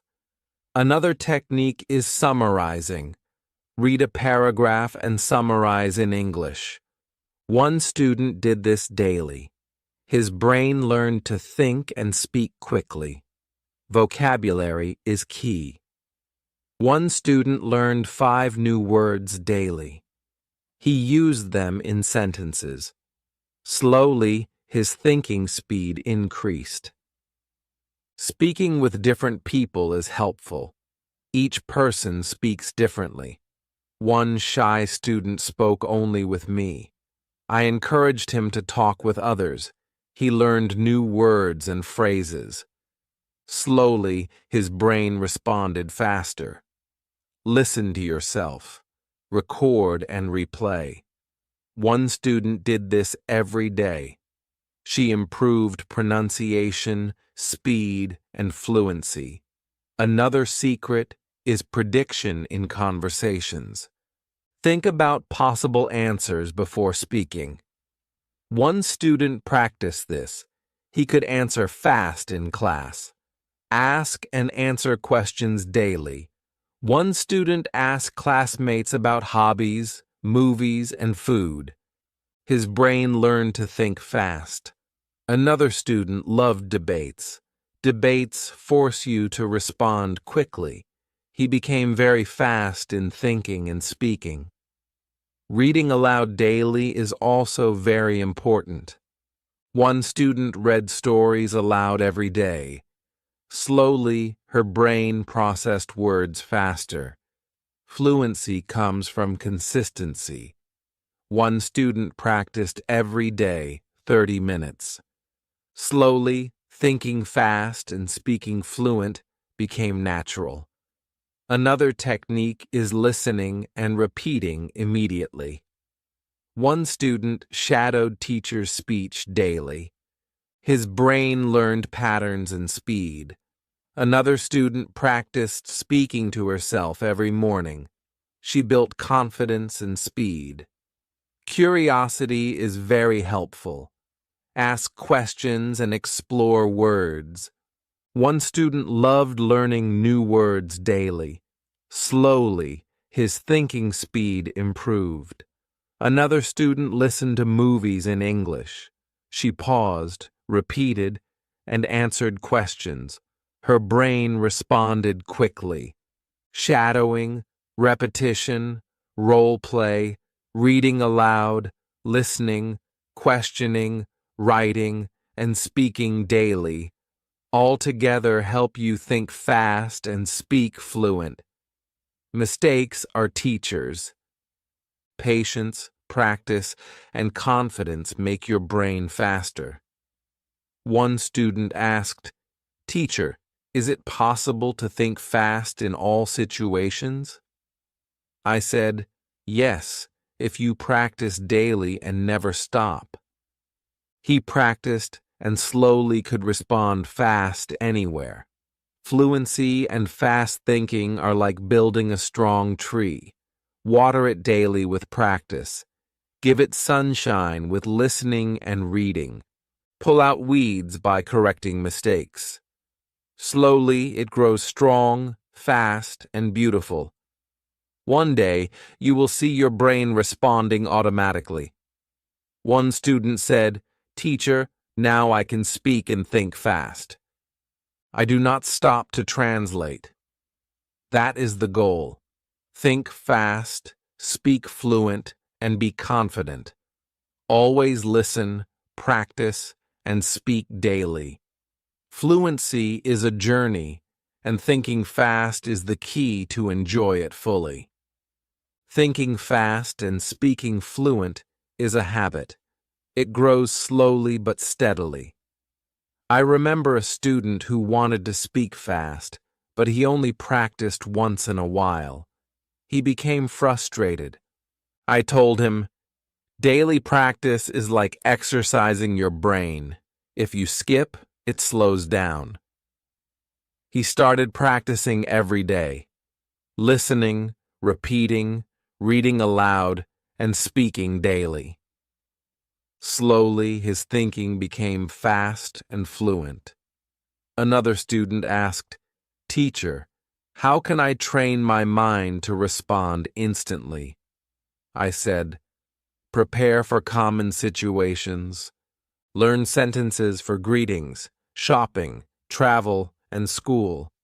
Practice them until your brain responds automatically." He followed my advice. At first, short sentences, then longer sentences. Soon, he could answer questions without thinking too long. Practice with friends is very important. Two students decided to speak only in English daily. They asked questions, answered quickly, and corrected each other. Their brains learned patterns and speed. Slowly, both became fast thinkers and fluent speakers. One student loved listening to podcasts. At first, he understood little. I told him, "Listen every day. Repeat words and sentences. Your brain will adjust." He did it daily. Slowly, he could respond fast in conversations. Another technique is talking to yourself. Speak about your day, plans, and ideas in English. One student practiced this every morning. At first, simple sentences, then complex sentences. His thinking and speaking speed increased. Reading aloud is also very helpful. One student read stories daily. He read slowly at first, With time, he read fast and understood better. His brain started thinking fast in English. Shadowing is powerful. Listen and repeat immediately. One student shadowed English videos every day. Slowly, he could speak without thinking too much. His brain learned patterns and speed. Another student liked writing short stories. Writing organized his thoughts. Then speaking became faster. Repetition is a key to thinking fast. Repeat words, sentences, and stories. One student repeated sentences over and over. Slowly, he spoke fast, and fluent mistakes are part of learning. One student feared mistakes and paused often. I told her, "Mistakes are teachers. Speak anyway." Slowly, her brain responded fast and fluently. Confidence affects speed. One shy student gained confidence by practicing daily in front of a mirror.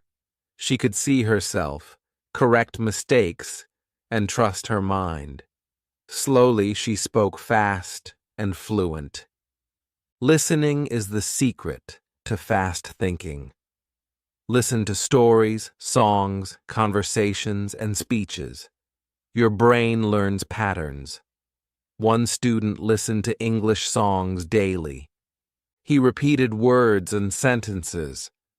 Slowly, he could respond instantly in conversations. Another secret is predicting sentences. When someone speaks, try to guess the next word. One student practiced this daily.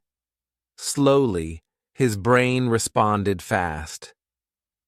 Thinking fast is also about vocabulary. More words mean faster responses. One student learned 5 new words daily. She used them in sentences. Slowly, her brain responded faster. Role-playing helps a lot. Pretend to order in a restaurant, buy something, or ask for directions. One student did this every day.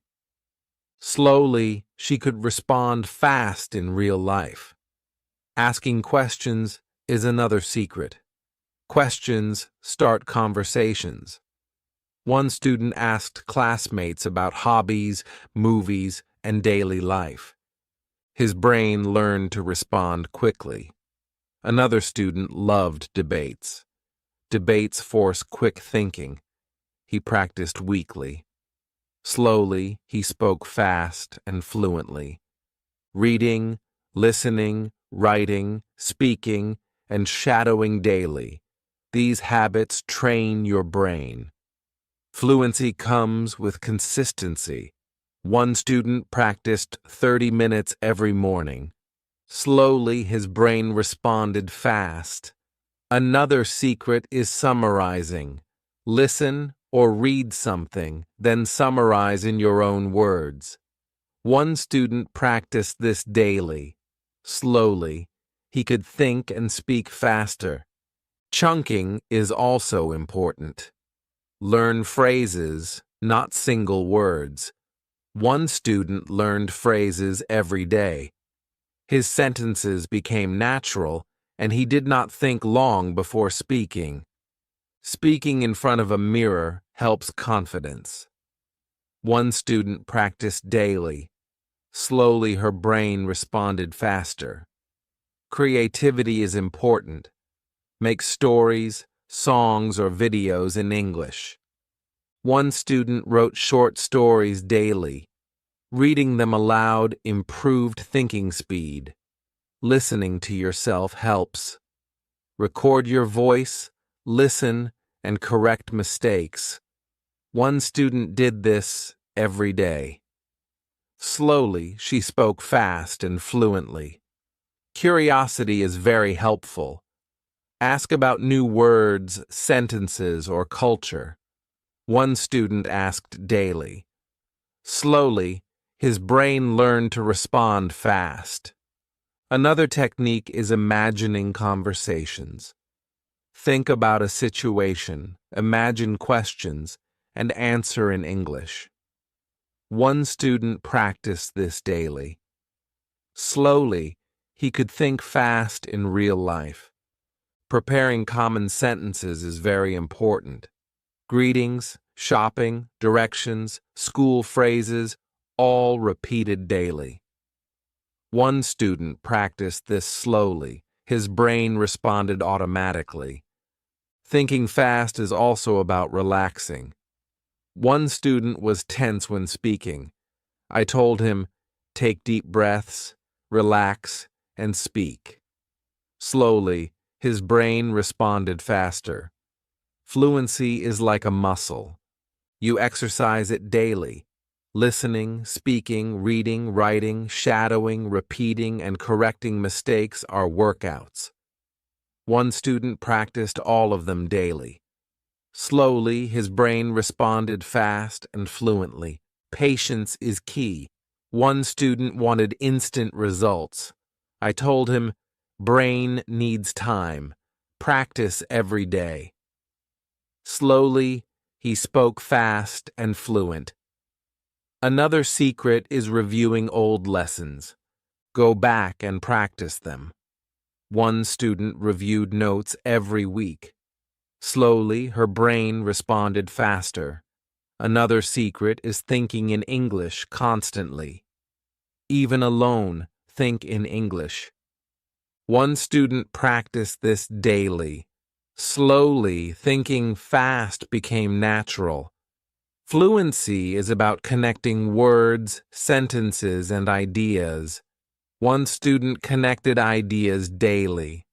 Slowly, he spoke fast and fluent. Another technique is mimicking native speakers. Listen and copy their intonation, stress, and rhythm. One student did this daily. Slowly, he could speak fast with correct rhythm. Observing gestures and body language helps.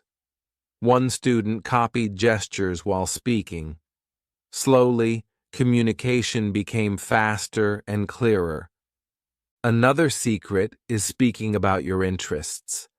One student loved football. He spoke daily about football.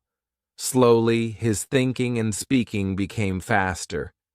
Speaking about new topics also helps. One student loved sports, but tried science topics. Slowly, his brain learned to think fast in different subjects. Another secret is celebrating small victories. One student celebrated learning 5 new words daily. Slowly, he became motivated and spoke fast. Role-playing with friends is powerful. One student practiced ordering food daily with a friend. Slowly, thinking fast and speaking fluent became natural. Shadowing, repetition, role-play, reading aloud, listening, writing, speaking daily, and thinking in English, these habits together make your brain fast and fluent. Mistakes, pauses, and challenges are part of the process. One student faced challenges but kept going. Slowly, thinking fast became natural. Fluency and fast thinking are like building a strong tree. Water it daily with practice. Give it sunlight with listening and reading. Remove weeds by correcting mistakes. Slowly, it grows strong, fast, and beautiful. One day, your brain will respond instantly. One student said, "Teacher, now I think fast and speak fluent. I do not hesitate." That is the goal. Think fast, speak fluent, and trust your brain. Always practice daily, listen, repeat, read aloud, write, speak, and enjoy the process. Fluency is a journey, and thinking fast is the key to make it easy and natural. One student asked me, "Teacher, Can anyone learn to think fast? I said, yes, if you practice daily and never give up. He practiced every day and slowly could think and speak fast anywhere. Thinking fast is a habit, and habits grow with repetition. One student said, "Teacher, I now respond quickly in conversations." That is the result of daily practice, patience, listening, and speaking. Your brain can think fast. Your mouth can speak fluent. Your confidence grows every day. Fluency and thinking fast are gifts you give yourself with consistent practice and love for the language. Thinking fast and speaking fluent is like training a muscle. The more you use it, the stronger it becomes. I remember a student who practiced only sometimes. He wanted instant results, but his brain was slow. I told him, practice daily. Even small exercises help. He started speaking a few sentences every morning. He listened to English podcasts, repeated phrases, and shadowed stories. Slowly, his brain started responding quickly. Another student asked, "Teacher, how can I improve even faster?" I said, combine listening, speaking, reading, and writing daily. Use all 4 skills together. He followed this routine, listening to stories in the morning, reading aloud in the afternoon, speaking to friends in the evening, and writing short sentences at night. Slowly, his brain became faster, and his speech became fluent. Confidence is key. One shy student feared speaking in front of the class. I told her, mistakes are okay. Speak anyway. She started practicing daily with friends. Slowly, her brain learned to respond fast. Another secret is prediction. When someone talks, guess what they will say next. One student practiced this daily. Slowly, he could respond instantly. Thinking fast also depends on vocabulary. One student had limited words. I told him, learn 5 new words daily, use them in sentences. He practiced, and his brain responded faster. Another student loved debates. Debates force fast thinking. He practiced weekly. Slowly, he could speak fast and fluent. Listening to native speakers is very helpful. One student listened to English songs and podcasts daily. He repeated words and sentences. Slowly, his brain learned patterns, and he could respond quickly in conversations. Shadowing is powerful. One student shadowed teacher's speech every day. He repeated immediately. Slowly, he spoke fluent and fast. Writing helps thinking fast. One student wrote a diary every day. Organizing thoughts in writing made speaking faster. Repetition is important. One student repeated sentences, stories, and dialogues daily. Slowly, he spoke fast without thinking long. Mistakes are teachers. One student feared mistakes and paused often. I told her, mistakes are fine. Keep going. Slowly, her brain responded quickly. Confidence grows with practice. One student practiced in front of a mirror every day. She corrected mistakes and trusted her mind. Slowly, she spoke fast and fluent. Role-playing helps a lot. Pretend to order food, buy tickets, or ask directions. One student did this daily. Slowly, she responded fast in real-life situations. Asking questions starts conversations. One student asked classmates about hobbies, movies, and daily life. Slowly, his brain learned to respond quickly. Another student loved learning new topics. He spoke daily about sports, then tried science and history. Slowly, his thinking became fast in many subjects. Curiosity helps a lot.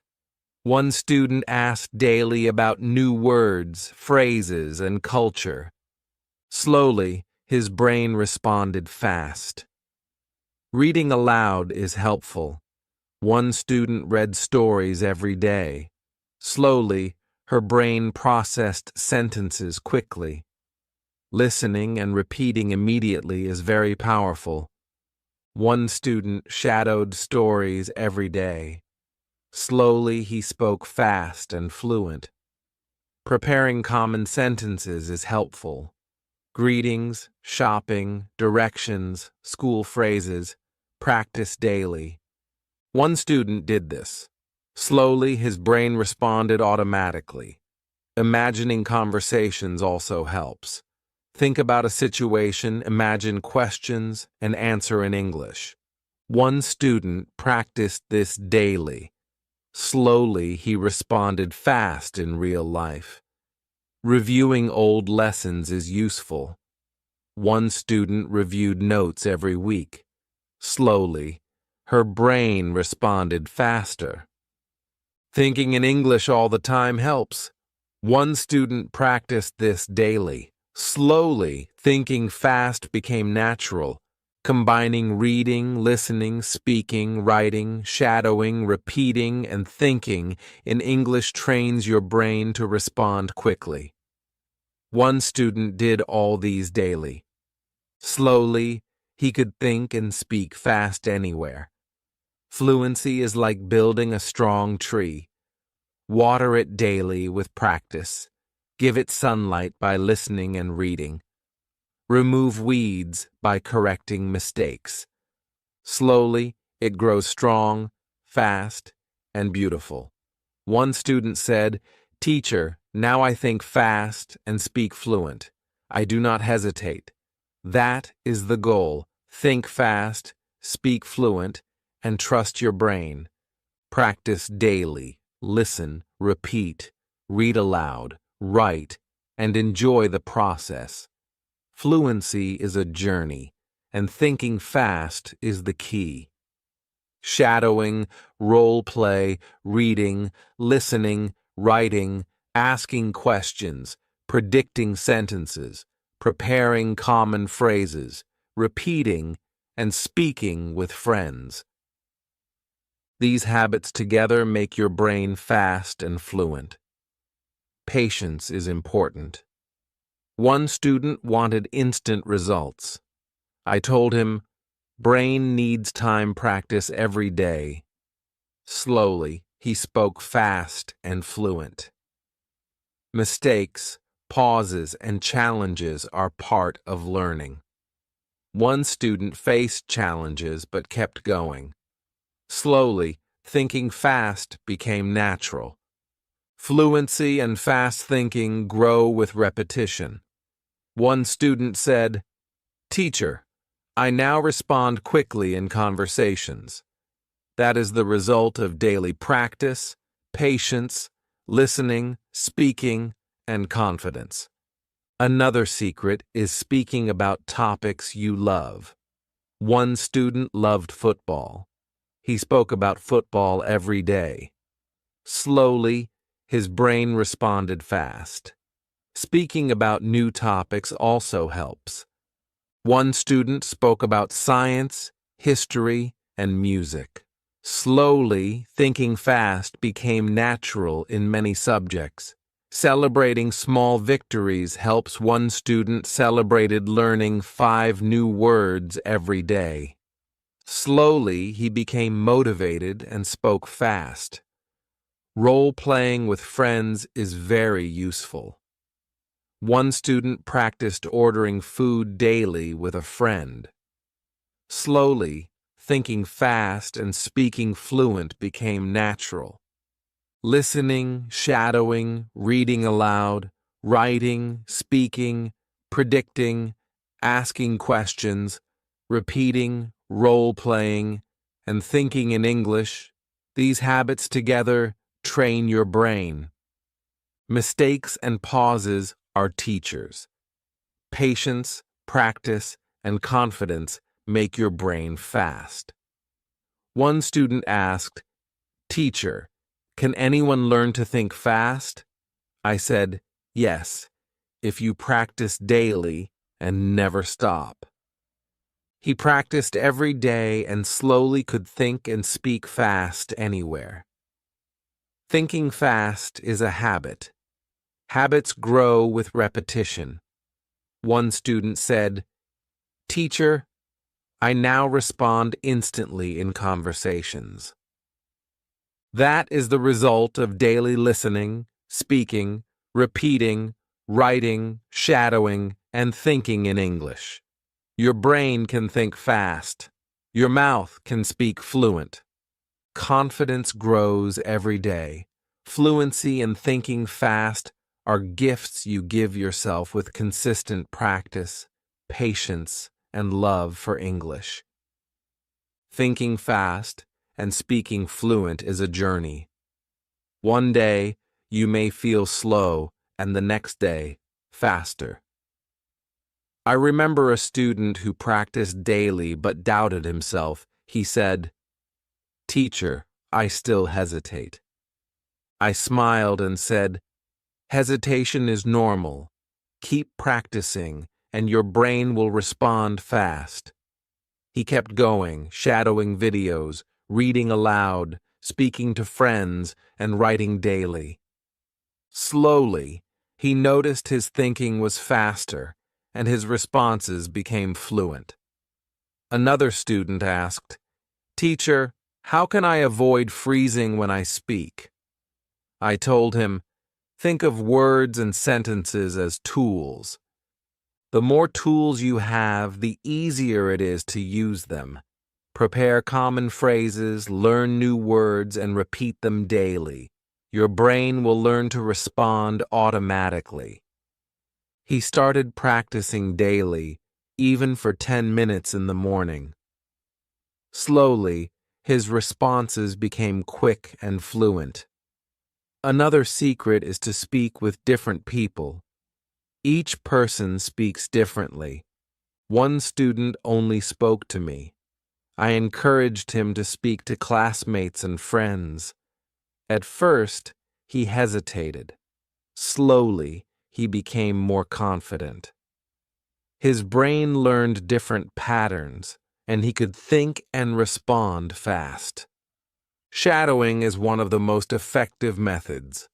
Listen to English speakers, repeat every word immediately, and copy intonation, rhythm, and stress. One student shadowed stories and podcasts daily. Slowly, he could speak fast and naturally. Reading aloud trains pronunciation, vocabulary, and speed. One student read stories aloud every day. Slowly, his brain processed sentences quickly. Writing organizes thoughts. One student wrote a short paragraph every day. When he spoke, his sentences came fast and fluent. Mistakes are valuable. One student was afraid of mistakes. I said, "Mistakes are lessons. Keep speaking." Slowly, he overcame fear. Confidence grows with practice. One student practiced in front of a mirror daily. Slowly, she trusted herself, and her brain responded quickly. Another technique is imagining conversations. Think about real-life situations, questions, and answers. One student practiced this every day. Slowly, he could respond instantly in real situations. Repetition is essential. Repeat words, sentences, stories, and dialogues. One student repeated every day. Slowly, his speech became fast and fluent. Listening to native speakers is key. One student listened to English podcasts and songs daily. Slowly, his brain learned patterns, and he could respond fast. Preparing common sentences is important. Greetings, shopping phrases, school sentences, directions, practice daily. One student practiced every day. Slowly, his brain responded automatically. Thinking in English all the time helps. One student practiced even when alone. Slowly, thinking fast became natural. Curiosity is helpful. Ask about new words, phrases, and culture. One student asked daily. Slowly, his brain responded faster. Shadowing, repetition, reading aloud, writing, thinking in English, asking questions, predicting sentences, and speaking with friends. These habits together train your brain. One student did all of these every day. Slowly, he could think fast and speak fluent anywhere. Role-playing helps a lot. Pretend to order food, ask directions, or shop. One student did this daily. Slowly, his brain responded automatically, and he spoke fast. Confidence grows with small victories. One student celebrated learning 5 new words daily. Slowly, he became motivated and spoke fast. Speaking about topics you love also helps. One student loved football.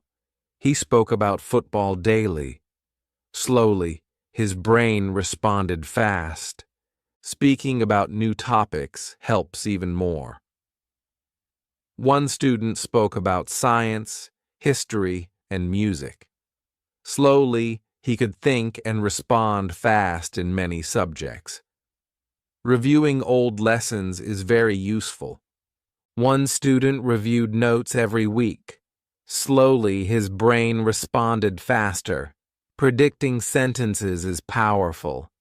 When someone speaks, guess the next word. One student practiced this daily.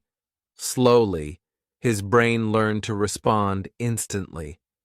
Asking questions starts conversations. One student asked classmates about hobbies, movies, and daily life. Slowly, his brain learned to respond quickly. Listening, shadowing, reading aloud, writing, repeating, role-playing, asking questions, predicting sentences, speaking about interests, reviewing old lessons, and thinking in English. These habits together make your brain fast and fluent. Mistakes, pauses, and challenges are part of learning. Patience is key. One student wanted instant results. I told him, brain needs time. Practice every day. Slowly, he spoke fast and fluent. Another secret is using gestures and body language. One student copied native speakers' gestures daily. Slowly, communication became faster and clearer. Another technique is summarizing. Listen or read something, then summarize in your own words. One student practiced this daily. Slowly, he spoke fast and fluent. Shadowing, repetition, reading aloud, writing, predicting sentences, thinking in English, role-playing, asking questions, using gestures, summarizing, speaking with friends, and learning phrases. These combined habits train your brain to respond fast. One student said, "Teacher, I think fast and speak fluent now. I do not hesitate. That is the goal." Thinking fast and speaking fluent is possible for anyone who practices daily, stays patient, and trusts the process. One student asked, "Teacher, Can I speak fast in any situation? I said, yes, if you practice daily and use all techniques together. He practiced every day and slowly could respond quickly anywhere. Thinking fast is a habit habits grow with repetition. One student said, "Teacher, I now respond instantly in conversations." That is the result of daily listening, speaking, shadowing, reading aloud, writing, repeating, thinking in English, predicting sentences, asking questions, role-playing, and using gestures. Your brain can think fast. Your mouth can speak fluent. Confidence grows every day. Fluency and thinking fast are gifts you give yourself with daily practice, patience, and love for English. Another student said, "Teacher, now I do not translate I think in English naturally. That is the result of daily practice, shadowing, reading, writing, repeating, and speaking. Another secret is challenging yourself. Speak about topics you do not know well. One student loved sports but tried science and history. Slowly, he could think fast in any topic. Creativity also helps. Make short stories, videos, or songs in English. One student practiced this daily.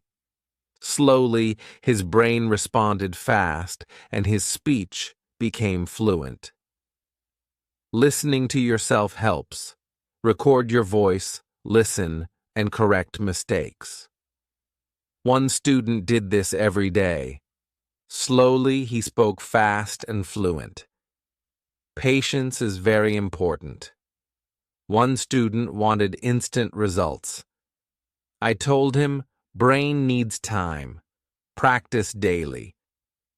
Slowly, he spoke fast and fluent. Shadowing, reading aloud, writing, predicting sentences, asking questions, speaking about interests, role-playing, repeating, using gestures, summarizing, listening to yourself, and thinking in English. These habits together make your brain fast and fluent.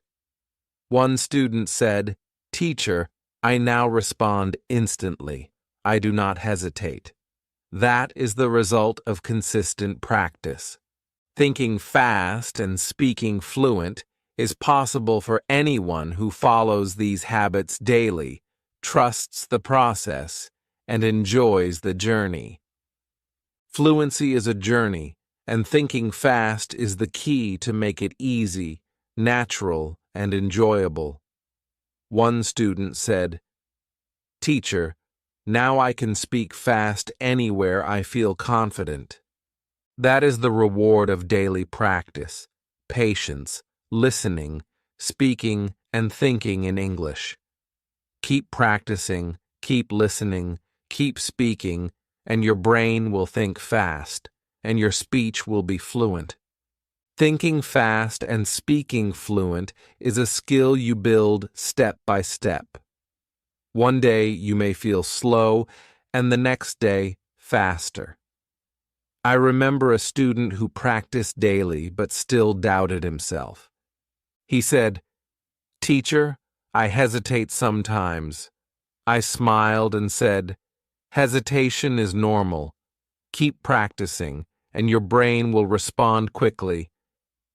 He kept shadowing stories, listening to podcasts, reading aloud, writing short sentences, and speaking with friends daily. Slowly, he noticed his thinking became faster, and his speech became fluent. Another student asked, "Teacher, how can I respond instantly in conversations?" I told him, "Use all your skills together. Listening, reading, writing, speaking, repeating, and thinking in English daily will train your brain." He practiced even when he was alone. Slowly, his responses became instant. Confidence is very important. One shy student feared speaking in front of others. I told her, mistakes are normal. Speak anyway. She started practicing daily with friends. Slowly, her brain learned to respond quickly, and her speech became fluent. Repetition is key. One student repeated sentences, phrases, and stories every day. Slowly, thinking fast became natural. Another secret is prediction. When someone speaks, guess what they will say next. One student practiced this daily. Slowly, he could respond instantly. Listening to native speakers helps a lot. One student listened to English songs and podcasts daily. Slowly, his brain learned patterns, and he could respond fast. Shadowing is powerful. One student shadowed videos every day, repeating immediately. Slowly, he spoke fast and natural. Writing helps organize thoughts. One student wrote a paragraph every day. Slowly, he could speak fluent sentences instantly. Role-playing is effective. Pretend to order food, buy tickets, or ask directions. One student practiced daily. Slowly, he responded fast in real situations. Asking questions starts conversations. One student asked classmates about hobbies, daily life, and interests. Slowly, he could respond quickly and confidently. Reading aloud trains pronunciation, vocabulary, and thinking speed. One student read stories aloud every day. Slowly, his brain processed sentences fast. Thinking in English all the time helps. One student practiced thinking in English even when alone. Slowly, thinking fast became natural. Using gestures and body language helps communication. One student copied gestures from videos daily. Slowly, his speech became clearer and faster. Summarizing is another technique. Listen or read something, then summarize in your own words. One student practiced daily. Slowly, he could speak fast and fluent.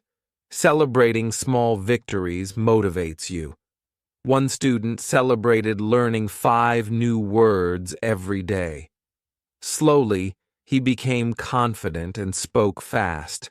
Shadowing, repetition, reading aloud, writing, predicting sentences, asking questions, role-playing, using gestures, summarizing, speaking with friends, reviewing old lessons, and thinking in English.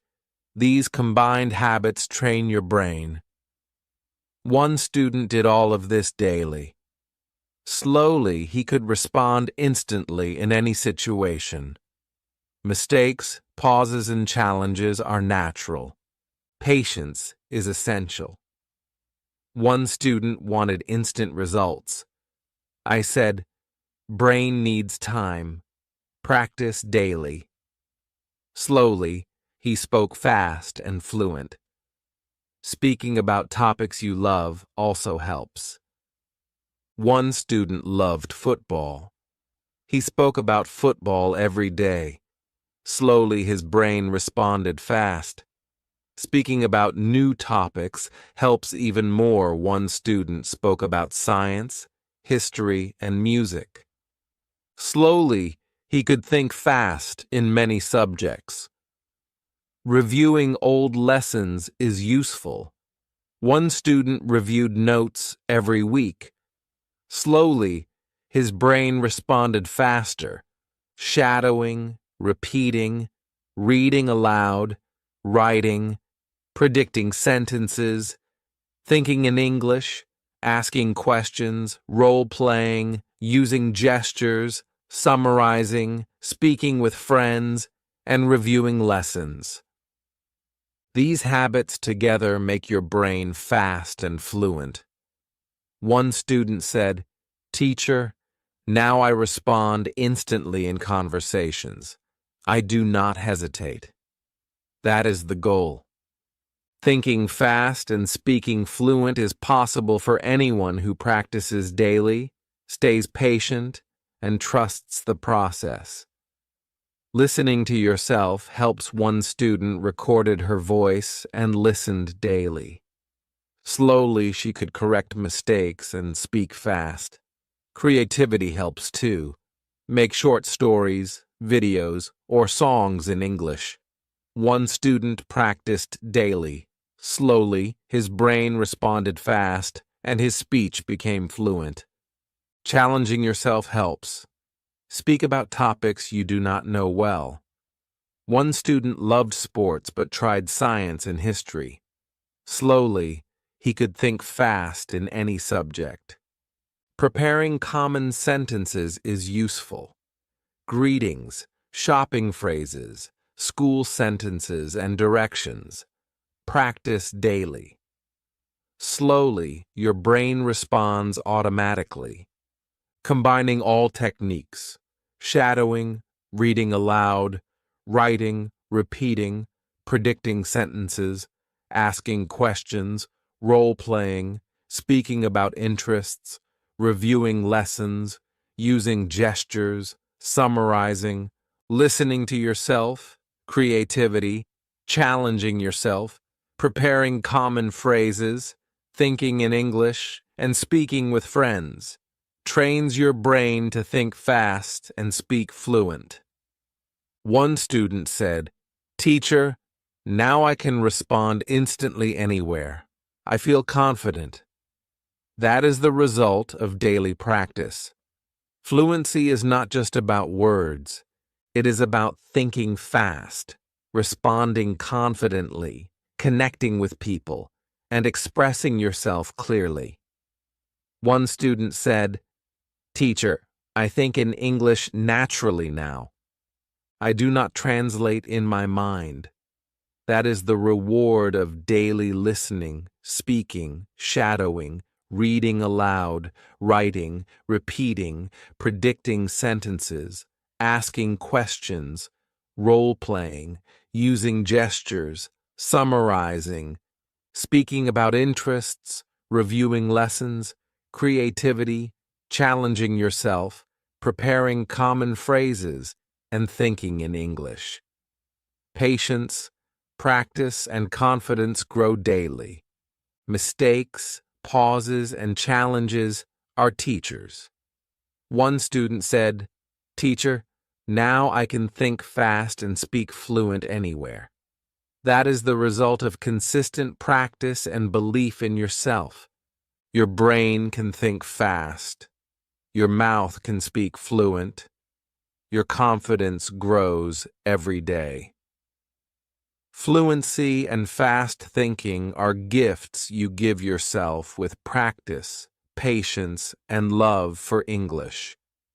Shadowing, listening, reading aloud, writing, repeating, predicting, asking questions, role-playing, speaking about topics you love, using gestures, summarizing, reviewing lessons, creativity, challenging yourself, preparing common sentences, thinking in English, and speaking with friends.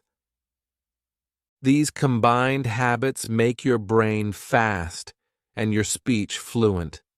One student said, "Teacher, now I respond instantly. I do not hesitate, and I enjoy speaking English." That is the reward of daily practice, patience, listening, speaking, and thinking in English.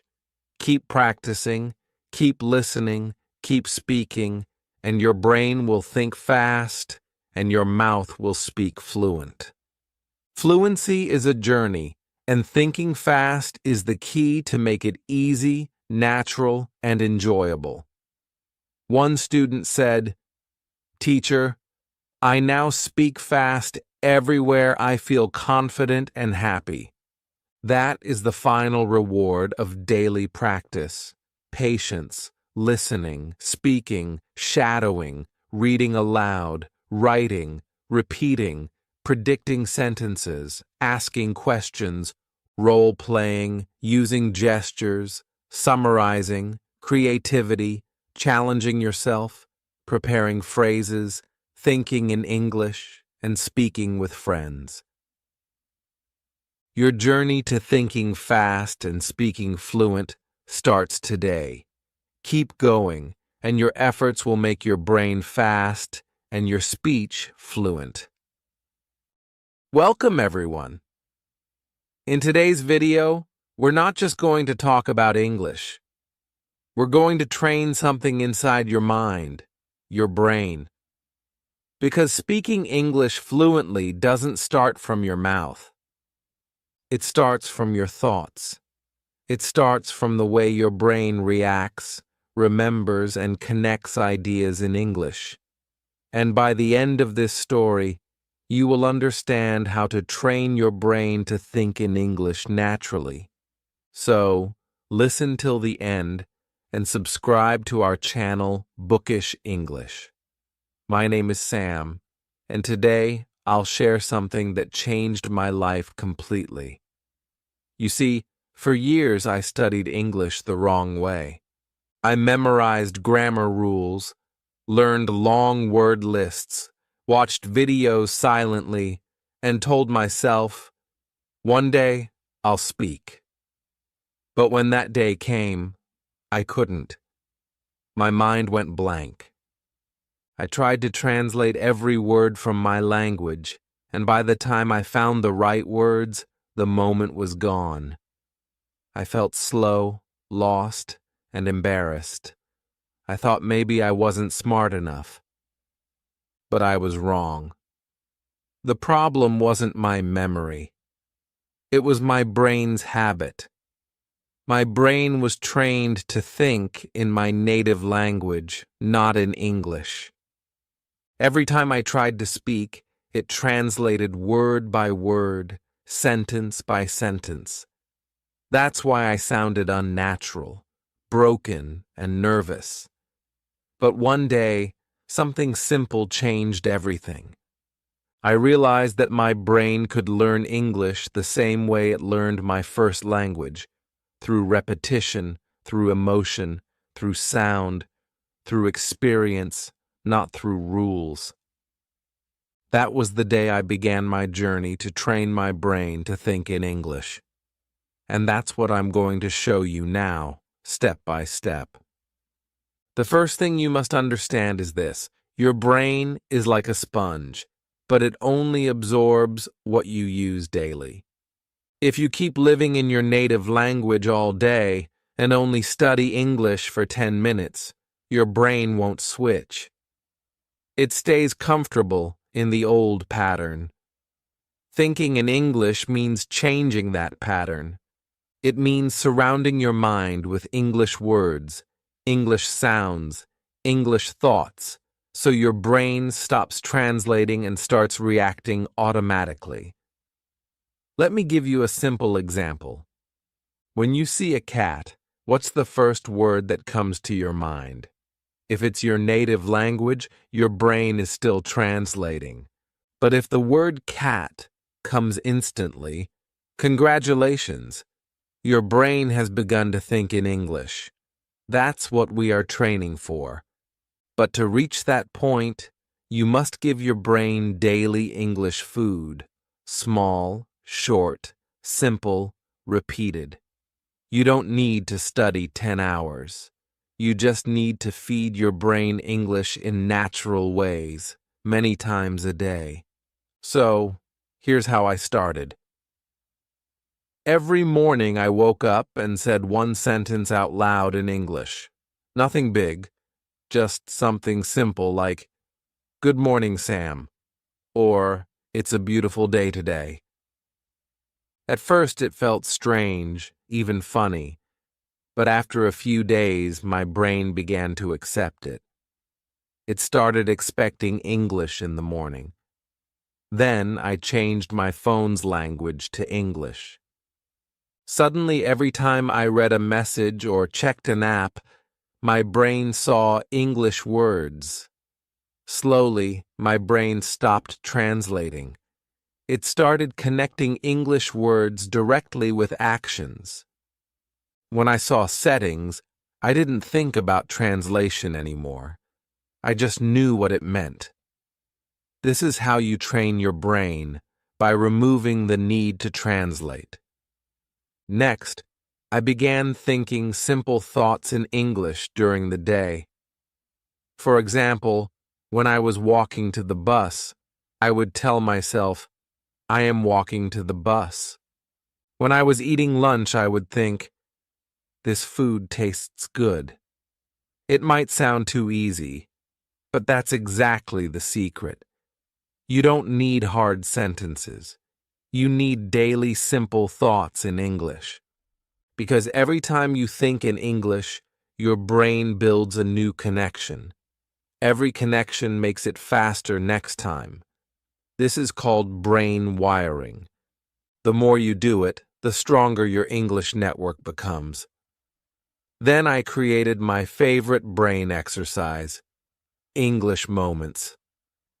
I decided that 3 times a day, no matter where I was, I would spend 1 minute thinking only in English. No translation allowed. I could be waiting in line, walking home, or washing dishes. I just started describing what I saw. The sky is blue. That man looks tired. I feel sleepy. 1 minute at a time. That's all. At first, it was hard. My brain wanted to go back to my language. But I kept doing it. And something beautiful happened after 2 weeks. My brain started using English automatically. I didn't even try. I saw a cup and thought cup, not my language word. That's when I realized thinking in English was not magic. It was a habit. But I also discovered something else. The more I listened to English sounds, the faster my brain learned to think in English. Because language is sound, not text. Reading is silent. Thinking is sound. When you listen a lot, your brain absorbs rhythm, tone, emotion, and meaning without translation. So, I started listening to short English audios daily, podcasts, dialogues, songs, even children's stories. I didn't understand everything. That was fine. I just listened and felt the sounds. Slowly, my brain began predicting what came next. That's how babies learn, by hearing again and again. I was doing the same. Here's a truth that changed my journey. Your brain doesn't care about difficulty, it cares about frequency. It's not how hard you study, it's how often you touch English. 1 minute 5 times a day is better than 1 hour once a week. That's how habits are born, through repetition, not perfection. So, if you truly want to think in English, stop studying too much. Start living in English, even for small moments. Put English around you, your phone, your music, your thoughts, your mirror. When you make a cup of tea, say it in English. When you look at yourself, say, I look tired. When you go to sleep, whisper, good night. It's these small sentences that reprogram your brain. Thinking in English is not about knowing all the words. It's about connecting feelings, sounds, and meaning directly in English. That's why translating is dangerous. When you translate, you break the flow. You slow down your thoughts. But when you think directly, you feel free. You speak faster, with confidence, because your brain is no longer jumping between two languages. That's how real fluency starts. And you can do it. Anyone can. You just need to practice small thoughts daily, listen to natural English, and give your brain permission to make mistakes. Now let's pause for a moment and imagine something. Imagine you wake up tomorrow and your first thought is in English. You walk to the mirror and say, "I feel fresh today." You smile. You think, "Let's have breakfast." No translation, no stress, just natural thinking. That's what we are building. It doesn't happen in one day, but it happens step by step, exactly like this. That's the beginning of the story. The real transformation starts when you connect your brain, your mouth, and your emotions together. And that's what we'll explore next. So now tell me, do you want me to continue with the next 1,000 words, where Sam learns how to stop translating completely and starts living inside the English language? Sam's journey continued the next morning. He woke up early, still half asleep, but before his brain could slip into his native language, he whispered softly, "Good morning." It was quiet, simple, and short, but it was English. That one small sentence was like pressing a switch in his brain. It told his mind, "We are in English mode now." He repeated it again, this time with a smile, "Good morning." It felt natural. He didn't translate. He didn't think about grammar. He just said it. That's how his brain slowly began to accept English as a living part of his day. He noticed something interesting after 1 week. Every time he used English, even for a few seconds, his brain reacted faster. When he looked at the clock, the time came to him in English. When he saw food, the words apple, bread, milk came instantly. It wasn't about memorization anymore. It was about connection. He realized his brain wasn't a machine to fill with words. It was a garden to water with experiences. The more moments he gave his brain in English, the faster it grew new language roots. One afternoon, Sam went for a walk in the park. He decided to practice thinking in English silently, just inside his head. He looked around and started describing what he saw. "The grass is green. The sky is blue. That boy is running fast. The dog is happy." At first, he spoke slowly, but soon his thoughts began to flow. The sentences connected like a small story. The dog is running. The boy is laughing. The sun is warm. I like this place. He was no longer translating. He was thinking. That was the moment he smiled and realized something big. He was living inside English. But there was still one problem. Sometimes when he spoke to others, his thoughts became messy. He wanted to say something fast, but his mind froze.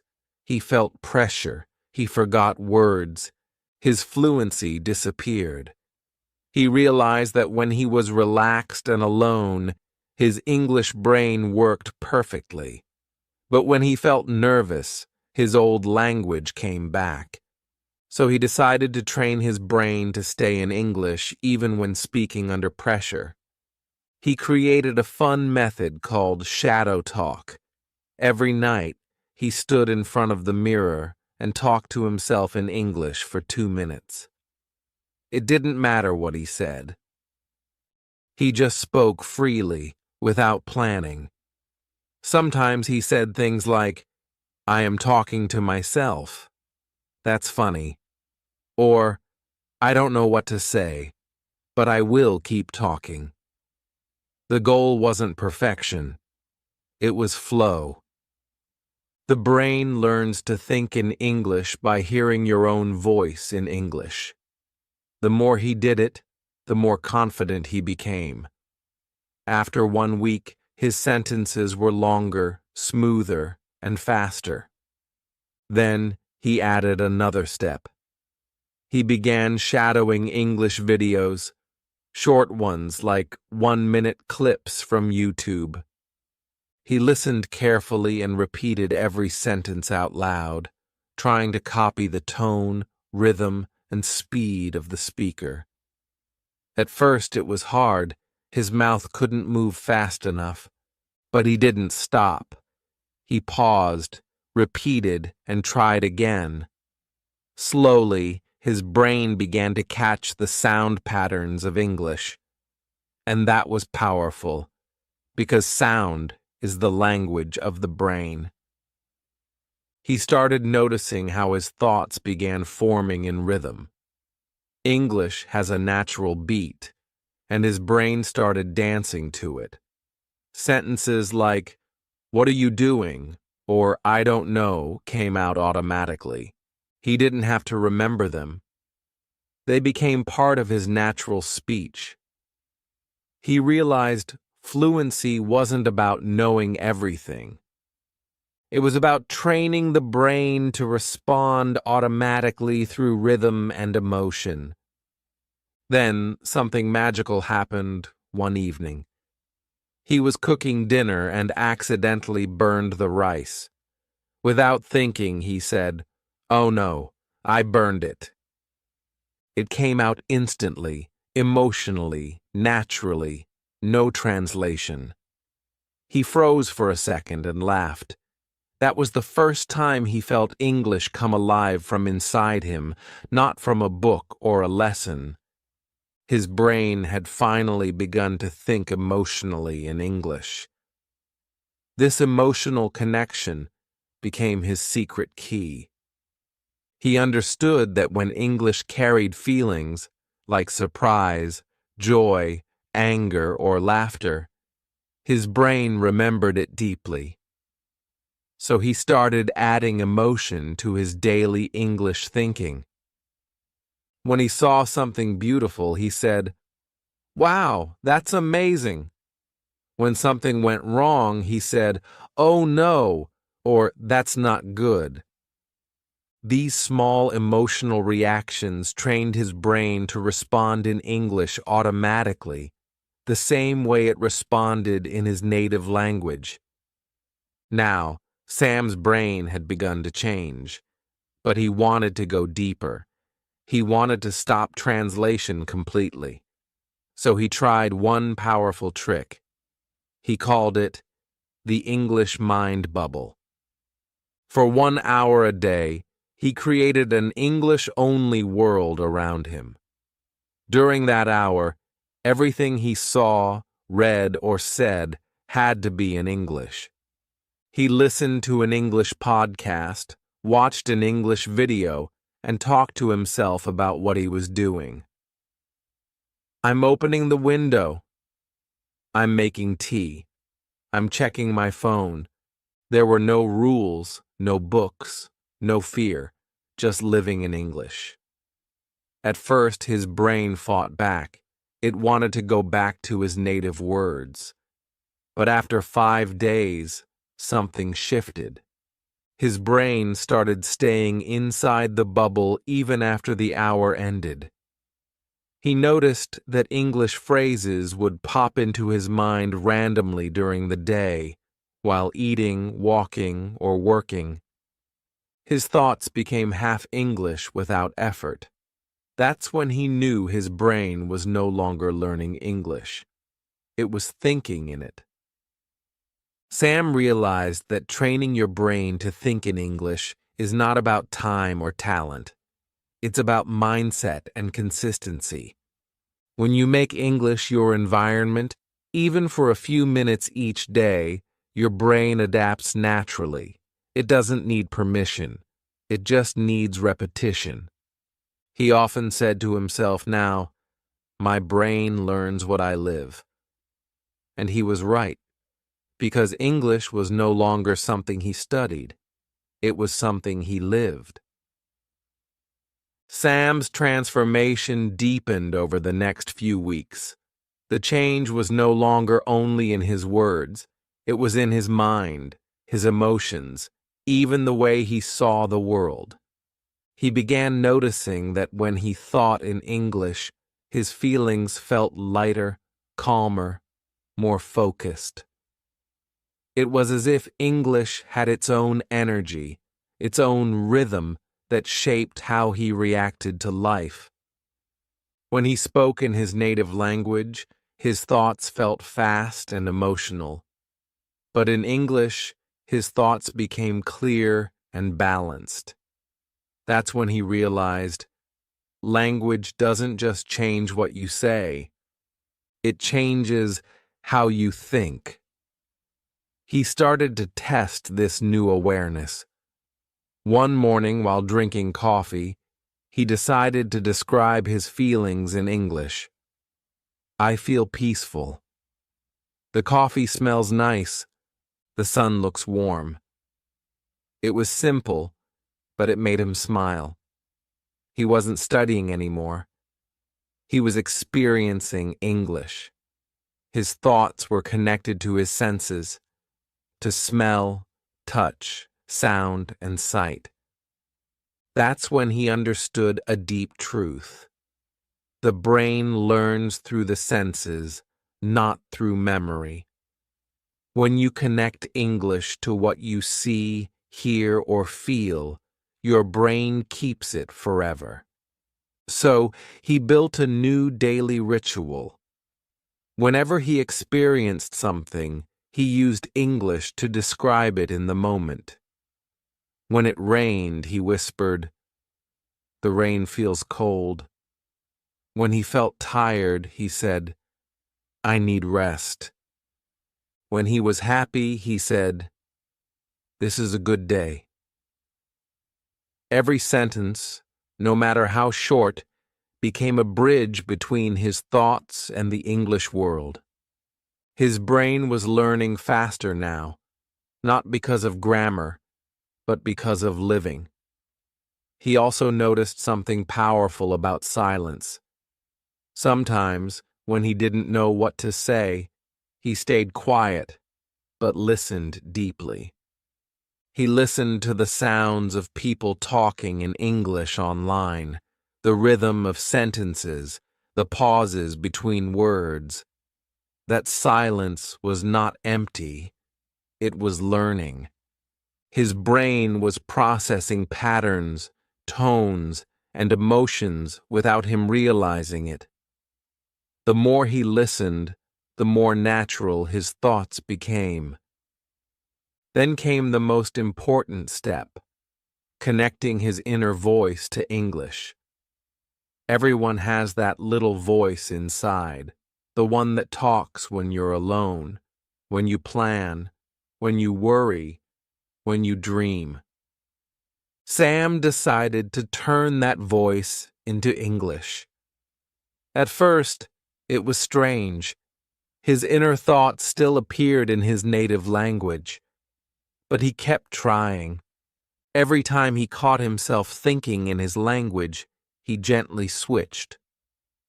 For example, when his mind said, "I need to go now," in his native tongue, he repeated it softly in English, "I need to go now." Day by day, his inner voice began to change. It wasn't perfect, but it was progress. Soon, when he thought about tomorrow, the sentences appeared in English naturally. "Tomorrow will be good." "I should finish that work." "I'll call my friend later." That was the real victory. Not speaking to others, but speaking to himself in English. Because once your inner voice switches to English, translation disappears forever. But Sam wanted to go even deeper. He wanted to feel like English was not something outside of him, but something inside him, a part of his soul. So, he began writing short thoughts in a notebook every night before sleep. He called it his English journal. He didn't worry about grammar. He just wrote what he felt. Today I felt proud. I made a mistake, but I learned. I feel thankful for this day. This small habit changed everything. Writing helped him slow down his thoughts and see how English reflected his feelings. His brain learned not only to think in English, but also to feel in English. Weeks passed, and one morning he woke up with a surprising thought. He had dreamed in English. It was short, simple, but completely in English. That dream showed him that his brain had accepted English as a natural language. It was no longer something he studied. It had become a part of who he was. That day he smiled and said to himself, "Now English is not my second language. It's my second mind." He realized this is what fluency truly means. Not speaking fast, not using big words, but living in English without fear, without translation. He wanted to share this journey with others, so he created a small group online where people from different countries could practice English thinking. Instead of teaching grammar, he guided them to think and feel in English. They shared daily habits, talking to themselves, describing their day, listening actively, keeping small journals. In just 2 weeks, everyone began noticing change. They spoke faster, felt more confident, and their fear started to fade. Sam understood then that this was not only about him, it was a universal method. He told them, "Stop chasing perfection. Start living in English. Think small, repeat often, and listen more than you speak. Your brain will do the rest, because that's how our brains are built, to adapt, to grow, to transform with what we feed them." As his journey continued, Sam felt something spiritual about it. Thinking in English had opened his mind to new emotions, new ideas, and new parts of himself he never knew before. He could express feelings he couldn't describe in his native tongue. English became not only a tool of communication, but also a tool of understanding of himself and the world. And now, his message to you is simple. You can do this too. You don't need to be perfect. You just need to begin. When you wake up, say one sentence in English. When you walk, describe what you see. When you feel something, name it in English. When you listen, don't translate. Just feel the rhythm. When you speak, don't fear mistakes.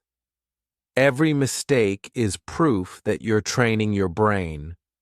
Remember, your brain learns through emotion, sound, and experience. The more English you live, the faster you will think in it. You don't need books, you need moments. You don't need translation, you need connection. And maybe one night, just like Sam, you'll dream in English too. And that dream will show you that you finally crossed the invisible bridge between learning English and living in it. So before you go, try this simple exercise tonight. Look around your room, pick 5 things, and name them in English. Then, describe how you feel. Say it softly. I feel calm. I am ready for tomorrow. And when you wake up, start your day with one English thought. That's how the journey begins, one thought at a time, The next morning, Sam woke up before sunrise. The world outside was quiet. The air was soft and cold. He sat by the window, holding his cup of tea, and watched the light slowly appear. Without thinking, he whispered, "It's a beautiful morning." The words came naturally, like breathing. There was no translation, no effort. It was just there, simple, true, and alive. That's when he realized that English was now the first voice inside his mind. It felt gentle, calm, and close to his heart. He didn't study anymore. He lived in English. But something else began to happen. Sam noticed that English had started to change not only his language, but his life. When he thought in English, his thoughts were shorter, clearer, and more peaceful. He no longer overthought everything. English made him slow down and see things simply. It made him feel free from confusion. He began to understand that language is not only about communication, it's also about perception. When you think in another language, you see the world through new eyes. You become a different version of yourself. That day, Sam decided to test this idea. He went outside for a walk and promised himself that for the next hour, he would live completely inside English. No translation, no switching. Every sound, every image, every thought had to be in English. He walked past a small park, and the first words came, "The leaves are falling." The wind touched his face, and he said softly, "The wind feels cool." A child laughed nearby, and the words appeared, "That sound is beautiful." His mind was alive with English sentences, simple, natural, emotional. He didn't even try. They just came. Halfway through the walk, he sat on a bench and smiled. For years he had feared English. He had seen it as something difficult, something outside of himself. But now, it felt like home. He could feel the meaning of every word, not because he memorized it, but because he lived it. That's when he realized the secret to fluency is not knowing more. It's feeling more. When you feel English, you remember it forever. Later that day, Sam met his friend Lisa, who was also learning English. She was struggling with the same problem. She understood English, but couldn't think in it. Sam shared his journey with her. He told her, "Your brain can learn English naturally, but you must stop translating. Translation is like a wall between you and real English. You don't break the wall by force. You break it by habit." Small, daily, real habits, Lisa asked him. "But how can I stop translating?" "It happens automatically." Sam smiled and said, "I know. It happened to me too. But I trained my brain to switch gently. When your mind says something in your language, don't fight it. Just repeat it softly in English. Do it again and again. After some days, your brain will stop using your language by itself." Lisa decided to try. She followed Sam's advice. For the next week, she began talking to herself in English. Short, simple sentences. At first, she made many mistakes. Sometimes she didn't know the right word, but she didn't stop. She used easy words instead. Instead of saying, "I am disappointed," she said, I feel not good. Instead of, I'm exhausted, she said, I am very tired. She realized she didn't need perfect English to think in English. She just needed English that worked. That was the moment her fear started to disappear. Sam watched her progress and smiled. He saw in her the same change that had once begun in him, the change from fear to freedom. One evening they met again, and Lisa said happily, Sam, I think I had my first English thought today. I saw the rain, and the first word in my mind was rain. Not my language, English. Sam laughed softly and said, That's it. That's the beginning. Once your brain does that once, it will do it again and again. That's how it grows. Days passed, and Sam started to enjoy teaching others. He shared his small methods with friends online, the morning sentence, the mirror talk, the 1-minute thinking practice, the emotion connection. People began sending him messages saying how their lives were changing. One person wrote, I finally stopped translating. Now I dream in English. Another said, I can speak faster now because I think faster. Sam realized his story was not only his own, it was everyone's story who had ever wanted to feel fluent. One night he sat at his desk and opened his journal again. He wrote slowly, Today I helped someone feel brave in English. Then he paused and added, Maybe that is the real meaning of fluency, to share what you've learned. He looked at his words and smiled. They were simple, but they carried something deep, emotion, memory, and truth. English had become his second heart. As he sat there, he began to think about the next step. He asked himself, if thinking in English changed my mind, what else can it change? He closed his eyes and imagined a world where people from different countries could think and speak freely, without fear or barriers. A world where language was not a wall, but a bridge. And for the first time, he understood that English wasn't just a skill, it was a connection. It connected minds, emotions, and hearts. The next morning, when he woke up, he said softly, Today I will live in English, not just speak it. And that simple promise became his way of life. He didn't study. He didn't memorize. He just lived, one thought at a time, one emotion at a time, in English. And maybe, somewhere, his story is just beginning. Because when your mind starts thinking in a new language, you don't only learn words, you learn a new way to be.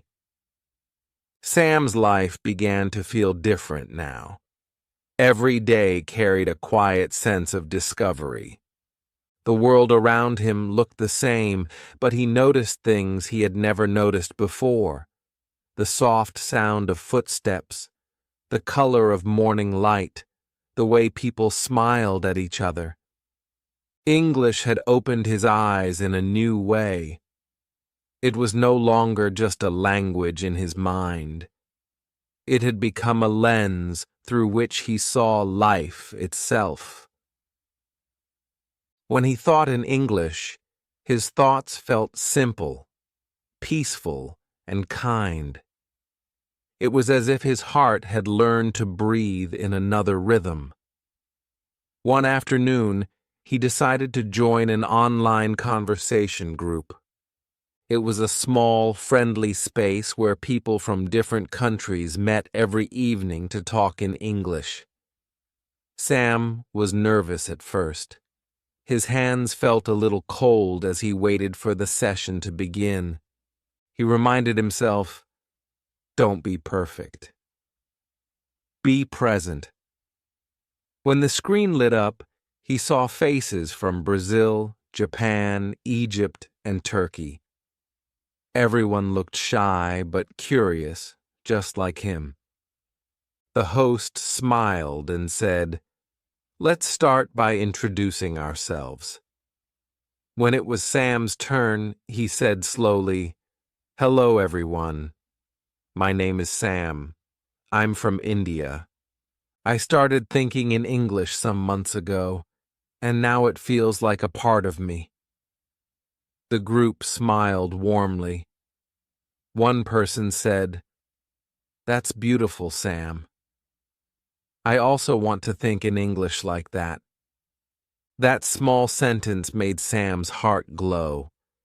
For the first time, he felt connected to people he had never met before. They came from different cultures, but English had brought them together in one shared space, one human language. As the meeting continued, they talked about small things: food, weather, daily life, dreams. But something magical happened. Everyone began speaking more freely, without fear of mistakes. They laughed, shared stories, and listened to each other. Sam noticed that when he listened carefully, his mind didn't translate anymore. He understood the meaning through the tone, the rhythm, and the emotion in their voices. He realized that real understanding comes not only from words, but from feeling. After the session ended, Sam sat quietly for a few minutes. He felt something warm inside, not pride, but connection. He understood that language is not just about speaking fluently, it's about feeling together. When people think in the same language, their hearts begin to move closer. That night, he wrote in his journal, "Today I didn't just speak English. I shared English." The next few weeks, he joined the group every evening. Sometimes they discussed deep topics like happiness, fear, and hope. Sometimes they just talked about daily things. But each conversation helped Sam grow. His confidence became natural. He didn't prepare words anymore. The right sentences came at the right time, like water flowing from a spring. The others noticed too. One member said, "Sam, you sound so natural now. How did you do it?" Sam smiled and said, "I stopped learning English. I started living it." He explained his simple method: small thoughts, emotional connection, daily repetition, and no translation. Everyone wanted to try it. They began sharing their own English moments every day, short clips, voice notes, little stories of how they thought in English for 1 minute while cooking, walking, or watching the rain. Soon, the group became like a family. They supported each other, corrected each other gently, and celebrated every small success. One evening, the host asked everyone a question. "How does thinking in English make you feel?" There was a pause. Then Sam spoke softly. "It makes me feel free. When I think in English, I don't feel like I'm trying to be someone else.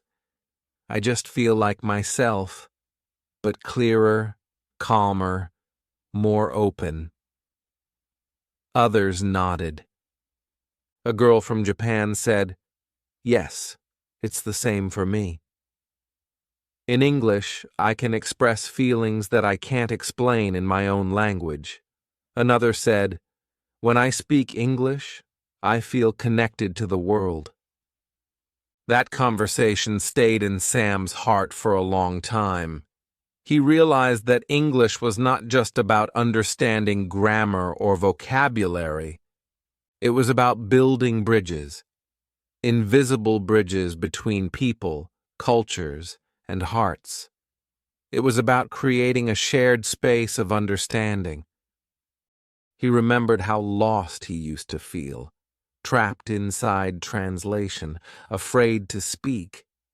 And now he was guiding others to freedom, not through lessons, but through experience. One morning, he received a message from Lisa. She wrote, "Sam, something amazing happened. Today I spoke with a tourist in English, and I didn't translate once. It just came out naturally." Sam smiled when he read it. That small message showed him how far both of them had come. It wasn't only about learning words anymore. It was about trust.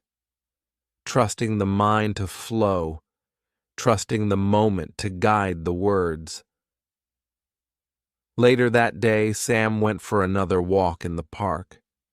The same park where months ago he had started describing things in English to himself.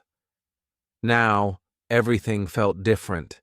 The same trees, the same sky, but his world had grown wider. He saw people talking, children laughing, birds flying, and in his heart he said softly, "This is my English world now." He knew he had changed from the inside, not just as a learner, but as a human being who could now understand others in another language. Before leaving the park, he sat on the same bench where he had once practiced his first English sentences. He looked up at the sky and whispered, "Thank you." It wasn't just for English. It was for the journey, for the patience, for every mistake that became a step forward. He realized that language learning is never really finished. It's alive, always growing, always deepening, just like the person learning it. That night, as he prepared for sleep, he whispered one last thought. "Tomorrow, I will keep thinking in English. I will keep living in it." And with that simple promise, he closed his eyes, calm, peaceful, and proud. Because now, English was no longer something he was learning, it was something he was. The next morning began quietly. Soft sunlight came through the window, touching Sam's face. He opened his eyes slowly, feeling a deep calm inside. His room was silent, but his thoughts were already awake, in English. It felt natural now, like breathing. He didn't even try. The words formed in his mind easily, gently, without effort. "Good morning," he whispered to himself, smiling. It wasn't just a word anymore. It was a feeling, a connection between his inner world and the world outside. That day, he sat by his window with a cup of tea and thought about his whole journey. He remembered the first time he tried to think in English. It was hard, confusing, full of pauses. He used to translate everything word by word, afraid of mistakes. But slowly, he learned to let go. He realized that language grows like a plant. It needs time, sunlight, and care. You can't force it to bloom in one day. You must water it with practice, trust, and patience. Sam decided to start something new, a small online community called Think in English Together. He wanted to help others feel what he had felt, the freedom of thinking in another language without fear. He posted his first message, Welcome, friends. This is not a classroom. It's a garden. Here we grow thoughts and English people began to join. From different countries, different ages, different stories. But they all shared one dream: to speak English naturally, from the heart. Every evening, Sam would post a short reflection or question. What did you notice today in English? What made you smile in English? Did you speak to yourself kindly today? People replied with little moments. I ordered food in English.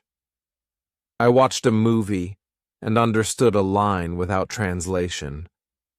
I thought in English before sleeping. These were small steps, but to Sam, they were golden. Because he knew that fluency begins in the quietest moments, when no one is watching, when you simply think and feel in English. One night, Sam received a message from a boy named Rafael from Brazil. It said, I always feel afraid when I speak English. I forget words. I feel stupid. What should I do? Sam took a deep breath and smiled softly. He replied, Don't fight your fear. Sit with it. Talk to it in English. Say, Hello, fear. I see you, but I will still speak. Fear is not your enemy. It's just a signal that you're growing.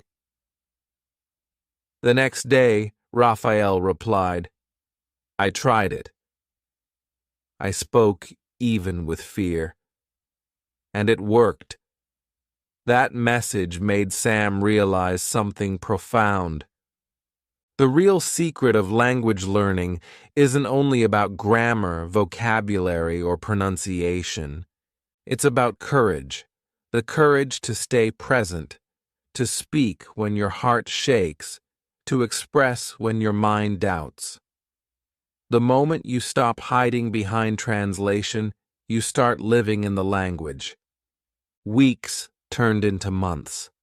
The community grew bigger.